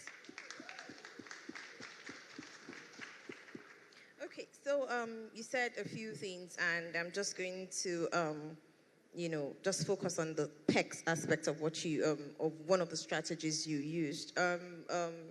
There's that misconception associated with PECS that, when you start off a child with PECS, they may never talk and, they may never use their words. And I believe that that's a big misconception, because I started off my son with PECS, and we were able to fade him off PECS, and now he uses other ways to communicate. And so the question I was going to ask is that, do you need to follow the PECS all the way to the 5 stages, or can you fade off at some point, and at what point do you fade off? And, just tell us a little bit more about PECS. And, yeah. I know yesterday when we was given the presentation, I said we should be open to trying different methods. We should be open to trying, things that are being suggested to us. But we're not just open to anything. We're open to things that have an evidence base. And there's no source of evidence to suggest that using PECS or using an AAC will prevent a child from speaking. So when we think about our children with autism, we think that this communication, verbal communication, for the ones who aren't doing it, it's something that is difficult for them to do. It's not a situation of, I have all these words and I'm just going to frustrate everybody, frustrate myself, I'm just going to keep quiet. For some reason, it's something that's difficult for them to do. So if it was easy, if it was something that was coming naturally to them, they will do it. I mean, some children they can, but they choose not to, but they do when they have something to say. So they're just not very social. But we're thinking about children who are completely nonverbal. They don't just have all these words and think, oh, I'm not going to use them. So if we bear in mind that speaking is the easiest way to just get our message across. And if a child or an adult is not doing that, it's because they're not finding it as easy, or it's not coming to them as naturally as it comes to us. So there's no sort of evidence to say that using PECS or any other form of AAC will prevent a child from speaking. Now with the PECS system, so it has, different stages. The first stage is just the child picking up a picture, reaching out and giving it to their communication partner, and the person responding with the item that they've given them. So for example, they want chips, and they've given you a picture. They just pick up a picture, give it to you, and you give them chips. And then it goes on and on and on, where, the child can start to use a sentence strip, I want this, or I want to go here. So it graduates. So if a child is going to start to use verbal language, remember when we're doing PECS, it's not just the child will give you the picture. When the child gives you the picture, you, the communication partner, is saying, chips, you want chips. If you do that exchange, like if you saw during the time, Tommy's session where Tommy and Dr. Grace were modeling, and she wanted the cheese balls, and every time she kept having to say something. And imagine you do an exchange like that, like 40 times in a session. You use a whole packet of cheese balls, and every time you're saying cheese balls, cheese balls, cheese balls, and you've said it so many times in the session, or you've said the word more so many times in the session. If the child is going to use verbal communication, at some point they're going to start like Tommy did, which was very instantaneous. That's not how it usually works. The child won't just start saying more after the first time, but after you've done this several times, if the child is going to use verbal language, that after a while of repeating and repeating and repeating, that child will start to repeat. You start to see that there's some indication. Sometimes you may not even say it, you're just stretching it out, trying to anticipate if the child will say it, and then they know, you're waiting for me to say this, and they say this. For some children, that doesn't happen. And if that doesn't happen, what we want to do is to continue to build the receptive language, their understanding, so that we're sure that they can navigate other types of AAC systems like the Magnus cards, or navigate other kinds of systems that can speak for them. So if a child is going to start using spoken language, there will be signs. They'll start to imitate. They'll start to on their own use some words to label, and from that labeling, it will start to, they'll start to pair two words together, and then you'd see that the communication is progressing in terms of that, they're starting to use their words a little bit more. And some children, when they get to that stage by themselves, like I remember when I was working with your son by himself, he just sort of stopped using the pictures. He would just, instead of taking the picture and coming to me, he would just say what he wants. And I knew that he didn't need the book anymore, or he felt more comfortable using it. And then sometimes when things got a bit overwhelming for him, he'll go back to the book and then he'll pick a picture. But we got to a stage where he wasn't even using the book at all. And I knew that, okay, he didn't need this anymore. And we started to work on more sort of language-based activities. So working with a therapist who knows what they're doing will be able to guide you and say, okay, maybe, we fade this out and introduce other things. That's why I said we should be open to listening to, other suggestions and trying new things as well. So we can carry it on, but it just depends. Like Tommy said, we follow the child's lead and then see when they're ready to transition. Thank you very much. That was very, very insightful. Thank you. So, Abdul Razak, I'll come to you now. In your experience, how can you provide support in the classroom to enhance teaching of communication skills? Okay, thank you so much. It is interesting that in this hall we have many educators, and then we have had experts speak from array of profession. We have a pediatrician, and we have a couple of others. I want to take communication from the perspective of a spectrum. So when I say communication from the perspective of spectrum, it means communication is up and it has different layers. From the early childhood perspective, which is basically from 0 to 8, you want to look at the child. Now, with experience, one of the things I've come to understand is that we need to understand that the fourth environment of the child is the womb. Then communication with the child started from the womb. That is why every time you go to the hospital, the doctor is going to do an ultrasound. They are communicating. But interestingly, many parents will come to me and say, Afiz, my child is not talking at the age of 1, and you ask them, what should he say? There is a misconception. They don't appreciate the first aspect of communication, which is nonverbal.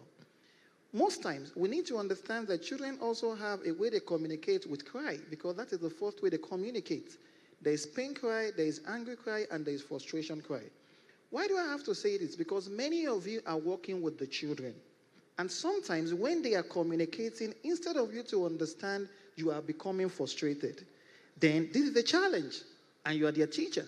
So that is quite imperative for you to understand from the perspective of the child. Note one thing, that the child is trying to communicate, you need to understand needless frustration from your own perspective, number one. Number two, let us look from the perspective of the mother.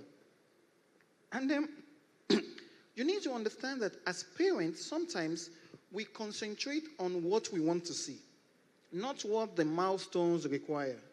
Take, for example, a parent will reach out to me, my child is not talking, this and that. It's fine. But communication goes beyond talking. Right? And so if you don't appreciate other parts of communication, you become frustrated and misdiagnose your children. So we now also have a problem of misdiagnosis from parents without looking at other factors. I have a child at present. She started talking at the age of 2, but stopped talking at the age of 3. When I saw the child, I had a conversation with the mother who was frustrated. Then I sought her indulgence and said, please, can I meet the father? So I said, were there any people that lived the life of this child at a critical time? The father said, I will be honest with you. So this girl had 2 people, a nanny and a driver. She talked to them very often. Interestingly, both of them left their house at the same time. Then the father went ahead to go and buy a gadget for that child. So that child has moved from being a social person to a solitary learner. She has missed 2 people who contribute critically to her development and communication to a gadget that she is just the only one. So they are not seeing that how they must have played a role, but now they are agitated.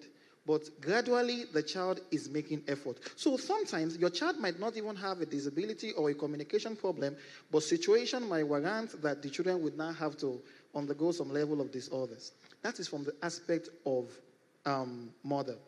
Then from the aspect of what my dear friend mentioned, pedagogy. Many of us, if I ask you that as teachers, what pedagogy do you use? You will say we use, many of people sometimes don't even know pedagogy. Then they will say we are a Montessori school. Some people will say we are using the British curriculum. We are using American curriculum. There is nothing like American curriculum. I am studying and working in America. Then I live in Michigan. iScope curriculum originated from Michigan. However, the most common curriculum in Michigan today is creative curriculum, not even iScope curriculum. So America, if you want to talk about American curriculum, you might be talking about Head Start, or you want to talk about early Head Start. And they are basically intervention pedagogies. So you as a teacher, you need to clearly understand what pedagogy is going to enhance communication. Honestly, I appreciate a pedagogy called the project approach. The project approach is just basically when you're working with a child on a spectrum, you just have a project for a term. And you are going to internalize other perspectives, maybe mathematics, social studies, this and that, from that project that you are going to do for the whole time.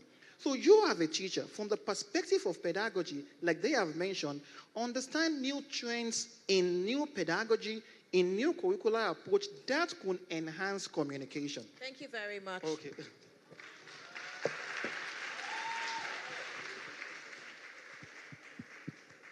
Thank you so much. That was a lot to take in, but I'm sure we'll come back to it and you'll help us break it down a bit more.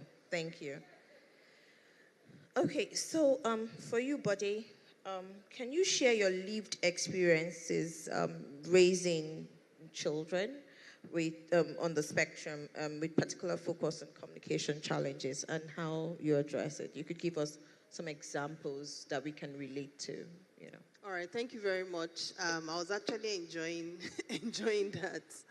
All right, so my own perspective from a mom, I think for me, one of the things that really set me free was just beginning to understand the communication style of the child. One of the speakers said something that our children are communicating all the time. So sometimes it's verbal, sometimes it's non-verbal. So for mine, I have one that communicates, even though as always you're on the journey, so you keep working on it.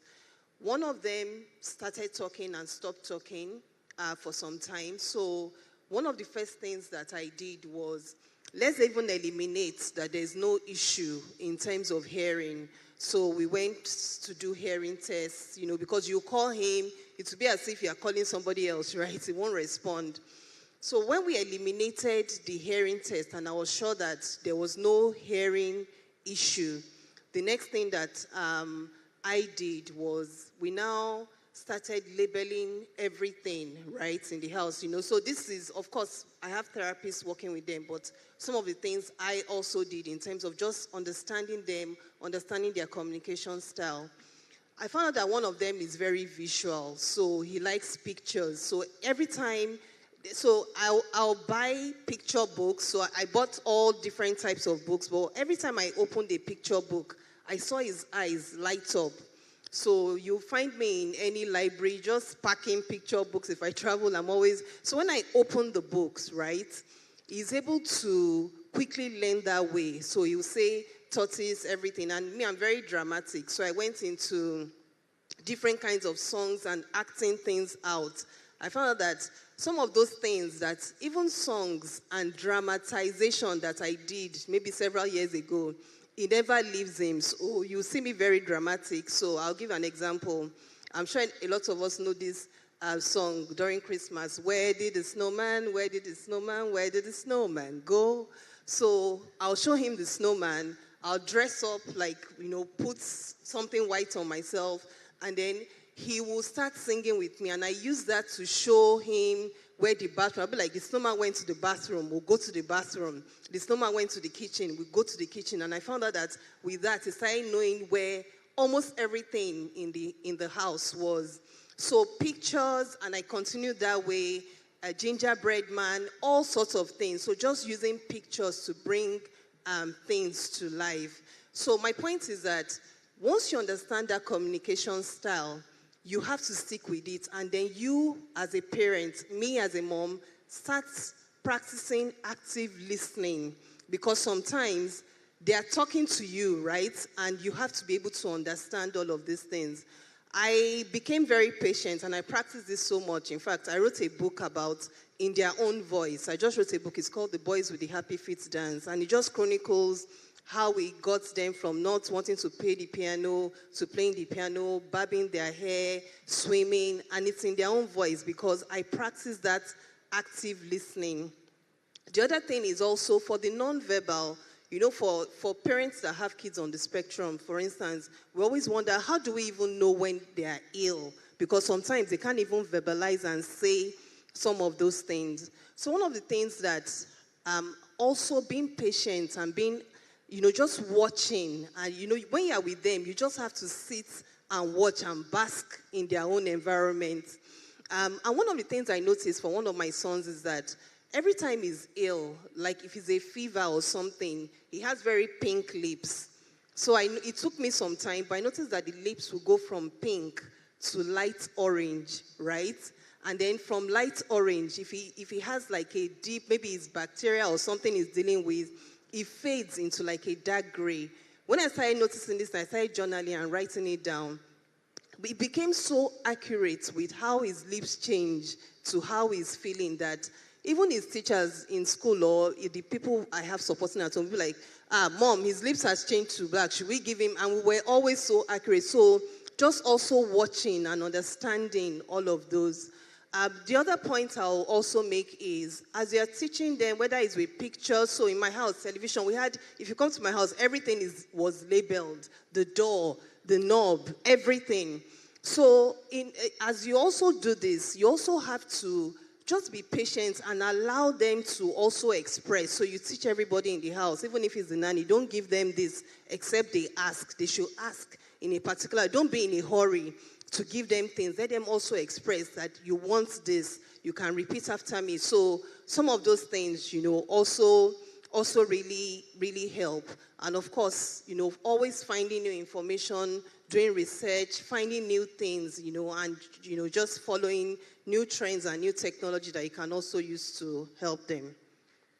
Thank you so much, Buddy. That was very insightful and helpful. I like how you particularly said you ensure you carry everyone within a space along.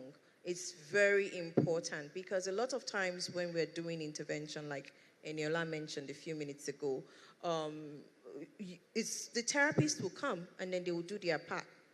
But the kid is left with us at home and we have the longer amount of time with them in the house. I'm talking as a parent now, And if you cannot carry on the continuity of that therapy or that intervention or that strategy at home, the effectiveness would not be felt, and trying to carry it on yourself alone as the one parent is not even going to cut it, because there's burnout, there's frustration, there's a lot of things that can come in and set in and then make the strategies that you're doing at home become laborsome and become more like a chore.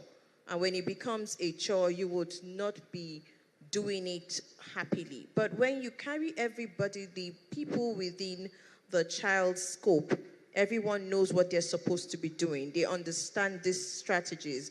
It makes the load easier and more easier to, perform and do.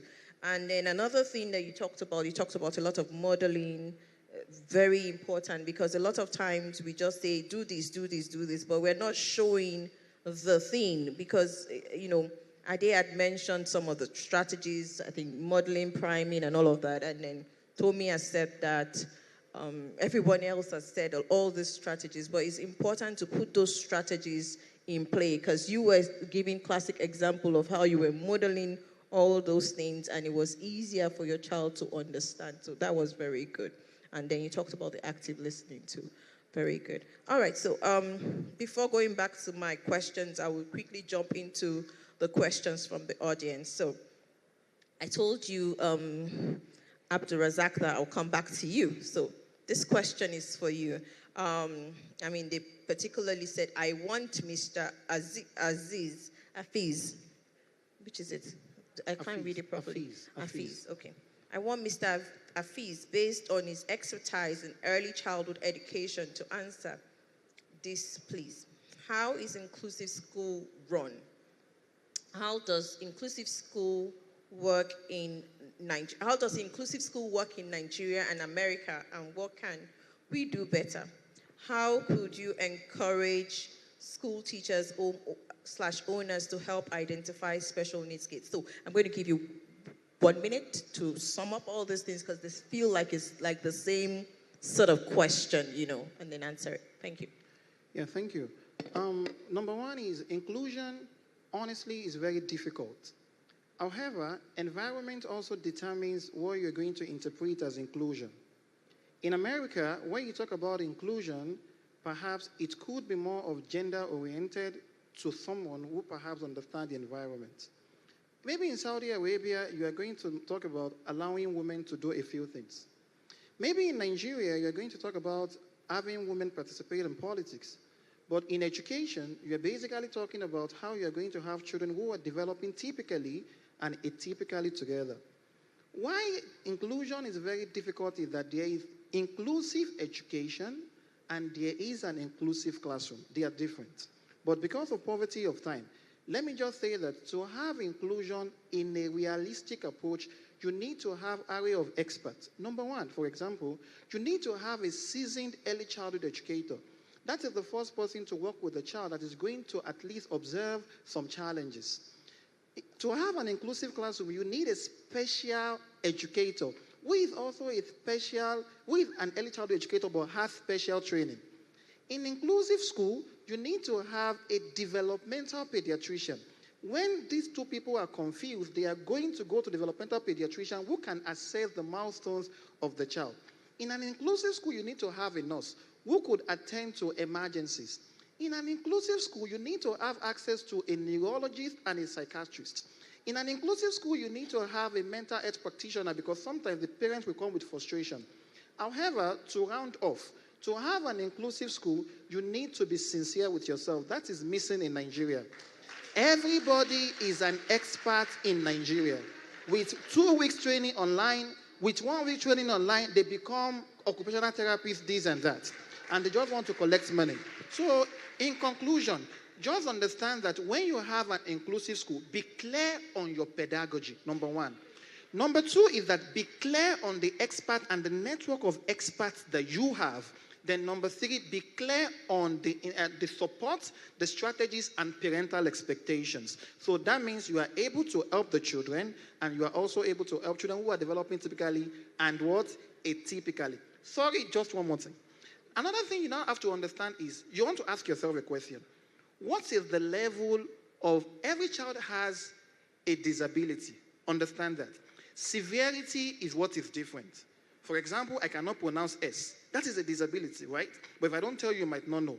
So all of us, we need to see ourselves in the light of somebody who has one or two disabilities. Now, it now depends on the severity.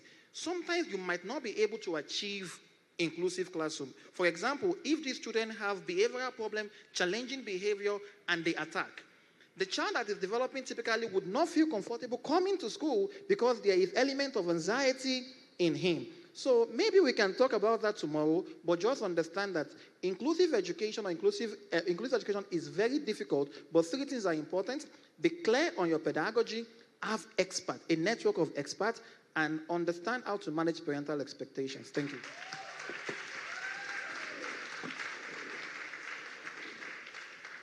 Thank you very much. I like how you summed it up really nicely, and that was very good. So, Eniola, this question is for Eniola. What are some, I'm saying that because they wrote it for Eniola, so yeah. So it's not like it's not a random question. What are some supportive ways to respect and encourage my 17-year-old non-verbal autistic son's preference for solitude and time while also ensuring his well-being and connection to the world around him? So I think when a child is 17, or for any child, generally, I mean, in Nigeria here, we don't tend to respect the autonomy of children. We want to sort of impose our own ideologies. We want to impose our own expectations. But dealing with a 17-year-old who is an autistic individual, I'm sure can be challenging, but if he desires solitude, if he wants to be on his own, it's something that you as a parent will have to, even though it doesn't, maybe you want differently for him, you would have to respect that this is what he wants, this is what is important to him, and I know that Camille had talked about growing up in an environment that your child feels loved. So he knows that, I think that's very important, that he knows that he's loved, he's appreciated, and if he wants to do things differently, if he's not as social as you would like him to be, if he's not as, if he's not interacting as much as you want him to be, you have to be okay with that. You talked about accepting the child that's in front of you, not the one that you desire, not the one that you are, you're hoping for. It's good to have those hopes and it's good to have those ambitions, but there's a child there now, even apart from autism. I mean, I know that typical teenagers also go through those periods where they don't want to talk to anybody, they don't want to, hang out with anyone, and that's okay. I don't think there's any rule to it, but just having to accept that this is who your child is, and being okay with that. Sometimes it's more about us and our own expectations than how, our children are navigating the world. For him, he may be okay, or he's probably okay if that's what he's trying to tell you, that he wants to be on his own. He doesn't have the desire to engage with the world as you want him to. You just have to be okay with that, I think. All right, thank you so much. Thank you. All right, I think, Dr. Grace, you said you wanted to add something to that, so 1 second. 1 minute. Thank you very much. In addition to that, have you ever tried to spend time in that solitude with that child? Yes. You want the child to come to your own world. How about his own world? His own world is interesting to him. It's not interesting to you, right? First, join that child in his world. Do whatever that child is doing in his world so that the child can model you. When you are not stepping out, the child will also look at what are you going to do. Then make your world interesting enough by adding something that child will yearn to want to look at. You can't have something you think is interesting but is boring to that child, and you want that child to come into it. They won't. First, join that child in his own world. Spend time with him and try to understand that solitude. You call it solitude, but it's the whole world to that child. Can you please join that child first? And then understand him, enjoy that solitude with him. Then you can introduce something new in that solitude. before you can step out with him. Thank you. Thank you very much. There's a question here that says that, please, what can professionals do when the interaction the parents have with the children regresses the improvement we, the therapists, make with the child? That is, parents don't follow through with IEPs and intervention programs, but they do things that make the child more anxious and caving. So I will just answer that. I don't think you got the buy-in of the parents in the first place, because if you got the buy-in of the parents and you make them understand why this is important for their child, I believe that the parent that came to you for intervention in the first place would understand why it is important for them to follow through. And also, it also depends on how you put it across to them. Because already you are having a bias saying that it regresses the child. That means you have formed your own opinion of the parent. And if you formed your own opinion of the parent, how do you want to, both of you collaborate to make sure that you get the best interest of the child? It's going to be absolutely impossible. So I think for the person that wrote this, you need to go back again and re-strategize. Something is missing in the IEP or in the connection you're trying to form. Thank you. All right, moving on quickly because we don't have so much time. Does the government support autistic individuals? And this is very important, but then because we don't have any government official here, and I do not want to disregard your question, but I will put it up on the page and somebody else will answer it for you, okay? Sorry about that. What should a therapist do when the parents refuse to get involved in follow-up with? So, again, that's the same question I just answered, Get the parents buy-in. Let the parents understand why this intervention or these strategies are important for the child. And when they do understand it, they will get on board. If it's really about the child and not just about generalized intervention that you're thinking you want to give for the child. Can we say a child that uses one word spontaneously communicates? Absolutely. We just talked about it. We've been talking about it nonstop since yesterday, today, and all of that. That communication is not just words. It's not just talking. It's everything. Communication is behavior. It's what I do. It's how I do it. It's what is, turning around, gestures, everything. So communication, you have to, whoever wrote this, you need to broaden your own idea and understanding of communication. It's very important.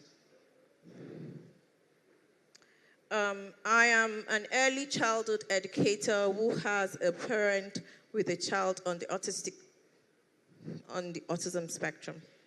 This parent seems really frustrated and helpless. Please, Dr. Afiz, can you give me some tips or insight on how to reassure her? Thank you. 1 minute. Okay, so I am a mister. I'm not a doctor yet. So hopefully I will get my PhD next year or 2 years. So now, it's important for us to understand one thing. There is a difference between sympathy and empathy. Most Nigerians are sympathetic towards parents who have children on the spectrum. They are not empathetic. So apologies that I have to generalize that because I've worked with many. So when we have been emphasizing in this program since yesterday that be empathetic, Camille mentioned love, this and that. Just look at them in your shoes. Just put them in your shoes. It's very easy. So number one, reassure them. Number two, sometimes it's important for us to refer to mental health practitioners because most times we concentrate on the children, we don't concentrate on the parent too because the parents also need reassurance. Then number three, every time just tell her that, Mom, thank you, we are advocating spectrum of possibility. So what you are not seeing now, you are going to see it very soon. Conclusively, you also need to understand one thing. When we say disorder, it means there is an order, but there is an accident, right? So just tell her that the disorder means that there is going to require more time for children to be able to do what they want to do. Reassuring words, amazing disposition, being empathetic, and being that person she can call at any point in time is going to help. If you, moderator, I did not exhaust my time. You did very well. Thank you. But if you give me 1 minute. No more okay. minutes. No more minutes. Mm-hmm. So, Ade, this is for you. What can you say about the speech delay experienced by Albert Einstein? Does helping kids speak early not mean skipping developmental process that could infringe on their intelligence, considering Albert Einstein's as a case study? Whoa. In regards to Albert Einstein, that's above my pay scale. But in regards to the question, I think every child is unique. There was, I'll give an example. There was a child I worked with. He was 4 years old. He can read, but he doesn't understand what he's reading. So if you give him a book, he'll read the title of the book. If he sees your name, he'll read your book. He'll read your name. He will spell your name without looking at it. He's smart. But guess what? He's not comprehending and he's not processing. And his attention span is very short. So we have people who have those skills. And as they grow older, if we can work with specialized therapists, speech therapists, behavior for the short attention span, we can make him Albert Einstein. Because I remember this kid, his name is, I'm going to protect his name. His name starts with an N. And in my school, he will be in class and he will sneak out of the class, right? He's a runner too. He's a runner, his attention span is short, he reads, and he was diagnosed with ADHD and autism. So Nathan, I said his name, but I won't say his last name. So Nathan will run past my room, and all I see is his head. I'm like, wait a minute, isn't that Nathan? Then he'll come to my room and say, ADE, and then run away. He's the only one that can spell my name, because my name is not like John or Mike or anything like that. A lot of people in America, they spell my name A-D-D-Y or A-D-I-E. But Nathan can't spell my name. But he knows my name is Addy. And there's one thing he likes by coming to my room, because I love sparkling water with the bubbles. So with the sensory in his mouth, so he will come to my room, and that's why he looks for me. ADE, drinks the water, and runs off. So as you can see, he's not sitting still to do anything. His attention span is short, but he's reading, he's saying words and things like that, but he's not comprehending what he's doing, and he's not processing. So I hope I answered the question. Yeah, I don't know if I can. No. Okay, someone, you raised your hand for a question. Okay. Sorry, I think he has said it's Albert Einstein. Yeah, thank you very much. Great presentation. I wanted to mention that during the press briefing, one of the media people that came asked the question, how do all of this get to the different communities, right? So now, based on what has been said so far, based on what Bode mentioned, one of my friends in her estate, when she got there, she spoke with the security at the estate, telling them that, oh, my child is autistic, something. Like a year later, there was a rainy season, and that child moved from their own house to the gate. But because she has taught the security men, one of them said, oh, that girl is going outside of the gate, she's autistic. Now, what happens after here? How do we get all of these communication skills down? How do we step it down? Looking at the question that press man asked, how do we begin to step this down in communities, in local government? Communication skills. Thank you. Communication skills, local government. You know, it's interesting because, you guys are laughing and it's interesting, but I would say that it's something that can be done and is being done now.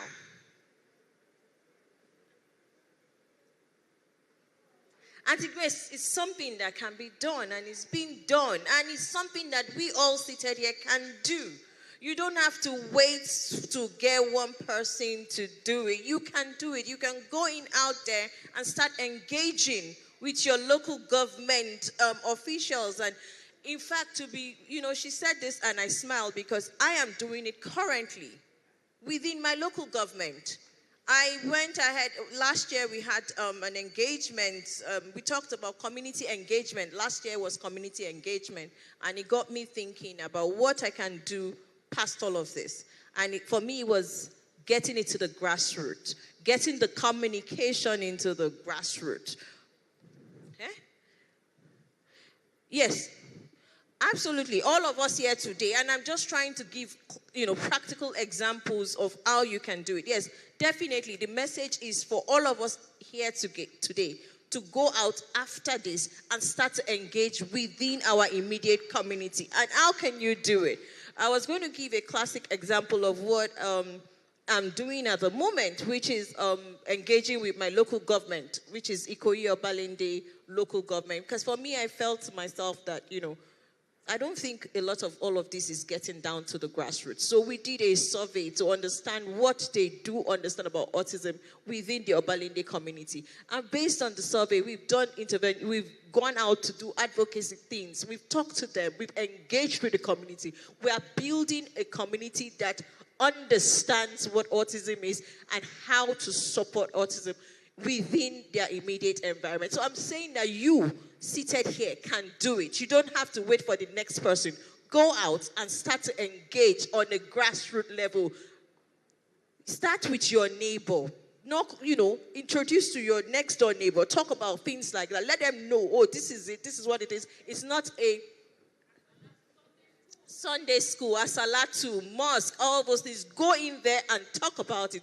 Don't be ashamed or feel stigmatized or anything about it. Because, again, you've heard everybody say it's not a disease.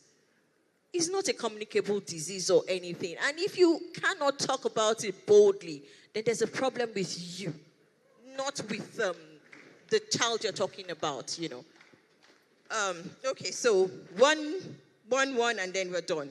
All right.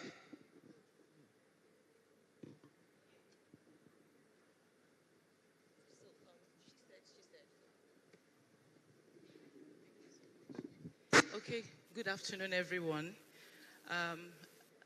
The question raised by Doc just caught my attention so seriously, and it's an area that I am passionate about.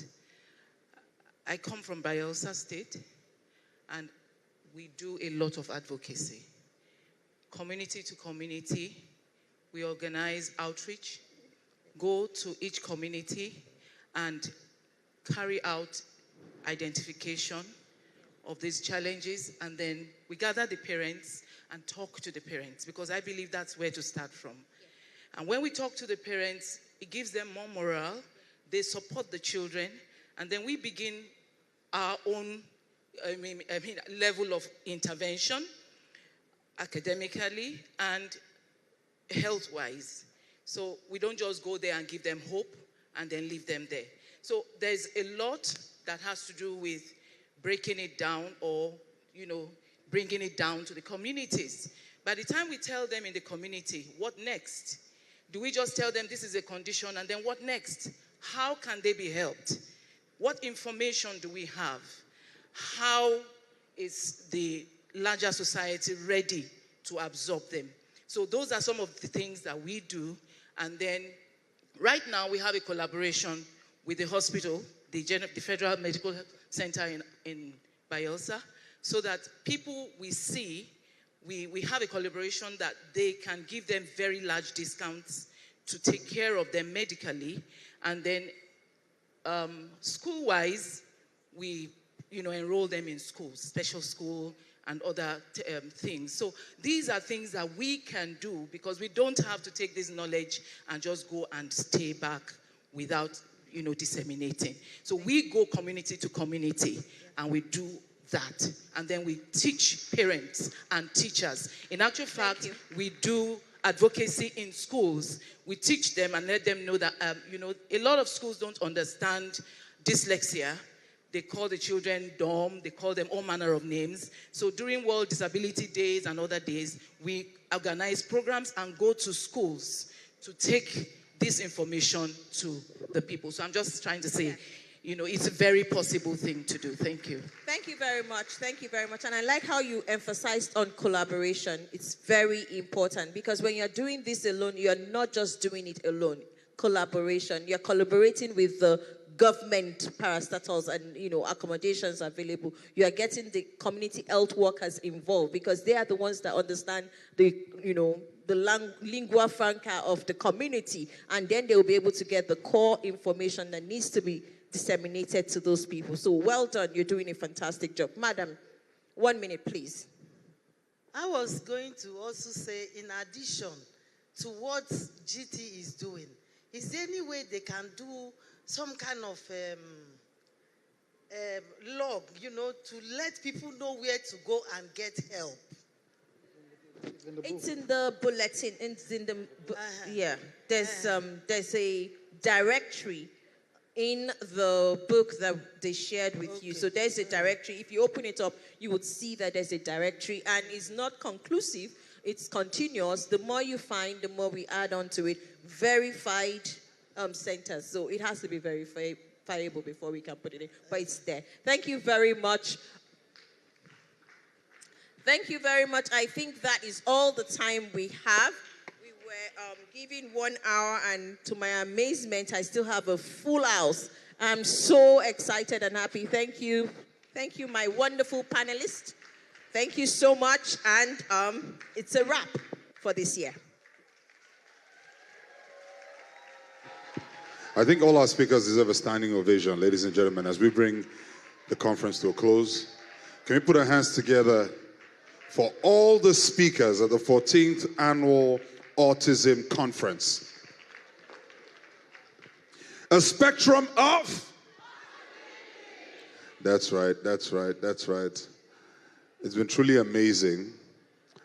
I think the final note, that we can leave with is to really just be a voice. This is something that is at the heart of GTCO's drive, the Orange Ribbon Initiative. It's really about arming you with the tools, the strategies.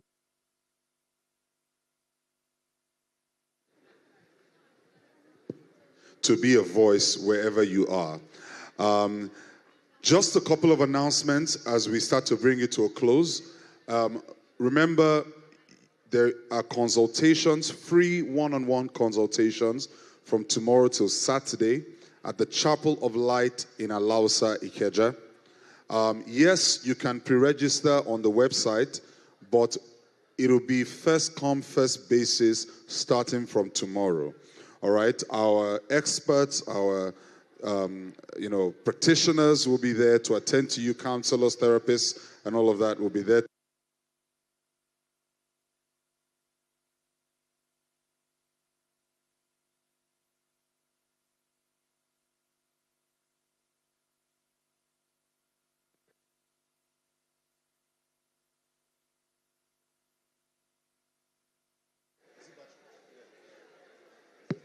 All right.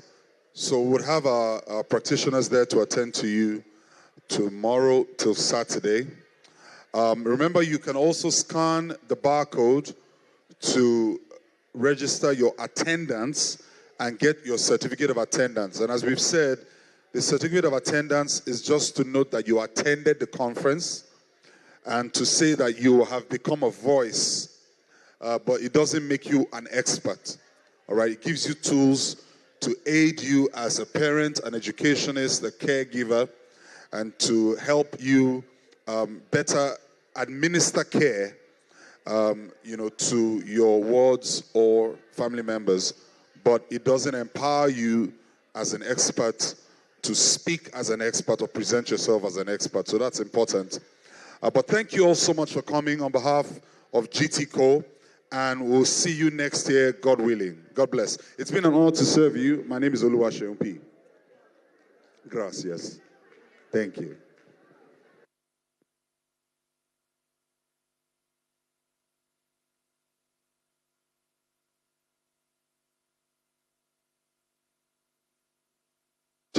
Oh, you and your babes need a... I know they're your students. I know they're your students. I was just joking. Shout out to Unilag. Is Unilag in the building? Yeah, that's what's up. That's what's up. All right, Unilag. Oh yeah, take picture. Take picture. For those asking about the slides will be compiled. It might take a couple of days,